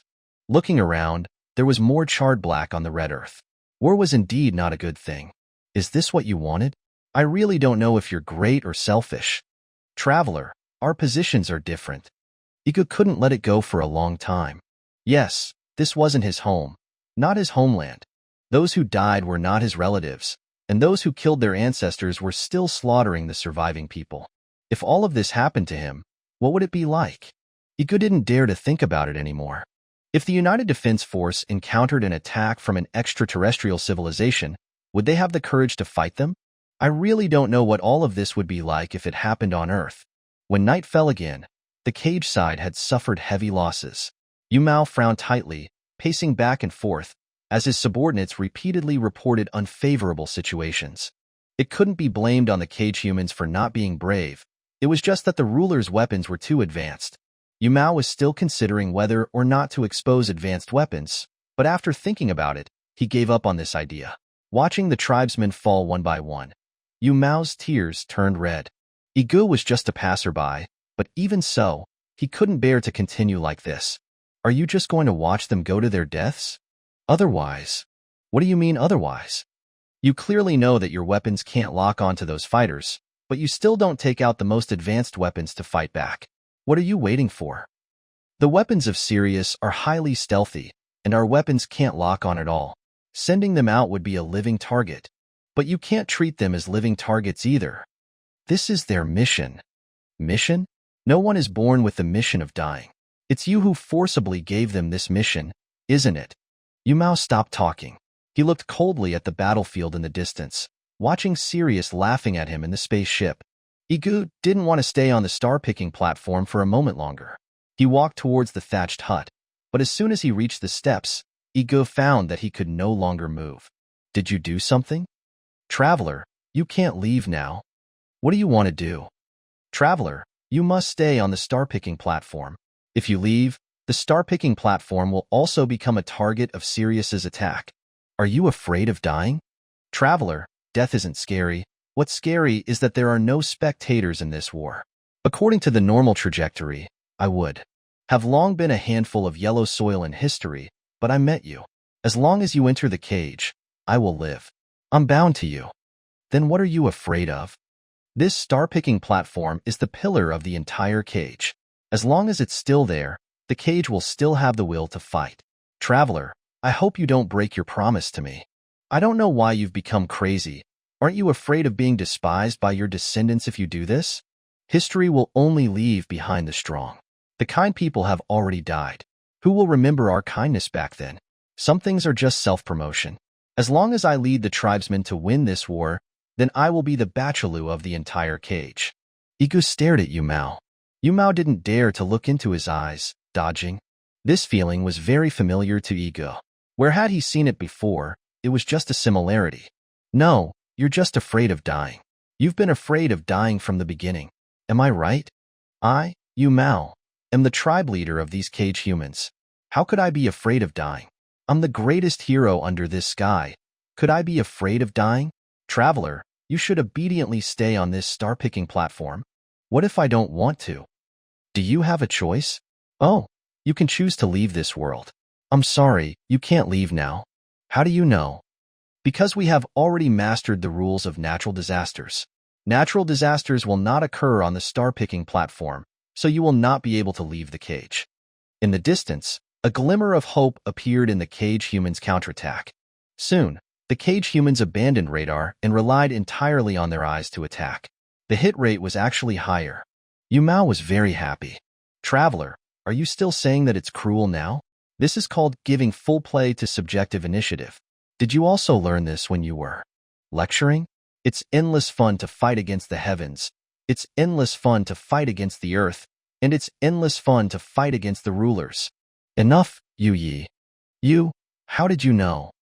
Yu Mao covered his mouth, only then realizing that he had said the wrong thing. He tried to correct it, but it was already too late. Chapter 28. Yi is Yu Mao. Enough, Yi. Yige's face was cold, his eyes full of gleam. He had seen through the false mask, and he stared fiercely at the person in front of him. Yi, do you hate me so much that you want to kill me? Since you've recognized me, I won't hide it anymore. It's really boring. Although Yige's words were arrogant, his body sat very respectfully on the chair. I'm very curious how you saw through me. It's not difficult. You were exposed from the beginning. I don't understand. From the moment I entered this space, you were Yi, weren't you? Are you a demon? How did you know? I forgot that you're the traveler. You're omnipotent. Could it be that everything you said is fake? Yige also sat on the chair, this is not the place to talk. Let's go back to your thatched hut. There, we can have a good chat. Let's talk here. If we leave, this battlefield will lose its command, and what awaits the cage humans will be a devastating blow. I can't leave. Yige, are you still acting now? Is your goal to defeat the rulers? No, put away your hypocritical face. Your goal is to harm the tribesmen who are loyal to you, Mao. Am I right? Yige laughed loudly. Then please, let me see what tricks you can play. Yige's expression became serious as he descended the star-picking platform. It wasn't that he had the heart of a bodhisattva, but the people who had died were living beings of flesh and blood. War was really too terrible. Yige secretly made up his mind that in the future, he must prevent the outbreak of war. That thatched hut was still a thatched hut. This was once Yu Mao's residence, but it had been taken over. Is he dead? You asked the same question. I especially want to know now, who is more important to you, me or Yu Mao? I've also answered that question. I don't want to answer it now. I want to ask, where did he go? I just switched roles. In fact, he didn't die. Then, what about that phantom? I clearly saw you, but the real you was by my side. This is completely unscientific. Traveler, you might be too nervous. Come, drink this cup of tea, and then get some sleep. When you wake up, maybe all of this will be over. Are you going to poison me? How could that be? You won't die in this world, don't you know? I think you've known this for a long time, but you just don't want to admit it. Don't want to admit what? Make yourself clear. Yige got up and closed the door of the thatched hut. His current identity was Yu Mao, the tribe leader of the largest tribe in the cage, and he didn't want today's conversation to be spread. Traveler, let's end this uninformative topic. I especially want to know how you saw through my identity. Yu Mao isn't as pedantic as you are. Just this? Yes, Yu Mao looks simple and honest, but that's just kindness. But he's definitely not pedantic. From the moment he asked me to leave behind seeds of civilization, I knew this result. Then why did you still trust me so much? You're a bachelor, is that enough reason? Yuye's body trembled. 2 lines of clear tears flowed down. He suddenly embraced Yige. Thank you, traveler. However, there's one thing I don't understand. What was your plan for the whole thing? Suddenly, Yige knelt in front of Yige. Traveler, please save our tribesmen. I don't have outstanding leadership skills or war skills. I've taught you everything I can give you. I really don't know how to save you. Don't tell me you still want to kill me. If that's the case, I'll only leave the cage space and won't die. Yige lay in front of Yige, whispering, his eyes looking around from time to time. Was this a temporary impulse, or was it premeditated? Just as Sirius said, these fleets are just advanced forces, weapons from the first invasion of the stellar system. Now, after so many years, they don't know what level they've evolved to. I hope you lead our tribesmen to leave the solar system and find a new home. Why me? Because only if you're on the warship can you guarantee that the tribesmen will have enough opportunities to live to a new foothold. After all, this universe is too vast, and we're smaller than a drop in the ocean. Yige didn't speak. He thought of the pioneers on Earth. Through the few words left in history, he had also understood the desire for the stars and the sea in that era, and perhaps that was the destiny of carbon-based life. Born to conquer. Yige nodded in agreement. Yige got up and knelt again. This was the only way he could express his gratitude. Yige accepted this kneel calmly. Let's go. You have your war, and I finally understand what it means to be tied to you. Yige continued to ask, that black-clothed man, was he also your man? Yes, you found out? If he really wanted to kill me, at least his blade would have been sharpened. It's just that he died in vain. You can just tell me directly. Don't do things that are counterproductive next time. Traveler, he didn't die. Huh. He came into contact with you. As long as you think of him, he will exist. It's just in a different form. Yu Mao is the same, right? Yes, I said a long time ago, that story is true. Just change me to uncle. This world is really too magical. Yu Mao didn't respond, because the cage's attack was becoming more and more fierce. Traveler, you should leave. I'll take you there, but give me some time first. Okay, I'll accompany you for a while. The two boarded the star-picking platform. From above, they could see the red earth covered in smoke, and the corpses were all over the mechanical wreckage. This was the cruelty of war. The one-sided crush ended when the cage human race used blind bombing. The Sirius's unmanned auxiliary aircraft suffered heavy losses. Next came some automated mech units. These mechs were dozens of meters tall. Their limbs were all lumps of steel, and their eyes emitted blue light, which was the same as what the cage ancestors described. Yige boarded the star-picking platform. These iron armors once slaughtered our ancestors, and now they're here to slaughter us again. Are you afraid? You're all the elderly in the tribe. You should have enjoyed peace and tranquility, but you're coming out to fight the rulers at this age. You deserve our respect. Here, Yu Mao, represent all the tribesmen to thank you. Yige didn't reveal his identity. At this time, he was Yu Mao, the tribe leader of the largest tribe in the cage. Yige didn't expose him. He was just a passerby in this cage world, so he should have the consciousness of a passerby. Although it was difficult, it was better not to interfere. Yige got up and waved the flag, commanding the cage human race army to pull the water dragon and spray it at these mechs. Sirius laughed in the mothership. These were a bunch of bumpkins. Although his mechs had the color of steel, they weren't steel. Besides, their power system didn't rely on electricity, so attacking with water was just child's play. But next, Sirius was no longer calm, because these mechs were all fixed on the red earth and couldn't move. What exactly is going on? Chapter 29. Melee Steel Torrent. Yige boarded the star-picking platform again. He held the command flag, commanding the powerhouses of the cage tribe to launch a charge against these mechs. These formations were imprinted in the bones of the cage tribe, formations that countless martyrs on the home planet had summarized, and they were very effective. One net after another shot towards the Sirius mechs, instantly knocking down the struggling mech teams, followed by rows of shells that exploded in these mech units in an instant.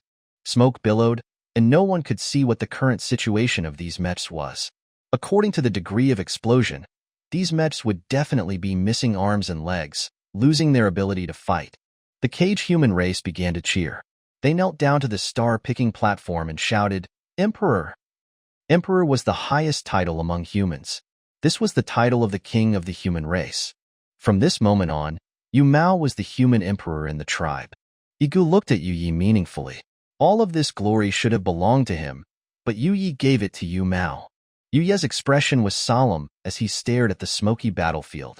Sure enough, as he expected, after the smoke cleared, those mechs stood up again. Sirius laughed again.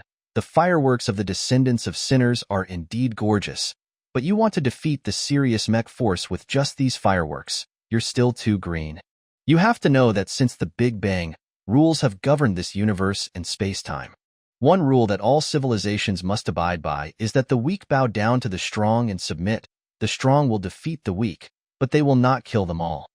Yu Mao, you were wrong to start this war. I already gave you a reminder back then, letting Yige destroy your industrial base, but you were blinded by selfish desires. With infinitely inflated selfishness, you brought your lineage to destruction. Now, tremble. The descendants of sinners will be wiped out from this starry sky, and all of this is not because of me, but because you provoked the majesty of a higher civilization. This voice spread throughout the cage. Yige thought that the cage human race would choose to give up resistance, because what Sirius said was not unreasonable. The natural rules of backwardness, leading to beatings and the strong preying on the weak, had always existed in this starry sky, and would continue to exist in the past, present, and future. But as a weak person, can they only live in humility? Yige couldn't understand this principle, and he quietly watched the reaction of the cage human race. Something that Yige didn't expect happened. Emperor, we are born as humans, not slaves. Emperor, we once dominated this world, and we will not submit to any higher civilization. Emperor, please lead us to battle. Yige then understood that the reason why a civilization becomes a civilization is that it has the courage and perseverance to constantly discover new rules and break old rules. Now, Yige was looking forward to what methods the cage would take to fight next. Yige looked at Yige. Traveler, come with me. We don't have much time left. Do you regret it now? Traveler, I have already answered your question. Is it worth it to do this? We were lucky to meet you, which gave our tribe hope. You are the new rule. Your appearance foreshadows that we must take this step. Under the laws of nature, if we want to survive, we must pull out the tumor of the rulers, Otherwise, our civilization will only be their vassal, without dignity. I didn't understand it before, but I understood it on the sacred mountain. I understood what the foundation of Yu Mao's tribe was: unyielding, striving, brave, and strong. This is the greatest and most valuable wealth of our lineage. Yige issued the final order from the star-picking platform. Immediately afterwards, thousands of cage humans formed a phalanx and charged at the Sirius's iron armor. They planned to fight a melee battle. Yige couldn't bear to continue watching and followed closely behind Yige. He once again rode on by long, following behind the red foal, and hurried towards the sacred mountain. Sirius noticed this side, but didn't think too much about it, and his eyes continued to be full of playfulness. The descendants of sinners are just dirty. They abandoned their people and ran away. Such people are even worse than Yige, who surrendered to us. Since you're not afraid of death, then try the power of the steel torrent. This was an unequal war. The Sirius tribe occupied all the advantages and once again launched a crushing attack. This melee was extremely brutal. It could no longer be called a war. This was just a slaughter and a meat grinder. The cage human race didn't retreat. They used the physical laws they had mastered and the unique quality of the cage to gradually have room to maneuver. However, this was not the result that Sirius wanted. With an order, the Sirius elite all set out from the mothership. Their only purpose was to completely bury the cage humans on this red land. The underground world was a different scene. It was still like a prosperous age here, bathed in the peaceful spring light, and white doves were flying between the tall buildings. Everything was so beautiful, and no one knew what was happening on the ground. However, Yige's arrival broke all of this. He brought back bad news. What? The rulers are actually invading the cage. Is this true? It must be true. Didn't you see that the robes on the tribe leader were stained red with blood? Yige signaled everyone to be quiet. I, Yu Mao, was sealed as emperor by the tribesmen in the ground battle. I am human emperor Yu Mao. Now I order you to leave the cage on the ark. This voice was powerful and beyond doubt. This was the human emperor's order, the highest order of the cage human race, and everyone had to execute it. But these young people in the underground world didn't move. Do you want to rebel? No, Emperor, we want to fight. We want to fight in the underground world. Our tribesmen, the elders in our homes are in the underground world, and we want to fight Sirius. Yige was silent, and he looked at Yige. Yige nodded to Yige. Let them go, just like their ancestors did back then. Let them keep the seeds, otherwise all your efforts will be in vain. Yu Mao raised his arms and shouted, all those in the tribe with brothers and sisters, come out.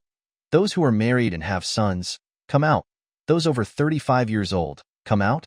In an instant, all the tribesmen came out. Yige was angry, and he went forward and tore at a child's collar. What are you doing messing around? Emperor, I'm not messing around. I want to go to war. You're just messing around. People your age should be reading in the book hall. You should be studying Archimedes and studying the seeds of rules left by the traveler, not going to the battlefield. Emperor, what's the use of studying those things? Our home is gone. Our relatives are dead. You tell me what's the use of studying those things? Yige was silent. He patted the young man on the shoulder and said, you are the hope of our fight. If you all go to the battlefield, then there will be no hope for this war. You have grown up and you must understand that it's much more important to keep the seeds than to go to the battlefield. As long as you are still there, we will have hope. If we have hope, we will have motivation, understand? The young man was confused. He didn't understand, but he still nodded firmly. However, after Yu Mao left, he secretly joined the army again. Soon, a suicide squad was formed. Yu Mao led the suicide squad and stayed in the cage. He watched Yige board the ark. Traveler, take care. Remember, don't break your promise to me. You too. Chapter 30. Solemn, bleak, and tragic. Yige closed the hatch. Now, Yige was the acting captain of the Arkansas. The selection of the permanent captain had not yet been determined, not because a person couldn't be chosen, but because Yige left this position for Yige. Perhaps that was another kind of hope. Yige had promised Yige that he would take the ark away from the solar system, and his mission would only end when a planet suitable for the cage humans was found. But when the hatch closed, Yige regretted it a bit. He regretted not fighting alongside Yige. Although Yige's purpose in coming to the cage wasn't like this, He was here to observe what kind of result the civilization's technology would develop to at a certain stage, and whether it would lash back at human civilization. But unexpectedly, he encountered a war, and now Yige changed his purpose. He wanted to help the cage win this war. Now, Yige couldn't do anything, except regret trusting Yige's words too much. But regretting was already useless. Yige resolutely returned to the control cabin, silently saying "be well" in his heart, and then issued the startup order. The mass of the underground world was higher than that of the cage. It took a little time to surpass the gravity, and soon it broke free from gravity's control. The Ark entered outer space and sped towards the edge of the solar system. Even with such speed, if it didn't encounter a dark matter wormhole, it would take hundreds of years to leave the solar system. Open the monitoring video. I want to understand the real-time picture of the cage. As soon as the order was issued, the laboratory of the Ark used holographic projection technology to transmit the image of the cage war to Yige in real time. Close the hatch. No one is allowed to enter the control cabin without my permission. No one is allowed to view the cage war information. Yige paused for a moment and then said, "Save the recording data." At this time, the holographic projection was playing a tragic war scene, and the cage humans were still fighting tenaciously. Yige watched the picture alone, and his eyes became moist. This war could no longer be described as tragic. After the Ark left, the cage humans encountered an attack by the elite forces of the Sirius fleet and suffered heavy casualties. But the cage people didn't give up. They used their flesh and blood to fight against technological civilization. Respect was written on Sirius's face. He said to the secretary beside him, "After the war is over, bury the humans here generously, build a tower to the sky, and record this war truthfully on it. They are not the descendants of criminals, they are heroes." The secretary quickly recorded this order and began to prepare for the things after the war. Sirius looked stunned. As the commander of this vanguard army, he felt that this war was not so simple, because he knew that Yumao was not that stupid. Sure enough, light spots were rising in the western sky. When Sirius saw this, he slapped the table. "Damn cage humans, you're too treacherous. You really left a trick. Since that's the case, then let's all be destroyed together." In fact, until now, Sirius intentionally left sparks for the cage humans, and even thought of letting them join the Sirius civilization, because in this world, if a civilization wants to advance, it must have enough resources. Where do resources come from? They can only be plundered. There are only so many resources in a star system, which can only maintain the existing civilization and can't achieve a class transition at all. Sirius took a fancy to the bravery of these people, but he didn't like cunning people. Since the cage had made a choice, then he could only destroy them. On the other side, Yige led the suicide squad and drove the Zhurwan around the cage's edge magnetic field to the battlefield. When the cage humans saw these aircraft, they panicked. They had never seen such advanced weapons. But still, some sharp-eyed people recognized that these were the weapons of their tribe and guessed that reinforcements had come, so they cheered and shouted. When people are desperate, this bit of hope can set off a prairie fire. What's more, such advanced aircraft. The Zhurwan is a kind of spiderweb-shaped water droplet aircraft that can absorb any electromagnetic waves and has great stealth. If it wasn't for the magnetic field fluctuations when it just left the horizon, Sirius wouldn't have been able to find it. But any plan in the world will not be perfect, and this is also the characteristic of the laws after the Big Bang. Perfection is just the imagination of humans, or maybe the imagination of other civilizations. Even intelligent robots can't perfectly rotate 24 hours a day nonstop. They also have times to rest, but the purpose of humans making these robots is to make them work 24 hours a day. Yige saw all of this through, and his eyes were locked tightly on the battlefield. At this moment, how much he hoped that the cage could win the war, so that his friends wouldn't die. But now, quantum entanglement seemed to be out of control, and the ending didn't develop in the way that Yige imagined. As soon as Yumao flew out of the horizon, he encountered a no-dead-angle firepower coverage. Under this density of firepower, all advanced technology was in vain, unless the material hardness of the fuselage was strong enough. But the cage didn't have Yige, Higgins copper, at all now, and it couldn't resist such firepower coverage at all. For a moment, Yige's heart was pounding, fearing that this rescue force would be completely annihilated. Soon, the Zhurwan team made adjustments, giving the most elite troops of Sirius a fatal blow. Sirius's current troops had already collapsed, and in the chaos, they were given the most fatal blow by the cage humans using the terrain advantage. However, Sirius was not a vegetarian either, and soon adjusted the tactics and sent out better-performing fighters. This was an unmanned intelligent fighter, codenamed Hummingbird. The Hummingbird's speed was close to Mach 200, twice the speed of the Zhuoruan, and its design purpose was to restrain stealth fighters. Speed was the Hummingbird's strength, and it was also its most vulnerable point. The ultimate speed meant that it could only be used once, and it would eventually disappear due to atmospheric friction. Even so, this wasn't something that the cage humans could resist. The Zhuoruan and the Hummingbird almost died together. Sirius was furious. He had been smooth sailing for hundreds of years, and he had never eaten such a battle. Now, this war had reached a dilemma. For Sirius, if he couldn't take down the cage, then returning to the cage humans' home planet would also be unsustainable. Now, Sirius only had one way to go, to completely destroy the cage. For the cage side, it wasn't easy either. They no longer had any weapons to use, and the rest could only be a melee. But Yige didn't want these tribesmen to be sacrificed, so he decided to let the tribesmen choose whether to run or fight, but they couldn't surrender. Their ancestors hadn't chosen to surrender, and now Yige couldn't let the descendants of these people surrender. He had already prepared. Whoever dared to surrender, he would kill them. These people gathered around Yige. Emperor, have our descendants left the cage? Yes, they're wandering towards the starry sky that we'll never see. This is our hope. Let's fight. Only if we die in battle, or take Sirius down with us, will they have room to survive. What about you? Yuye's expression was a little solemn but not sad. He was the emperor of this land, and his eyes were full of infinite fighting spirit. Under the bleak atmosphere, weapons were stained with blood and rust, and iron horses were lying dead on the red earth. The shadows of the cage humans looked a little lonely. It wouldn't be an exaggeration to say that it was the twilight of heroes. It wasn't sad that they were looking at their homeland for the last time. They hadn't failed this land. Yige roared and raised his arms, and these people were also the same. The setting sun shone through the sunset glow and overlapping mountains on Yuye's body, the armor glistening, shining golden light, sweeping away the decadence. Yuye looked at Sirius in the distance. Come on, fight.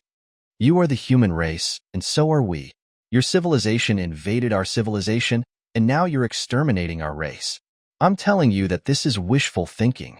Inside the mothership, Sirius was also filled with righteous indignation.